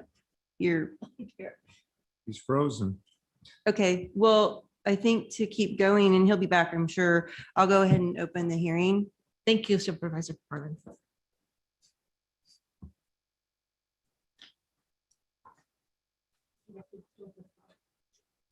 Thank you, Mr. Chair, board members, Rob Peters, Deputy Director of Planning.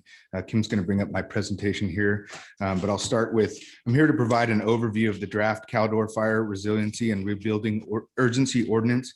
I'm here representing the Planning Division, but the proposed ordinance was prepared in coordination with the Building Division, the CAO's office, County Council, the Environmental Management Department, and representatives from local fire districts.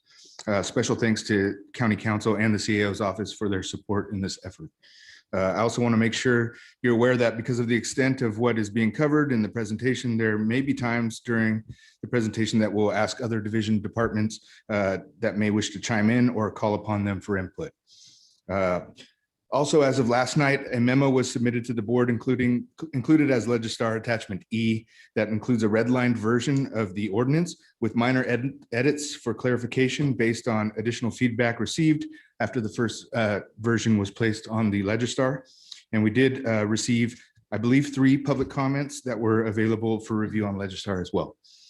The purpose of the ordinance is stated as modifying and temporarily suspending various housing-related permitting and health and safety provisions and policies to expedite recovery and rebuilding of homes and communities destroyed or damaged by the Caldor fire.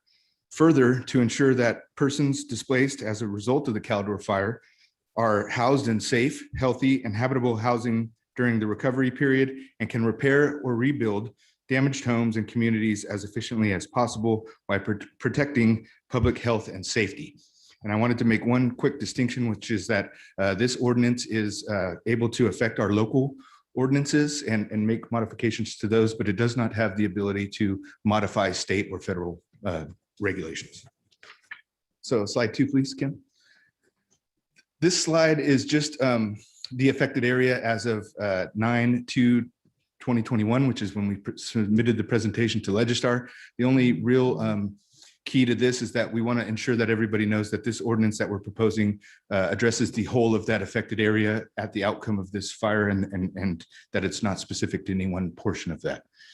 The next slide, please.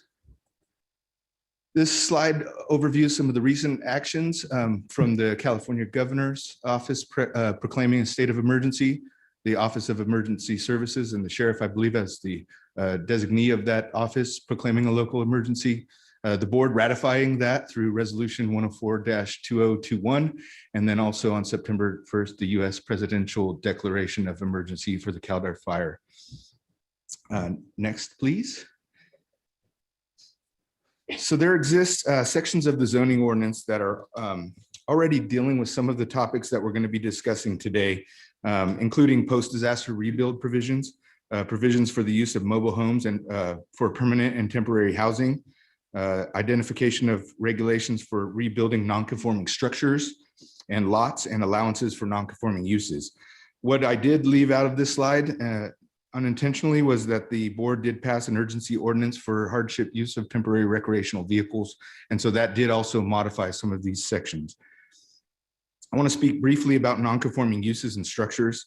These are uses or structures that were legally established, but no longer comply with some portion of the zoning ordinance provisions. So they are legal to the extent that they exist today.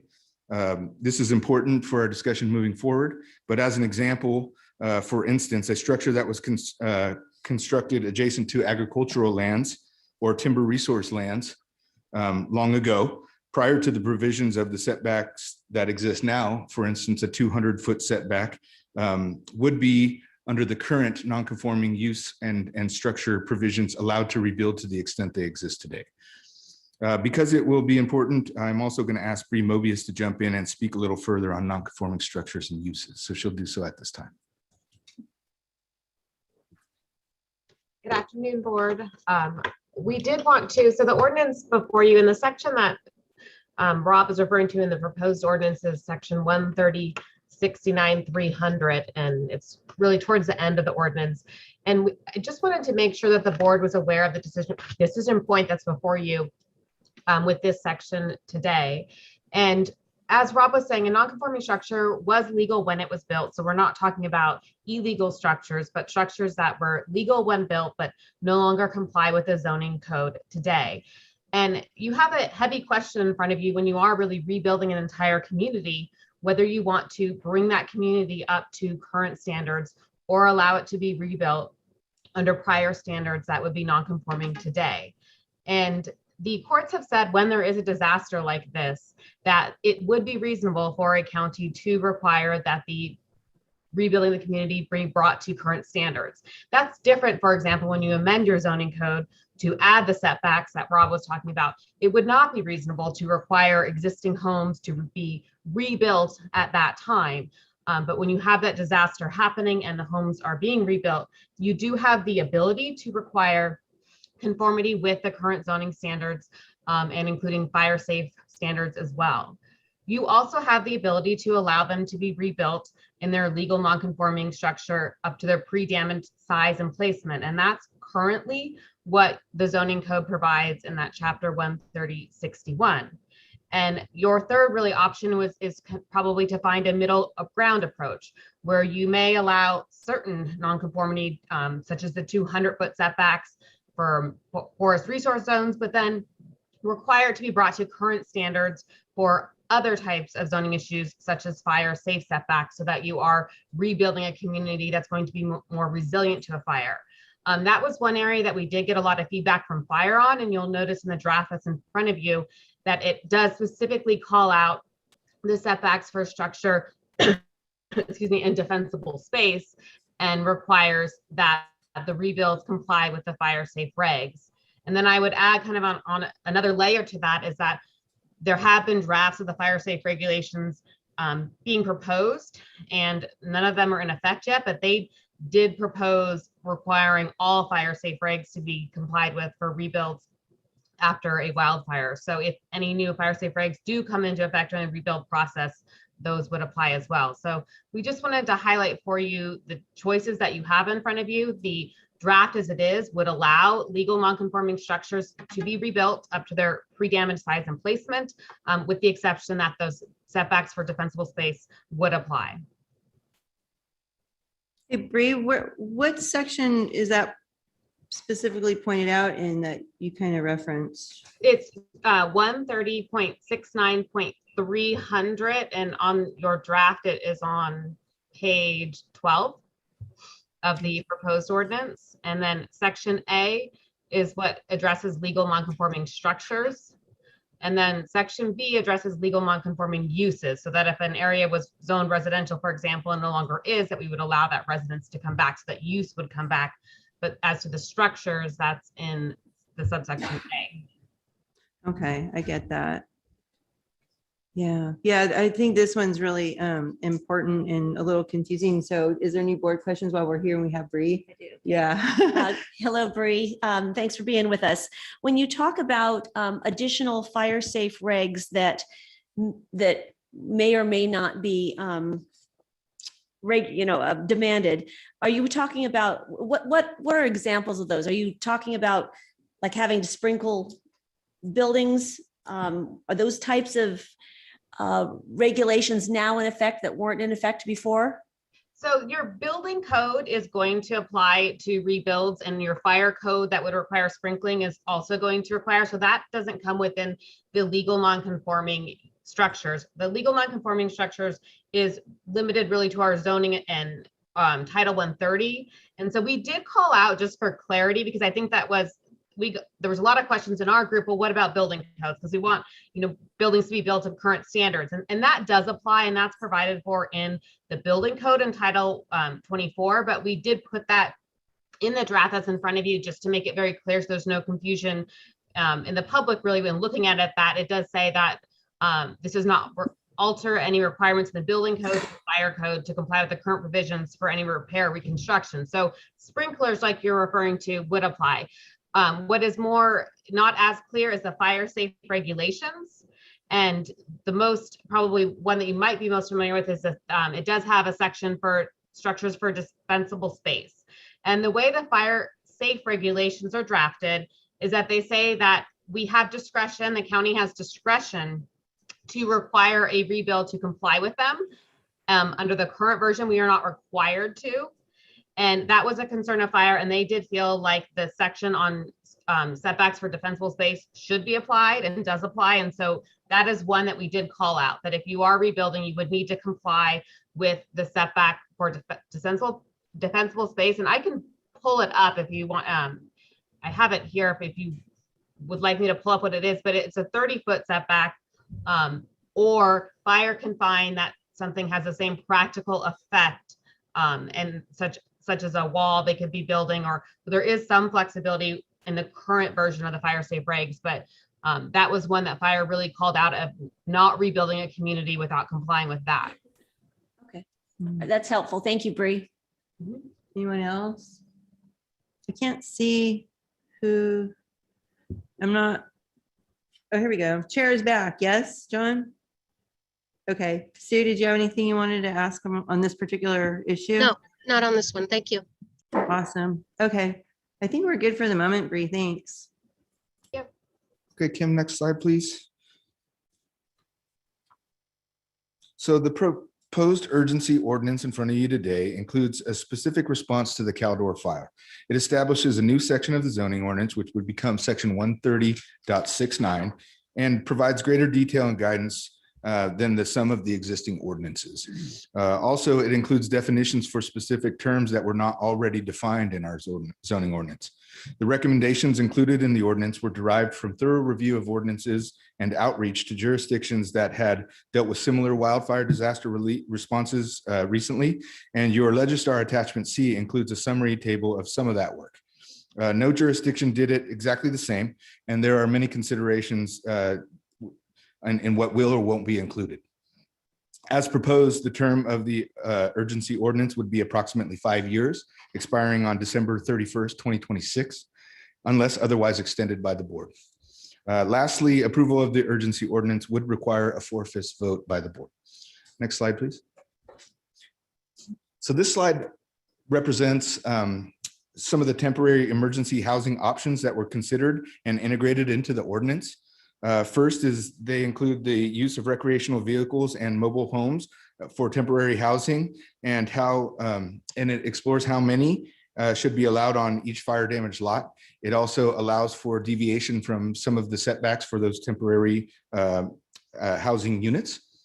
It also explores the use of existing accessory structures for temporary housing. This includes structures such as guest houses, pool houses, and others. It explores the use of lodging facilities and short-term rentals for longer-term emergency housing, temporary housing, ag employee and seasonal worker housing, and that it may be also used. The use of existing campgrounds and recreational vehicle parks, including a temporary increase in the density of those facilities, and also safe parking sites that would allow overnight parking for displaced persons on private property. Next slide, please. So some of the other excuse me, I think we went.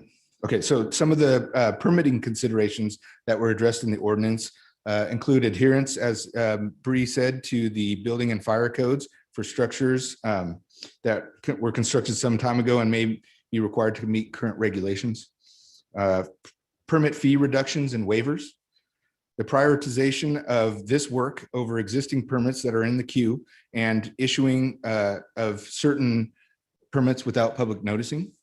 The continuation of non-conforming uses and the rebuilding of non-conforming structures in their current location, as we kind of described previously.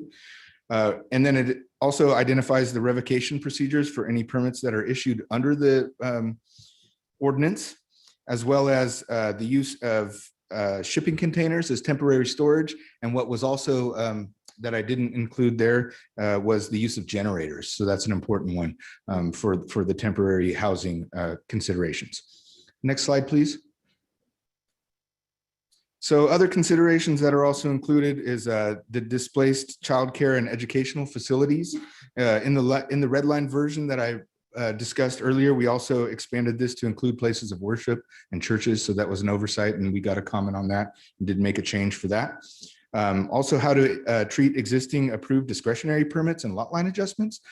Discretionary permits that had already been approved and constructed.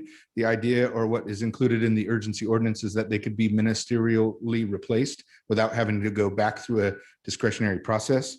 And lot line adjustments generally have a year to be finalized. And so it talks about how we might extend those for ones that are in the process of being done. The ordinance addresses the intent for to apply to the Myers area plan. And thankfully, hopefully we won't have to utilize those provisions, but not knowing what was happening last week, we included that in there. The ordinance also includes some mandatory permitting language related to the clearing of fire debris and hazardous materials that we discussed earlier in the meeting today. And then lastly, the permits approved under this ordinance would be exempt from the requirements of CEQA in compliance with the Public Resource Code sections 21080 B3 and B4 and section 15269 emergency projects of the CEQA guidelines. Next slide, please. So again, staff is here seeking direction from the board to affirm or modify the key decision-making points included in the proposed ordinance. Next slide, please. So a couple that we will definitely have discussion on many of the topics, I'm sure today. Some of the key decision-making points that we wanted to just highlight included the temporary emergency housing options that we've described and whether or not the board wants to expand or reduce those options. Fee reduction and waiving for permitting. As proposed, fees could be waived for temporary housing and residential permits, including non-conforming, but not for those that have fire insurance that would cover the permitting costs. So that's where the fire insurance would actually cover the cost of the actual permitting, that those fees would not be waived. And as written, the ordinance does not include fee waivers for non-residential permits. Whether or not, again, to allow legal non-conforming structures to be rebuilt in their existing locations, the ordinance currently would allow that to happen. Whether or not we should prioritize permitting over existing work in the queue. So that's that priority permitting over our existing work. And then again, ministerial approval for discretionary permits that I already described, and whether or not to expand safe parking sites to county-owned lands. Right now, the provisions of the ordinance only include privately owned lands. Next slide, please. So the Building and Planning Department response. The Planning and Building Department is already actively involved in the Caldor fire response efforts, especially the building division. Additional resources will be needed to continue to respond to the disaster and participate in the rebuild without impacting the existing department operations. The exact amount of resources is unknown at this time, but staff will be returning to the board once the magnitude of the disaster is known and accurate estimates could be provided. Next slide, please. So in summary, the recommendation, the Planning and Building Department would recommend that the board adopt the urgency ordinance entitled Caldor Fire Resiliency and Rebuilding Ordinance, adding chapter 130.69 to title 130 of the El Dorado County Ordinance Code, or provide direction to staff to make modifications to the proposed urgency ordinance and return to the board on September 21st, 2021 for adoption. Next slide, please. And if adopted today, find that the urgency ordinance is exempted from the California Environmental Quality Act pursuant to the sections described there, Public Resources Code 21080 B3 and B4, CEQA guidelines sections 15269A and C, and also CEQA guidelines section 15061 B3. And if adopted, authorize the chair to sign the urgency ordinance. So that concludes my presentation, and we're happy to answer any questions that you might have moving forward. One of the questions I'm going to ask is you're going to need additional staff to be able to speed this process, because we don't want it to be all bottled up, especially when you're talking about people that are going to request to be rebuild out there in Grizzly Flats. So, because I want to make sure that it goes smoothly and that there's no hoops that a lot of these people have to jump through. So anyway, that's one of the questions and things I want to ask you guys. Tiffany Schmid, Director of Planning and Building. Completely understood. We're already having conversations with the CAO's office on what additional resources we will need. Okay, thank you. Makes sense. Chair, you're there, right? Yeah. Yeah, no, I'm here, and I didn't know if you want to take for me to take it back over, Lori, if you want to just go run through this, whatever's your pleasure. Nope, go for it. You're back. Okay. I guess I have a question, and it gets into staffing and stuff, but enforcement, because I'm all in favor of doing these things and facilitating recovery and making it easier, but we all know that human nature will play a role at some point and people won't follow the rules. And so how do we make sure that people who won't follow the rules are not subjecting other people to health or safety issues, sanitation, et cetera? How do we do that?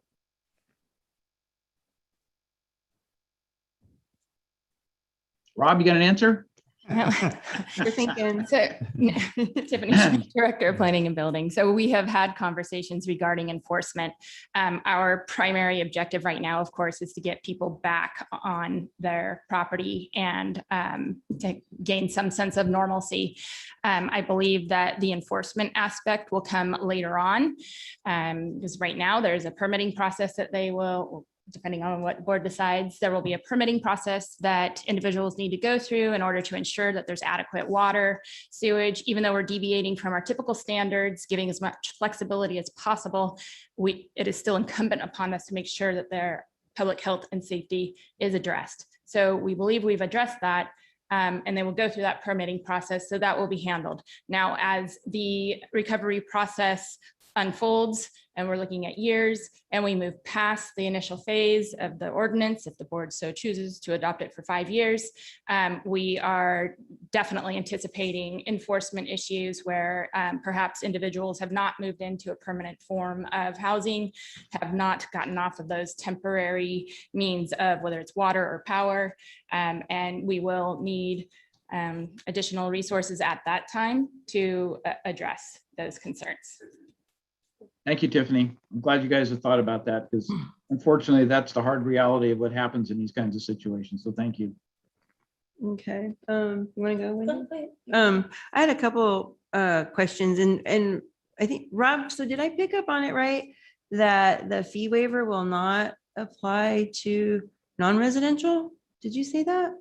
As currently written, yes, you're correct. It is addressing fee waivers for residential reconstruction and temporary residential permits, but as written right now, it would not apply fee waivers for non-residential.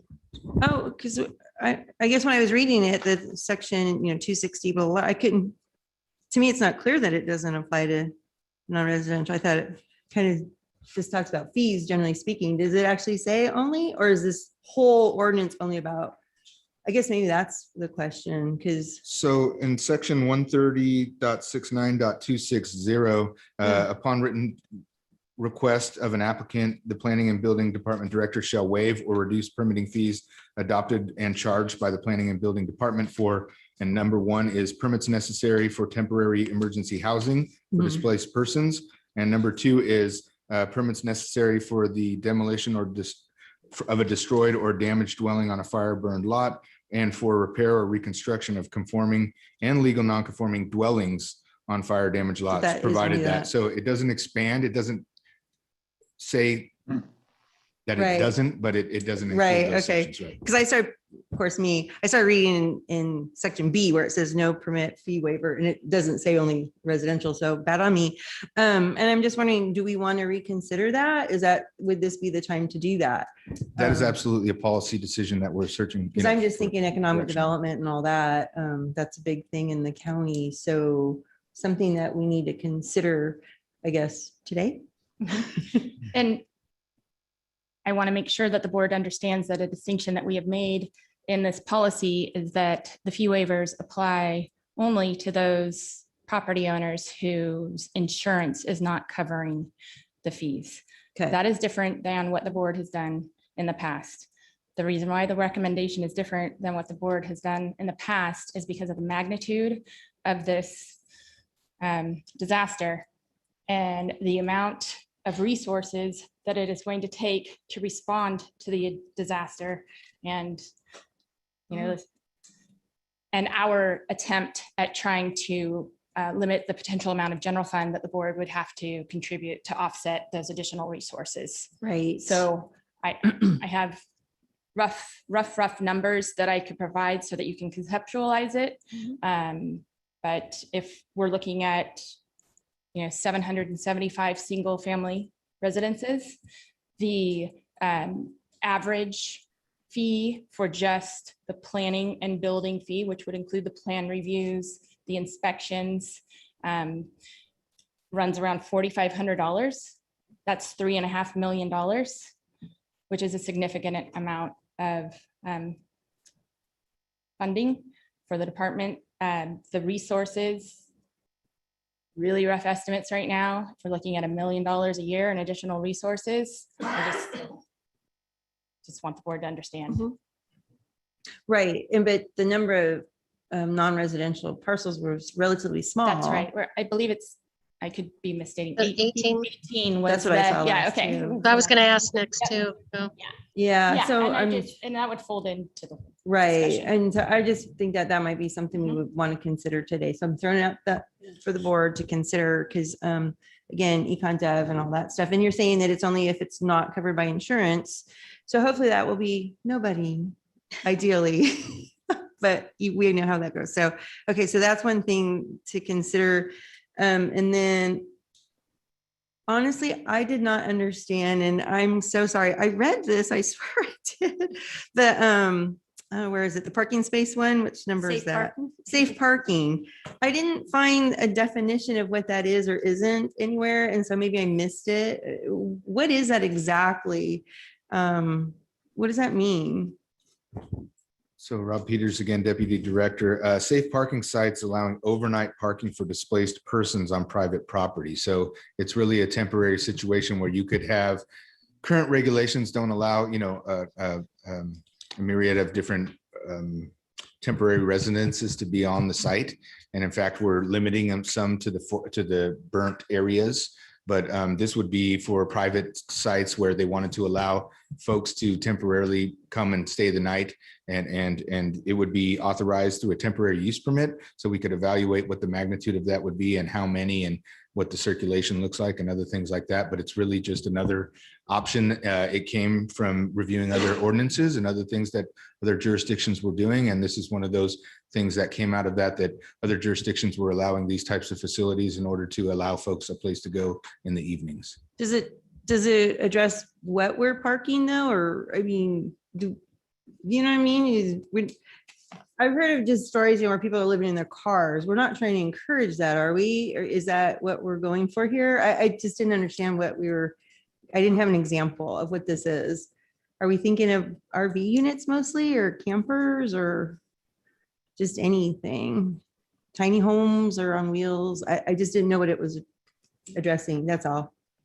That's a good question. It doesn't necessarily limit that in the language that Okay. we have right now. I think the definition of, for instance, temporary recreational vehicle under our current urgency ordinance doesn't include things like the campers in the back of pickup trucks.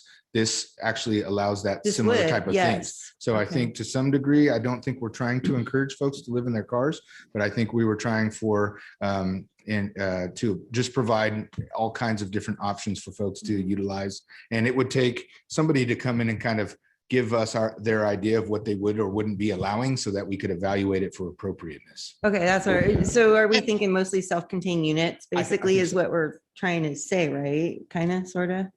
Yeah, one of the things I wanted to ask you, you're talking about overnight. I mean, is there going to be a period of how many days that a person can actually sit on? Like, let's say, for example, I know Randy Rossi was utilizing that one corner in that property there. And I know there's a particular couple families that are staying there. So how long can them families be able to stay? Is it 1 day, 2 days, or 3 days, or when the process is completed? Yeah, so I will add that this part of the ordinance is not well developed. It's more of a concept at this point. We were trying to put in every single tool that we could possibly think of to get people housed. So this would require, and it states in the ordinance, I believe it's further coordination with environmental management, sheriffs.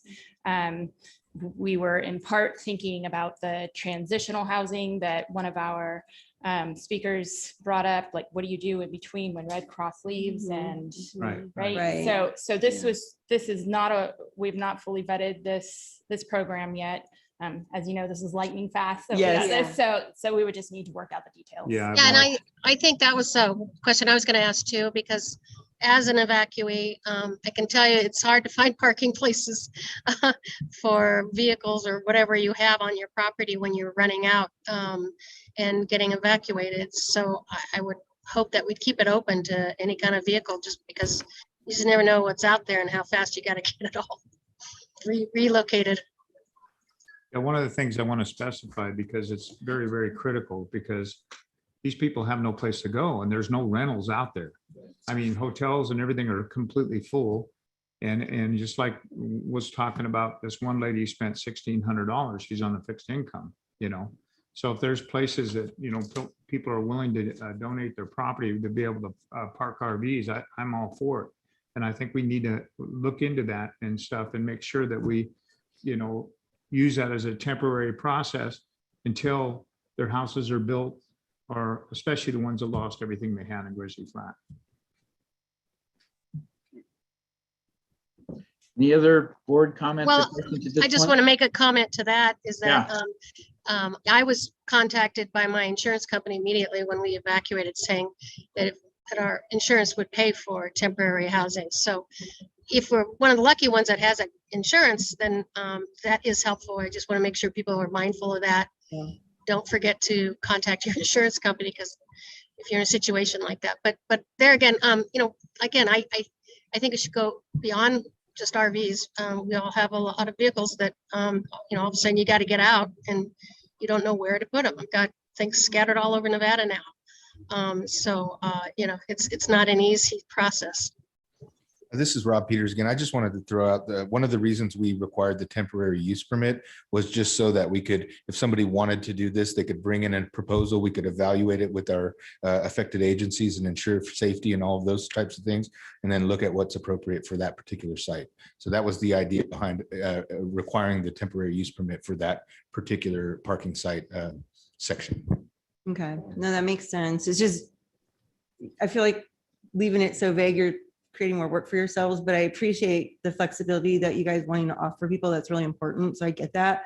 And then let's say we do adopt the ordinance. I'm just hypothetical. We adopt the ordinance. Can we bring it back and make changes, correct? If we find something's not working. So Yeah, this is Rob Peters again. Yes, absolutely. The board could bring back something or add additional things as things come up.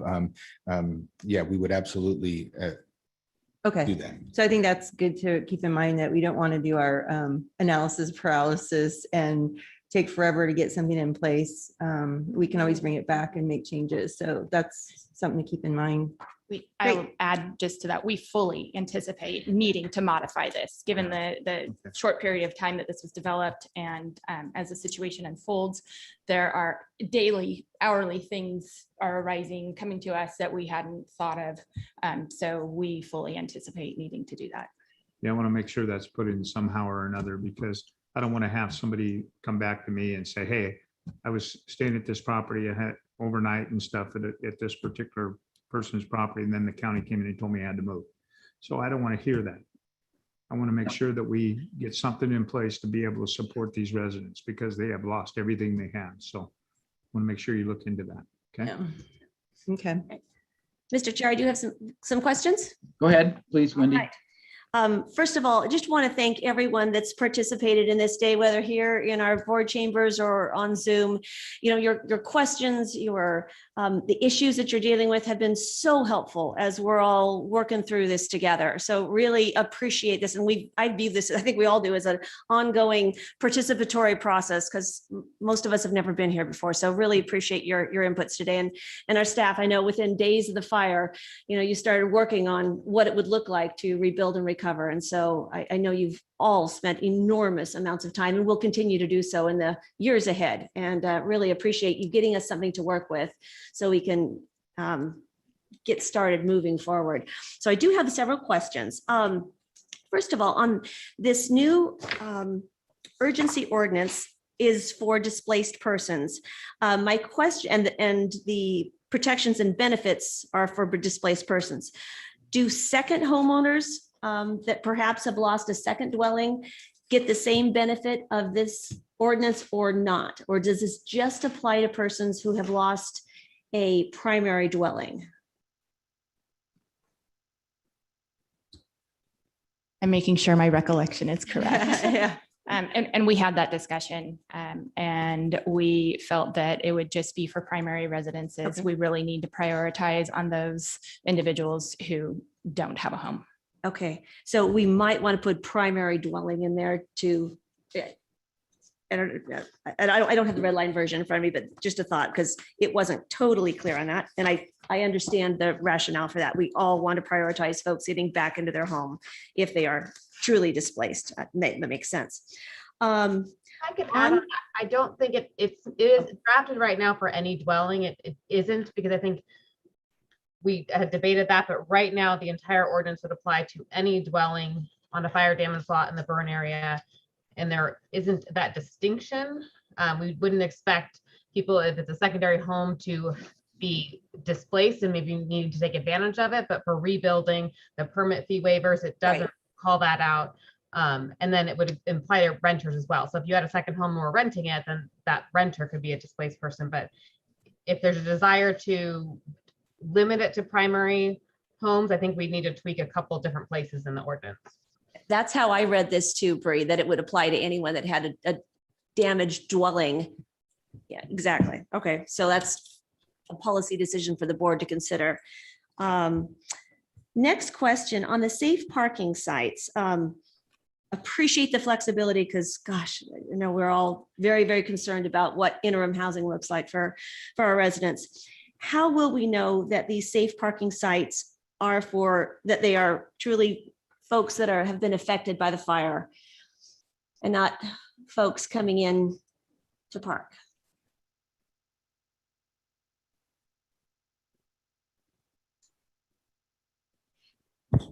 One second, just so we can confer on that You question. bet. You know, and maybe that's something for later as we work on enforcement issues. But it's just food for thought. Yeah, I think, Rob Peters again, I think that in other instances, we've talked about the documentation necessary to identify that. Again, it wasn't the most established portion of the ordinance. And so we would certainly expand upon that, but we would, of course, like it to be for the benefit of the displaced people and not for all the other opportunities that might And be maybe out that there. comes later in later revisions, but it was just an initial question I had. And I would add, it does have registration requirements to establish proof of displaced person status. So the ordinance doesn't articulate that procedure, but that would be, it is required to be part of the temporary use permit, that there is that procedure in place. And at that point, we're hoping that we would have really the county's procedures in place to identify who is a displaced person or not. But you would not be able to give out a temporary use permit without having a registration process to make that check that you're talking about. Okay, great. Thank you. And there are just some really beneficial policies in this that will really help folks, I think, get back to semi-normal, or at least moving forward. How will we communicate the tools in this ordinance to those affected by the fire?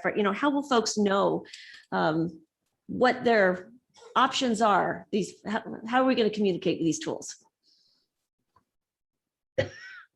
Yeah, so Rob Peters again. So we, on our websites, we currently have links to resources for these types of things on both planning and building websites. We have participation in the local, the LACs from our staff members.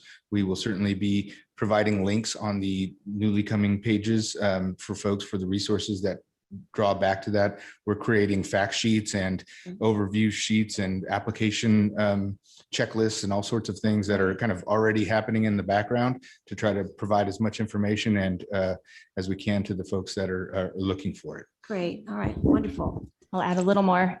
Certainly work with our PIO, and we've also reassigned our department ombudsman, Katie Ryder, to the whole Caldor recovery effort. My hope is to keep her in that function so that she can provide that level of service to our customers. So that will be, sorry, CAO, one of my asks is a backfill of that position. Okay, wonderful. And then I guess my last question is probably one that we don't really have an answer for yet, but do we have any idea of how many folks have insurance challenges that may affect and compound their ability to rebuild? Are there tools that we can employ to help ensure that people aren't homeless? FEMA, what's our process for addressing that just, horrific challenge? I might be able to have some numbers in a few minutes on at least the number of people who went through the local assistance center to kind of set a concept, if you give me a few minutes, in regards to FEMA assistance. That gets into where we are in this Declaration. middle ground of the emergency declaration being approved, but the disaster declaration has not been approved. And it's when the disaster declaration By is the approved president? by the President of the United States, that then FEMA assistance becomes available for individuals. And if people are asking, why hasn't the disaster declaration been approved? It's because the damage assessments have to be completed by FEMA. And they hadn't been able to get on the ground because of the fire until I think they were there Wednesday. They were definitely there yesterday, starting those assessments. And there's a dollar threshold they have to determine. It's in the 60 to $65 million range. 60 million. Okay. That they have to determine the damage is greater than that before they can even submit the request to the president to sign. Okay. Now, if you remember what Cole Glenwright from Cal OES said, all indications are it's gonna be more than that. But we're in this phase, we're in this limbo period right now where we're going to be lacking some assistance to people who really need it, unfortunately. All right. Well, thank you for kind of explaining that. And I will try to get some numbers for you in a minute if you have some other questions. That's all my questions for now. Thanks. Any other board questions or comments? Yeah, I have one, and it goes back to a question relative to the transitional housing and that sort of thing. I've seen a number of emails, people talking about, I need a place to park my RV. I need a place to park my camper. Has anybody considered reaching out to EID with the Sly Park Reservoir Campground to see if they're willing to work with us to provide sites for people who have been displaced? That's the largest facility I'm aware of that's closest to Grizzly Flat. And there is water out there, and there are porta potty type facilities. And if you included periodic waste disposal, sewage disposal trucks going through, maybe that's a potential to at least get some of the people who want to be closer to where they can restore their properties living in a RV, trailer, whatever. But has anybody thought about reaching out to EID relative to Sly Park Reservoir?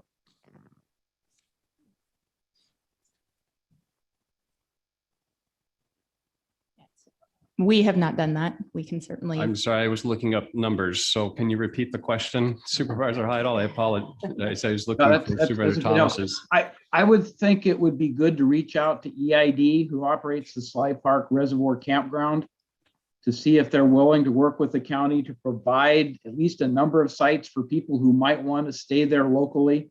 Like I said, they have water, they have porta potties. Things could be done to facilitate longer term stays over the winter months, at least, hopefully to provide a place for people to go that's fairly close to Grizzly Flats as opposed to somewhere off of Highway 50. Yes, great question, Mr. Chair. I don't have the exact answer for you. I do know that the water agency is embedded in the recovery efforts, and the EOC is looking. There was a discussion yesterday about how to get water sources to the Grizzly Flat area or as near the area as possible through efforts of Supervisor Turnbull and staff. We've set up the Pioneer Park building to place drop off bottled water and things. We know that's a very, very short-term issue to try and address. You heard the water district, the Grizzly Flat CSD, say it's going to be probably some months before potable water is available. So the EOC is looking at different options to bring water there. And I will make sure that Mr. Payne from the water agency does touch base with EID. Yeah, the water is a major part of it, but the camping facility, I think, is the other part, giving people a place that they can stay that's safe, that has basic camping facilities and stuff that they can use while they're trying to rebuild their property, restore their property, whatever it is. So, and EID controls that Sly Park Reservoir Campground, I believe. Got it. In regards to Supervisor Thomas's question about insurance, and I'm not going to give actual numbers, I'll give some percentages just because they're going to change. But over the course of having the local assistance center open, we had probably over 500 homes come through, or 500 people come through, unique individuals. And I assume that's representing each home. And that's from Camino, Fairplay, Grizzly Flats. Grizzly Flats is the biggest one, of course, but Kybers from all over. You're probably looking at about 40% of those did not have insurance. So we're looking at big numbers with that. Yeah. So That doesn't surprise me perfectly. I guessed about a third, but 40%. Okay. and my math might be a little off, but it's in that ballpark. Thank you, Don. Oh, that breaks my heart. Yeah, this is terrific. The other question is, those who did have insurance, many were on the FAIR plan. And there's, at least from my perspective, we're still trying to get answers on what type of coverage a FAIR plan provides in regards to longer term housing when your house is lost and things like that. So we're trying to look into that as well. Yeah, some of the issues with the FAIR plan that I looked into it and stuff, and it's the party, let's say if your house burnt, they only pay for that part that was burnt. They don't pay for the additional, especially if you have to tear your house down and rebuild. So where do we go with that? I know. And that's one of the things when I had the insurance commissioner here and I kind of beat him up a little bit, on some of the questions I asked him. I said, this is not, the FAIR plan is not a FAIR plan. And he even admitted to that. But I just wish that, I just feel so sorry for these people and what they have and the process they have gone through. And especially when insurance companies have pulled out of California.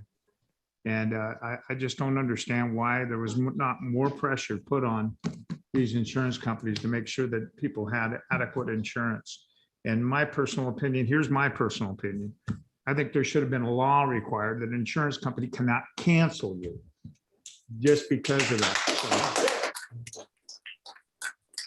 So that's how I feel. There is a law, George, that they can't cancel for the first year.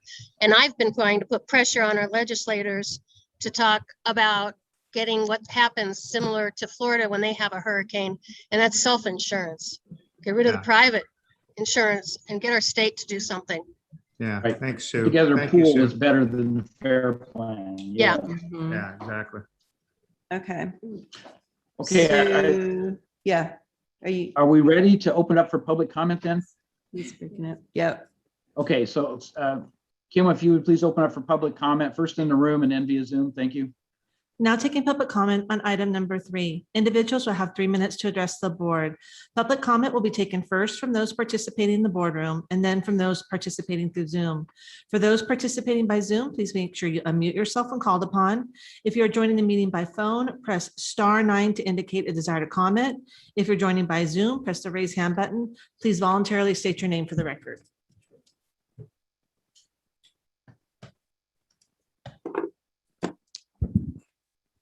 Yes, my name is Toby. I'm representing the Grizzly Flats Rebuild Coalition with Jennifer McKim. Most of my questions were really answered by you, Deputy Director Rob Peters. I really appreciate your time. I thank you for what you're trying to accomplish for the community, and it's very important. I don't know if everybody realizes right now, we literally have days before people are going, well, it's already happening, before they're on roads, in their RVs, in their cars, whatever case may be. Me personally, I'm driving 6 hours a day to bring my kids to school, which pretty much ruins your day. So it's hard to get anything accomplished during that. When you look at this proposal, you really need to take into account what's about to happen and how many people are going to be displaced. This is very important. Most of these people are expecting, when they repopulate, to be able to move their RV to their private property home. It's the only thing they have.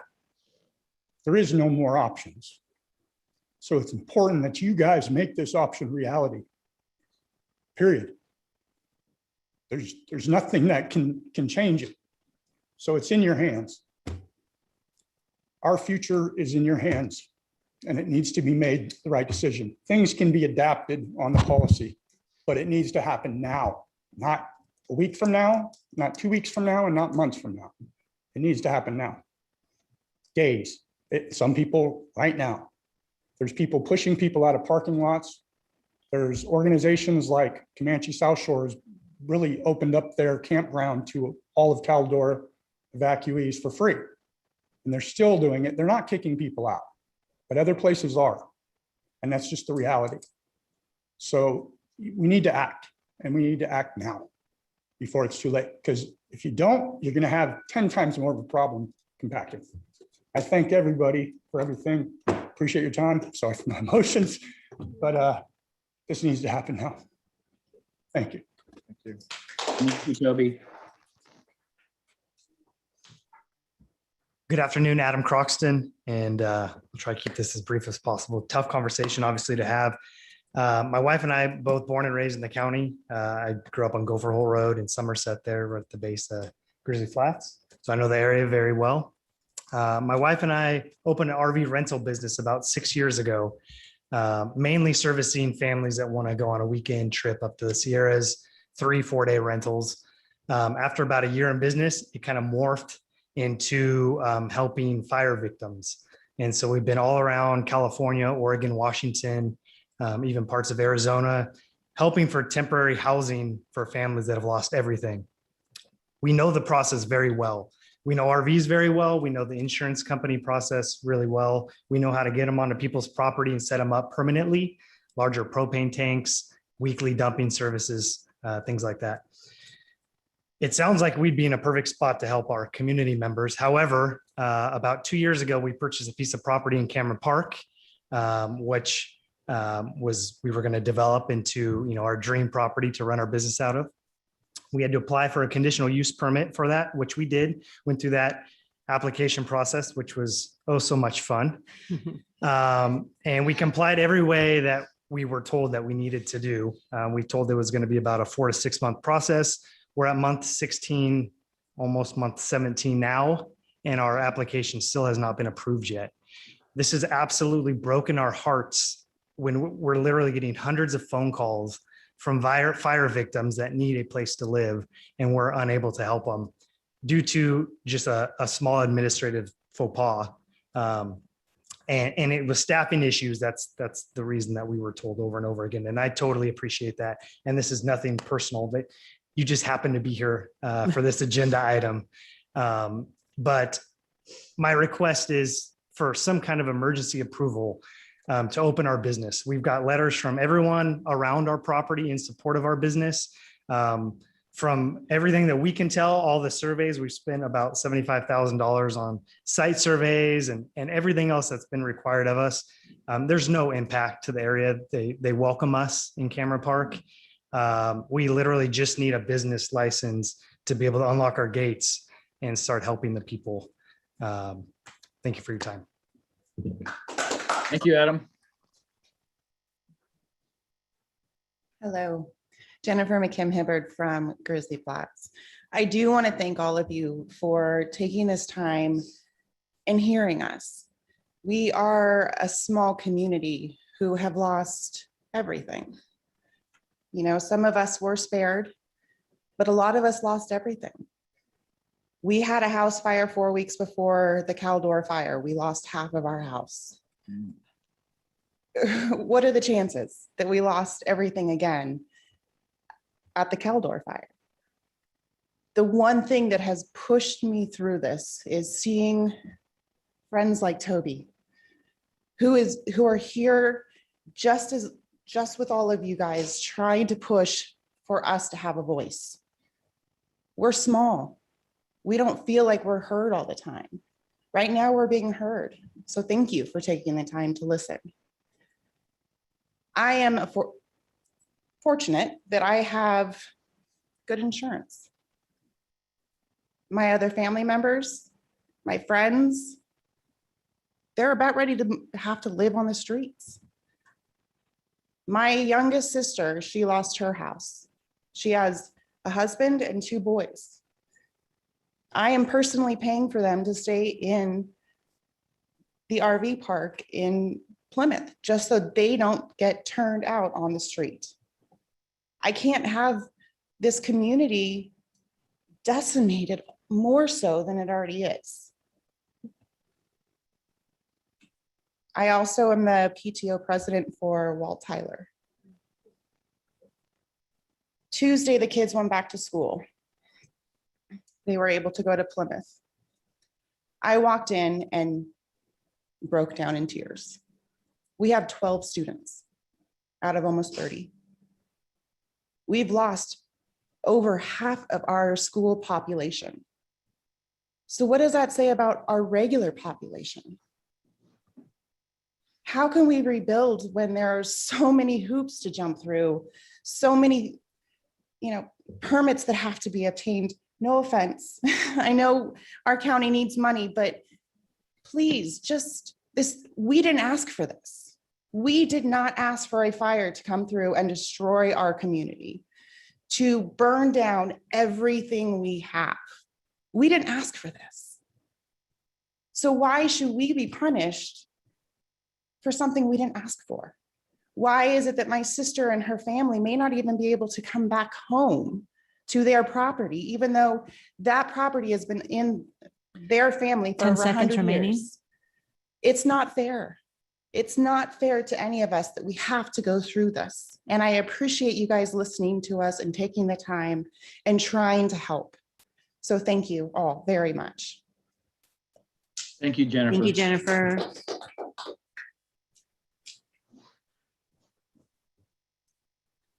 My name is Wendell Ward. I live in Diamond Springs. I've lived there all my life, as have my parents, grandparents, etc. My family has lived within 30 miles of here since before California was a state.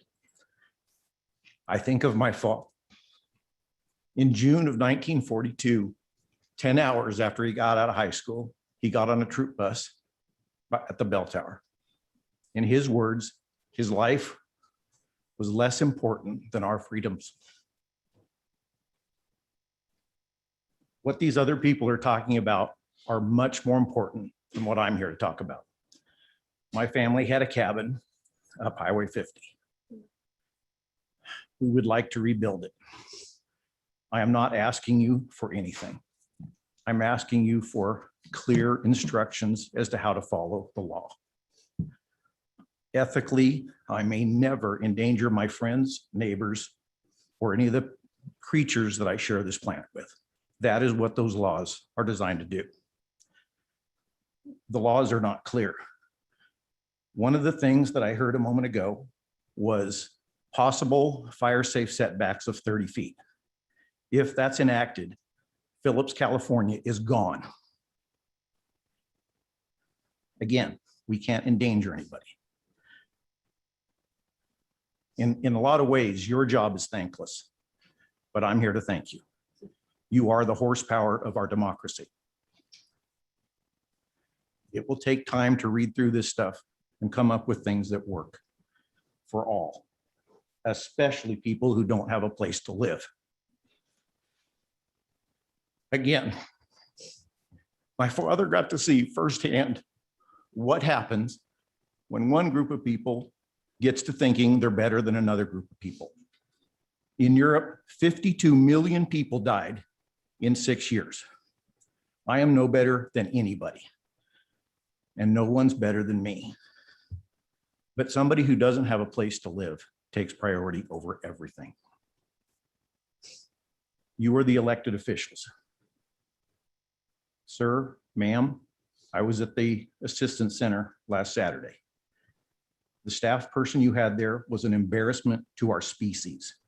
If either of you have a speck of shame to your soul, you will lose sleep this weekend.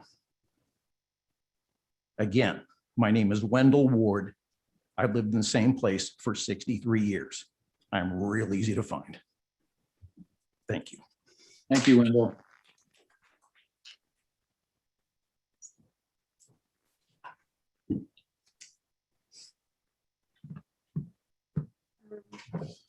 Janet Winters again. I have a question regarding SB 68. That's the new California housing laws that was passed and signed by the governor in 2020, I think, 2020. So my question is, for people that are displaced, if we can look at maybe recognizing that. I was told that we're not recognizing that in our county, that allows for because right now all you can build on your property is the grandfather's quarters. And this allows for additional building on your quarters, on your property. So that's my question out there, and may take some research to do that. Does that make, do you know what I'm talking about? SB 68? Does anybody? We can look it up. Okay, I think this would be a time for our county to maybe look at that, to recognize that and maybe put that forth, because maybe we can provide housing for other people on larger pieces of property that aren't destroyed until they're able to build on their own property. Because if you look at the Paradise, it took a long time for people to build. And this is going to be the similar, just as soon as the rain and snow hit, it delayed the process tremendously. And that hopefully that'll happen. Today it was raining at lunchtime. The other thing is the temporary housing has an expiration date of 12/26. Is that correct? Generally, we'll respond to all the comments. So Janet, Yeah. like ask all your questions and we'll answer all All of right, them. so like- it just like has we did. an expiration of 12/26. If it looks like that people are going to be need more time, can that be extended? Yes. Okay, thank you. Thank you. Is there anybody else in the room that wanted to ask, make comments on this part here? Okay, were there anybody out on Zoom? Yeah. Looks like we have one on Zoom, Kim. Okay. It opened up. Now taking public comment from Sherry Forte. Oh, she just dropped off. Oh. There she is.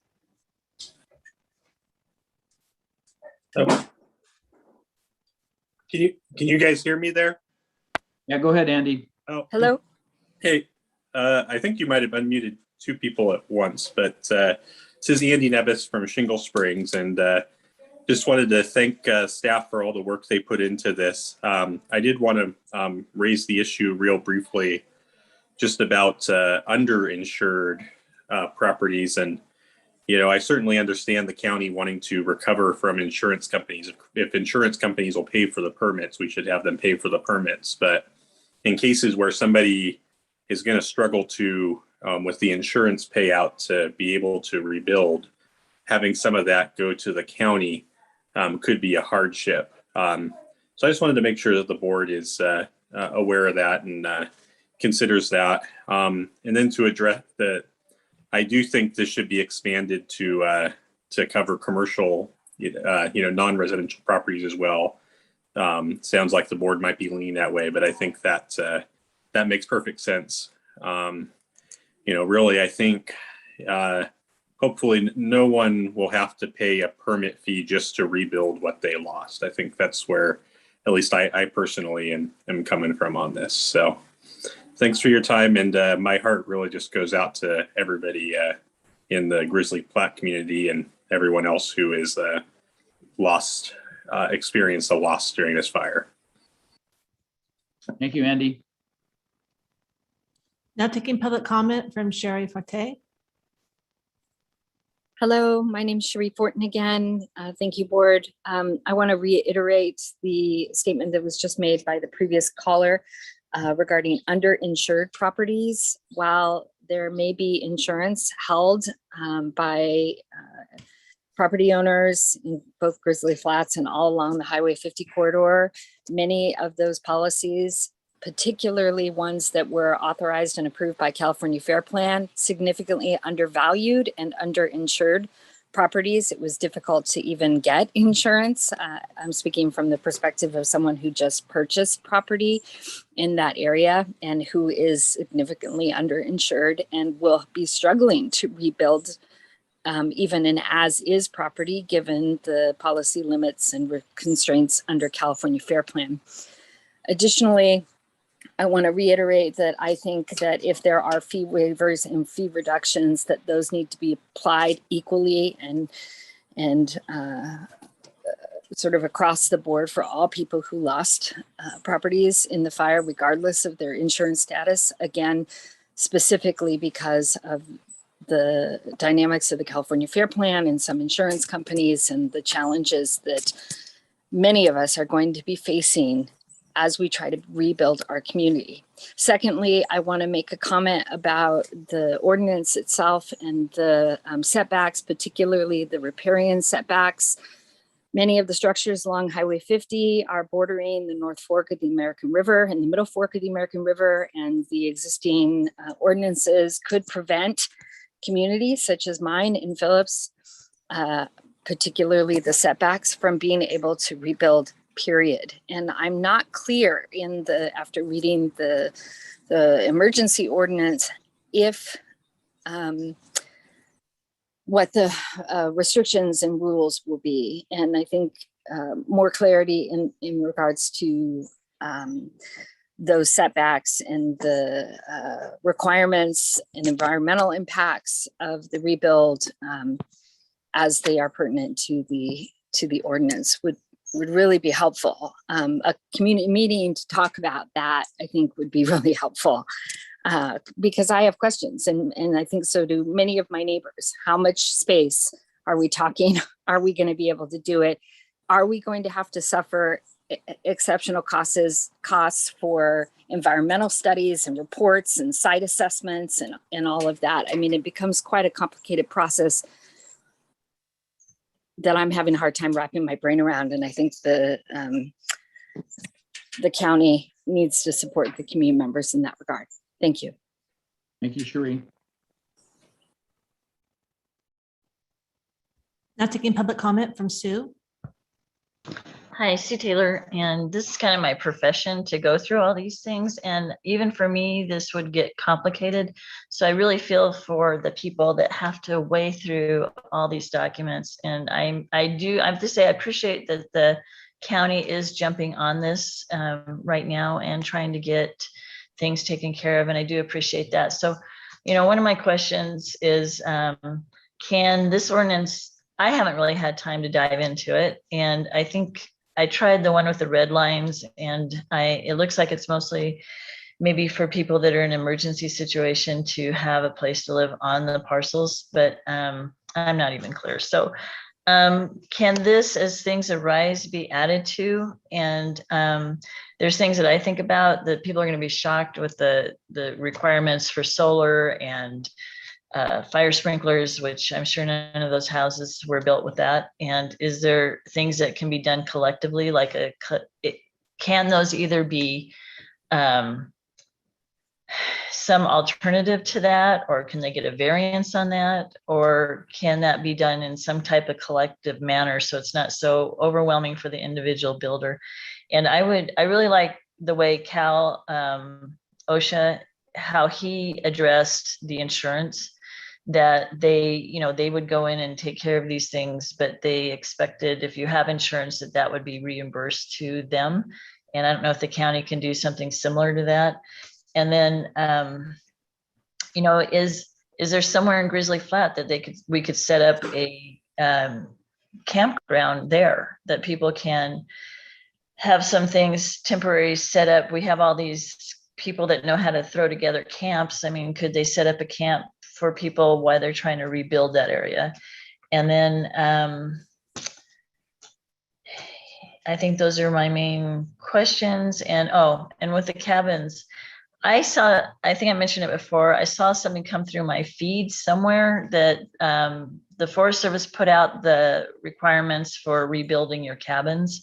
And it's quite intensive that you almost need to read that before you go to the county. And if the county I can't find it. I actually even tried calling the Forest Service between the meetings and got it sent to some black hole. So if the county can find that requirement for restoring your track home and get it on a website, that would be really helpful for them to start. And then I would vote that you would allow those cabins to be built on the existing setbacks that they had when they were built, and probably the same with Grizzly Flat, that people can restore what they had. So thank you for your time. Thank you, Sue. There's no additional public comment. Okay, so I'm going to close the public comment portion of this hearing, and we will bring it back for staff to respond to any of the questions or comments they would choose to respond to at this point.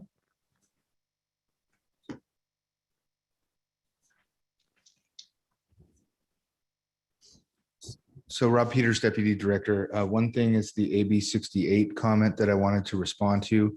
Just in the quick looking at that, I believe that is the legislation that allowed not only accessory dwelling units, but junior ADUs to be built in residential zones. We currently allow second dwelling units, commonly referred to as granny flats. We are bringing forward in the next couple months the accessory dwelling unit ordinance update, which updates our secondary dwelling unit ordinance to be consistent with the state law and would include all of those provisions. So currently we are operating under that state law and we would allow those things, but we are memorializing that in an ordinance update.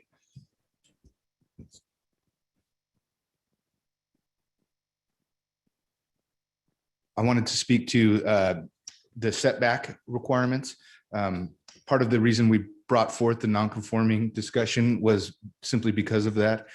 If we allowed those to be those structures to be rebuilt in their current location, they would be exempt from CEQA, which means exempt from all of the studies that were kind of discussed in the concerns of that member of the public, and they could be constructed in the location that they currently are without having to adhere to those setbacks. So that was one of the reasons why we put so much emphasis on that particular topic, so that we could get direction from the board on how we want to proceed on that. So the way that the non-conforming structures is written in here would allow the cabin tracks to rebuild. Correct. Okay. As is, As if they is, were as is. legally established, or, Right. I mean, generally a legal non-conforming is either that it was legally established through Got a it. permit or it existed on and was assessed prior to, us having a building But department. it wouldn't for be instance. allowed now under current codes. Correct. So I think this makes a lot of sense. I think, I'm certainly in favor of allowing those to be rebuilt. Yes. And I want to be abundantly clear here. So that's with regard to the zoning ordinance, right? So that has to Right. do with those Yes. the setbacks. Right. Because otherwise, we if are, the community we do not, as my understanding as I currently sit here, that we do not have the authority to waive the state building code Title 24 Right. requirements. And the other thing I wanted to offer is we are more than willing to come out to a community meeting and field questions. Okay. So whenever you're ready to do that, Okay. Rob, Tom, happy to do that. Yeah, because I know Tom McClintock, he wants to meet with everybody too, so maybe we can set it up at the same time. So going back to, we're trying to get staff's response before we open it up for additional board discussion. Is there any other staff response to the questions asked by the public? One more here, Rob Peters, Deputy Director. So just to verify, I will, after this, be happy to have a discussion with the gentleman with the RV situation in Cameron Park. So we'll That'd follow be up great. with him on Thank that. you. Excellent. Bree Mobius, I would just add as the setbacks and discussion with the legal non-conforming structures that the proposed draft would require adherence to the current fire safe regs, which is the 30-foot setbacks for all buildings from property lines and or the center of the road.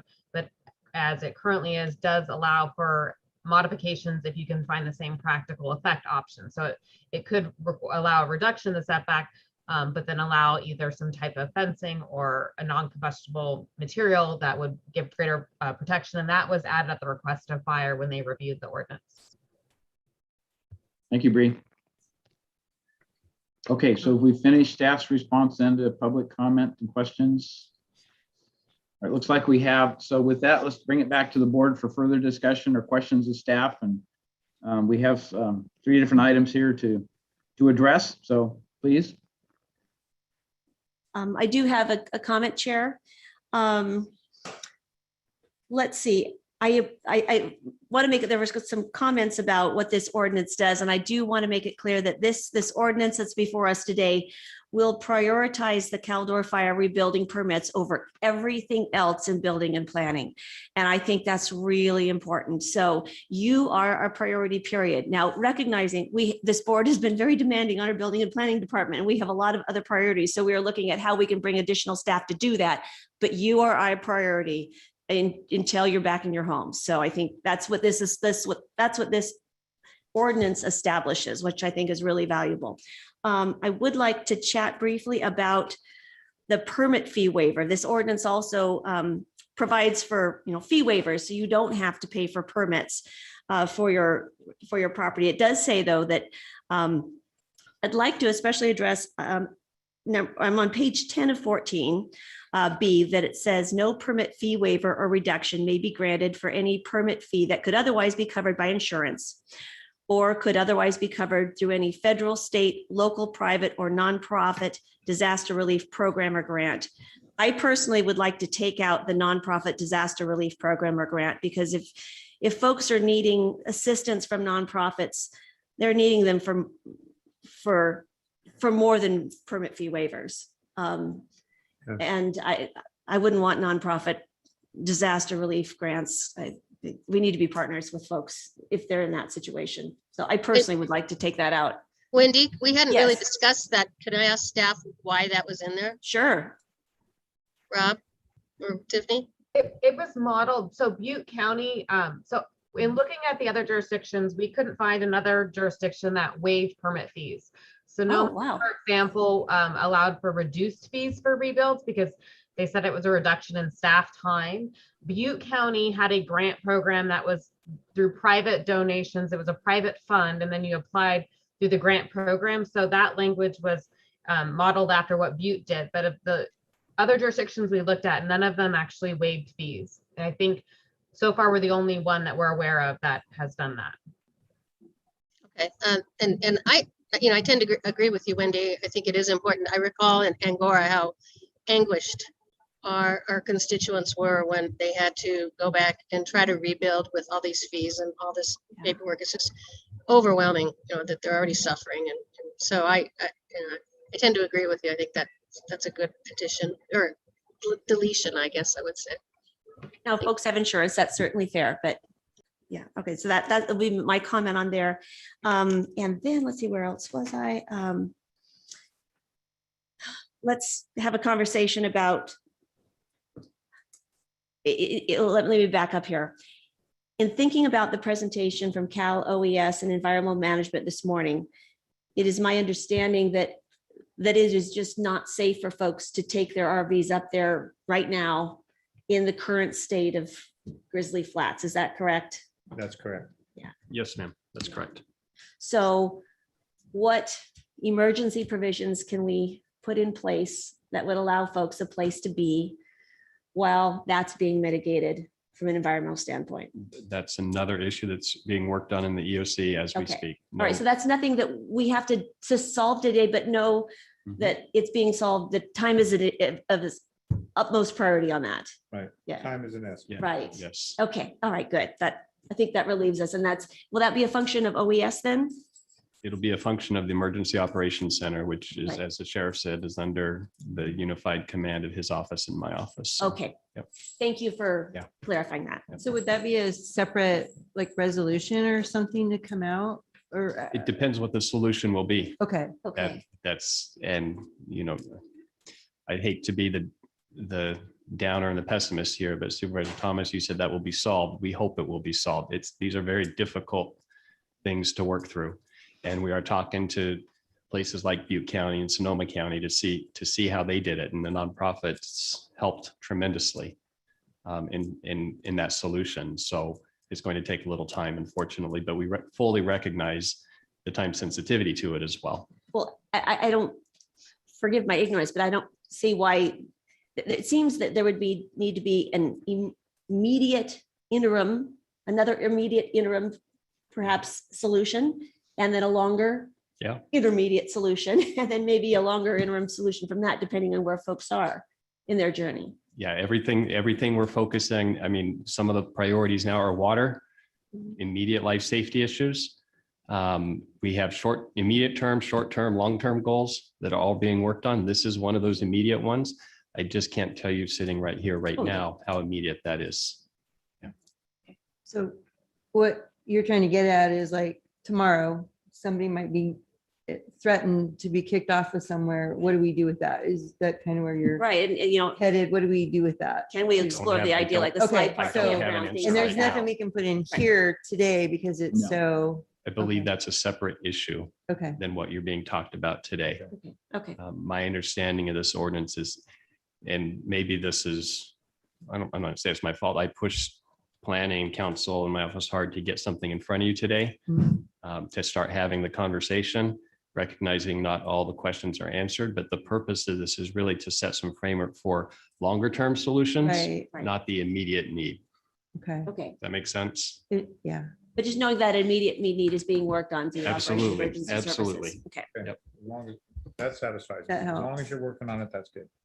We are all working on No, it. I know we're all working on it, but I So- just, you know, I Sure. just feel for these people. I really do. So, So, yeah, absolutely. you know, Okay. So, right. Well, and I'll just let the board know, and you have 3 of your employees who lost their homes too.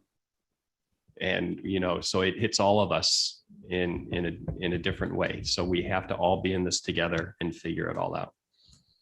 one of the things I want to also, that there is some property owners that are out in Grizzly Flat, well, adjacent to certain areas, but that willing to donate their property to be able to house some of these people. So we need to work through that process to get this done. So to help these people. So, Right. So with that, I would like to ask the board to consider putting the non-residential fee waiver in there.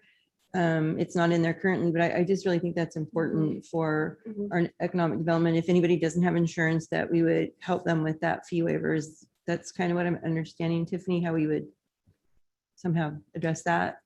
You would get it in the wording somehow. We don't have to wordsmith here, right? You don't want us wordsmithing in here. I think between Rob, Bree and I, we can do it. Awesome, thank you. And that's only if the board agrees, but I feel that that's important. Yeah. And then the other thing that we talked about that I think want language added is with the displaced person to make sure it's their primary, that's their primary residence. Is that what you were heading with? I don't know if we've come to the conclusion. I wanted to get a clarification on if that's how it read. Because right now it would allow non-primary and primary to take part in the benefits of this ordinance. Right. Yeah. So that's something you would want us to kind of get figured out today so you can clarify it, correct? Yes, we would like direction on that. We've had so many conversations and debates as we develop Right. this. So even I misspoke and I thought that we had limited it to the primary, but we left it open. So please give us that direction. How does the board feel about that? Sue, John, what do you think? I agree, and we need to have the bigger discussion when we get to budget, talking about where we are with the general fund and the budget, and Don is going to bring some things forward, but we need to understand that whenever we're waiving fees, we're basically reducing the ability to fund things out of general fund. So we need to look at things that are consequences of that. So right now it's both. So you would. Sorry, go ahead, Sue. Wendy. No, you go ahead. I was saying right now, the ordinance is both, whether it's a primary or secondary. So if you're saying wait till budget, No, I'm not saying wait for budget. I'm just Okay. saying we need to have a bigger discussion when we get to budget review Okay. relative to our financial status. Okay. That's Well- another day. That's another day. Okay, so for today though, do you think we should limit the ordinance to just primary? No, I believe we should open it up to include commercial properties, the other things, because it sounds like it's such a small number that it shouldn't have a huge Oh, impact. But I agree. we sorry, should John. include it. I think Only you're, talking about yeah, I 18 think your Zoom might have cut out a little bit. We've moved on to a different topic. We're actually talking about the definition of a displaced person. Oh, okay. And yeah, and whether we would like to limit it so that a displaced person getting the benefits of this ordinance would only be for their if their primary residence has been destroyed. Because if somebody has, if somebody has a Versus a second home cabin. right, if they have a place to live, do we need to they're extend? not displaced. They're not displaced. They actually have a place to live, even though their secondary unit may have been destroyed. They're not displaced. They have somewhere to go. Does that make Well, sense? But I think you can take it now. You can take it back to the businesses because they're not displaced either. So who are we giving these fees to? And I don't know. Yeah, I tend to say that we should talk about displacement. And I don't have a problem with that, but displaced businesses. Don't know. Well, Okay, well, let's talk about one thing at a time then, because. Well, it does Yeah. tie in. It does because tie you're together, talking- so. Yeah, it ties together. It's exactly what John's point was, is that those fees do have an impact on our ability to run the government. So, who are we Sure. giving these fee? It's all about giving an extra hand. I'm for giving an extra hand to the businesses, but I just want to make sure we understand that if you're doing that in concert with displaced people, now you're saying specifically, so. Right. So for residential, specifically dwellings, that's what Wendy had raised earlier. Do we want this to go beyond just a primary residence? I would rather err in favor of offering as much assistance as we can. That's my personal position. I think the tragedy we're involved with, within the constraints of law, right, within the things that we can and can't do, I would rather go bigger in terms of encompassing people to give them some benefit. But all I'm saying is there is another side of this we need to look at long term. So I'm willing to do that, but I think we're faced with some financial things that we need to start addressing seriously. We've talked about them, and I think it's gotten serious. So. And I think that's where I was going to, was not limiting it, was just keeping it open for anyone who has had such a devastating loss, whether it be their Right. primary or secondary or business. That we should be helping them out at this time. It's still a very, very awful situation, no matter what. Well, and recognizing there's economic benefit to the county to getting our county rebuilt and back, into full force. So I'm good with that. Okay, so I'm hearing that you guys are all saying to add non-residential. Should leave And it as is. yeah, and then, wait, no, it's non-residential. is Oh, not- I'm sorry, you're right. Right, The business, yeah. so add non-residential and then keep it open to primary, secondary, whatever. So as flexible and open as possible is what There I'm you go. hearing from kind of everyone. And Yes. then we can always reevaluate as we go, I guess. Right. That's what we said. So, Yep. okay, so we got those two things kind of tackled. George, are you? Yeah, I'm in favor of it. I think that's where we got to go. Okay. And then the only one that I'm still not clear on, and I apologize, I just was having a hard time following the difference with the different things that the fire districts were recommending. Are the things that they recommended in here or not? They are. So if we approved it the way it's written right now, we would allow people to keep their existing non-conforming setbacks, which would allow them to build, but we would also get the fire regulations updated that the fire districts also want. Is that correct? Both of those things are in here that way? Yeah, this is Rob Peters. So yes, it does speak to the current fire code, which if there is a reduction in the fire safe setbacks that are required, there is the ability for the fire district to require certain construction techniques, for instance, to allow that reduction in setback. I think one of the key things is that there is proposed new fire safe regulations that would no longer allow that requirement. And the way that this is written is its current fire code. And so if that was to be changed, we don't have the ability to make that change if the state were to accept those new fire codes, is I think what we were trying to get at. Oh, I see. If we Okay. added language to it that says something like, unless the requirements make the existing structure unbuildable, would that protect the ability of our communities to rebuild no matter what the fire codes are? No. The fire codes will always trump that. I'm looking to our attorney for confirmation, but Typically, they would. The fire codes, there's two separate, they both are fire, but there's the difference between the fire codes and the fire safe regulations. The fire codes are in Title 24, and those are going to apply, just like the building code applies to a rebuild.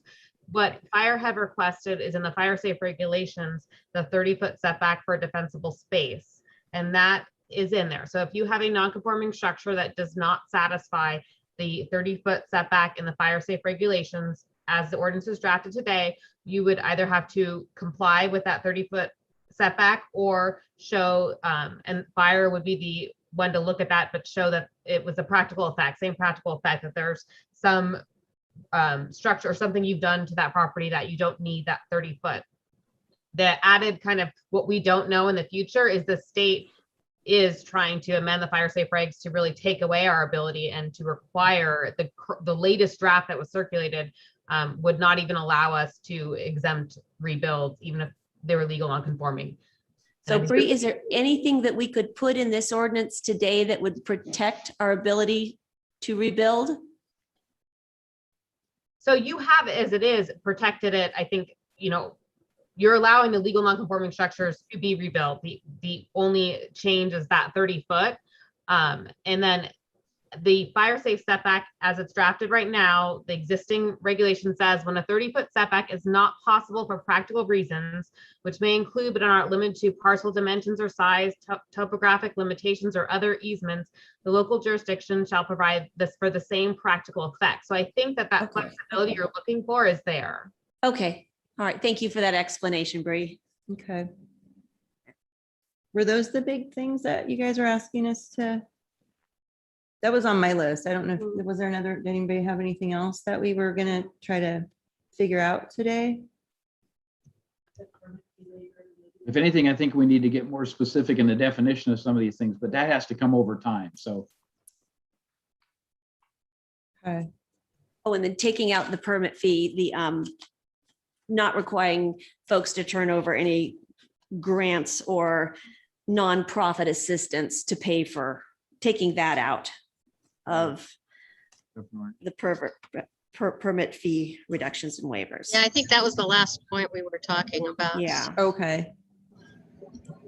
Where, which section is that? It's page 10. It is I'm almost there. 130.69.260. There it is. B. Okay. Mhm.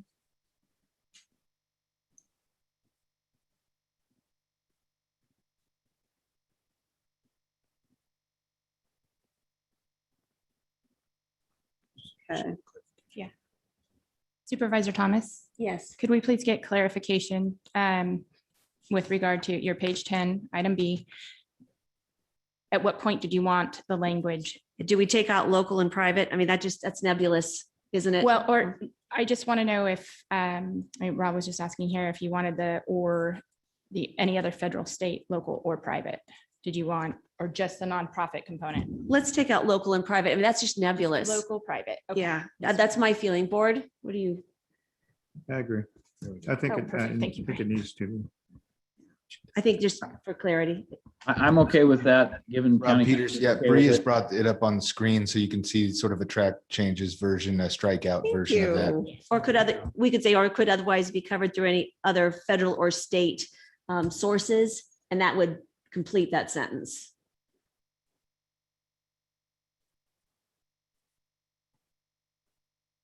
Wordsmithing on the guy. I sorry. I know. Yeah, we're not supposed to be doing this, but given, that. given the sense of urgency of this, we need to Yeah. get the emotion, so. And Okay, so that one's. up here, the structure here would accomplish what I believe the board structure was on commercial, so that it's no longer a dwelling, but just adding the permit waiver for demolition or for rebuild of a dwelling or structure. And so that would encompass, structure is a defined term in Title 130. So I think that would accomplish that as well. This is helpful, Bree. Thank you. Yes. This is Rob Peters again. And so I just wanted to add one thing at the end of that statement. You can see that these are sort of owned by those individuals as of August 14th, 2021. So if there was a change of ownership in the coming months, this ordinance would not apply to those. Just to put your eyes on that section as well. That makes sense. Yeah. Oh, but if there's additional fire damage. So. No, the additional fire damage would be covered. It's the ownership it's basically if you're selling your property after the fire is over, then it wouldn't. Yeah, okay. That you would have owned the property at the beginnings of the fire. That makes sense. Okay, got it. Okay, so then, so we're trying to wordsmith so that we can get this passed today. Is that what we're doing now? Which is fine. I know this is urgent, but that means that we need to go back and try to figure out how to get non-residential in here. So I think, so this is Rob Peters. I think what it Bree is. was saying is by adding or structure, that could be of any non-commercial agriculture, anything other than Okay. residential. And we were hoping to not get too deep into wordsmithing, but Yeah. if the intent is to get it done today, then minor edits will get us there. If there's significant edits that were needed, that's where we kind of had the or bringing back on September 21st language. Okay. Okay, got it. I'm good. I'm good. That'll work. Okay. Can we have a motion? So Kim can record it to make sure we've got it, or maybe Kim's accumulated all this. I'm not sure. Kim? Yes, I have it, but as far as the wordsmithing, I'd like to just make sure that I flesh it out with Bree and planning. So I have all the notes, and if you could just make the motion, then we'll incorporate the 3 points that you've discussed. Okay, could you basically read back to us what those are, Kim? Or is that asking too much, or do you want somebody on the board to make a motion? I will do my best. My notes are kind of all over the place. So first I have, the board is requesting as far as the draft ordinance to add non-residential fee waivers without insurance, to include in the definition of displaced persons, both primary and secondary dwellings. And 3, to keep the existing setbacks, but include the current fire code. So my understanding, and I saw Bree shaking her head, is that we don't need to have anything in the displaced person part because it's already open. So you can strike that. Okay, and then the permit fee waiver. Is that correct, Bree? That's what you're kind of getting, yeah. Yeah. And then the part about the fire setbacks, I don't think we need that either because we said that everything we wanted was already in there, correct? Is that correct? Correct. Okay. And then the last part would be regarding page 10 of 14, the permit fee waiver, the corrections that Bree had as far as removing the language, just the nonprofit disaster relief grant and adding in federal or state sources. Also taking out local and private. You're right. Yeah, definitely. Cool. Now it's up to you to make the motion. Did you guys think we were going to be able to get this done today? It was awesome. So I so move with the changes. I'll second. All right, we have a motion and a second with changes, and thank you for that. So roll call, please, Kim. Supervisor Thomas, how do you vote? Aye. Supervisor Turnbull, how do you vote? Aye. Supervisor Novacell, how do you vote? Aye. Supervisor Parlin, how do you vote? Aye. Supervisor Hydall, how do you vote?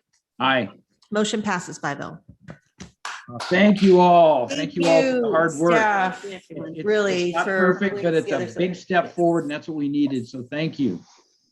Very good. So with that, we still have 3 closed session items. And Kim, I don't have the reading, but I think we need to open it up probably for public comment on the 3 closed session items at this point.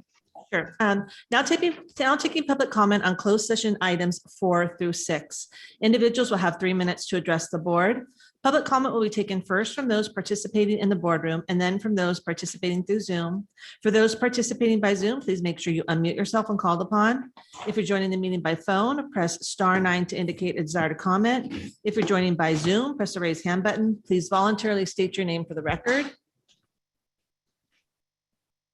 It does not look like there's any public comment in the room regarding the closed sessions. This is for closed session only. I was just going to say thank you again. Thank you, Toby. Thank you. Okay, And Kim, and I'm not seeing any and there's Zoom no- there's- participants. Yeah. Yes, there's no participants in Zoom.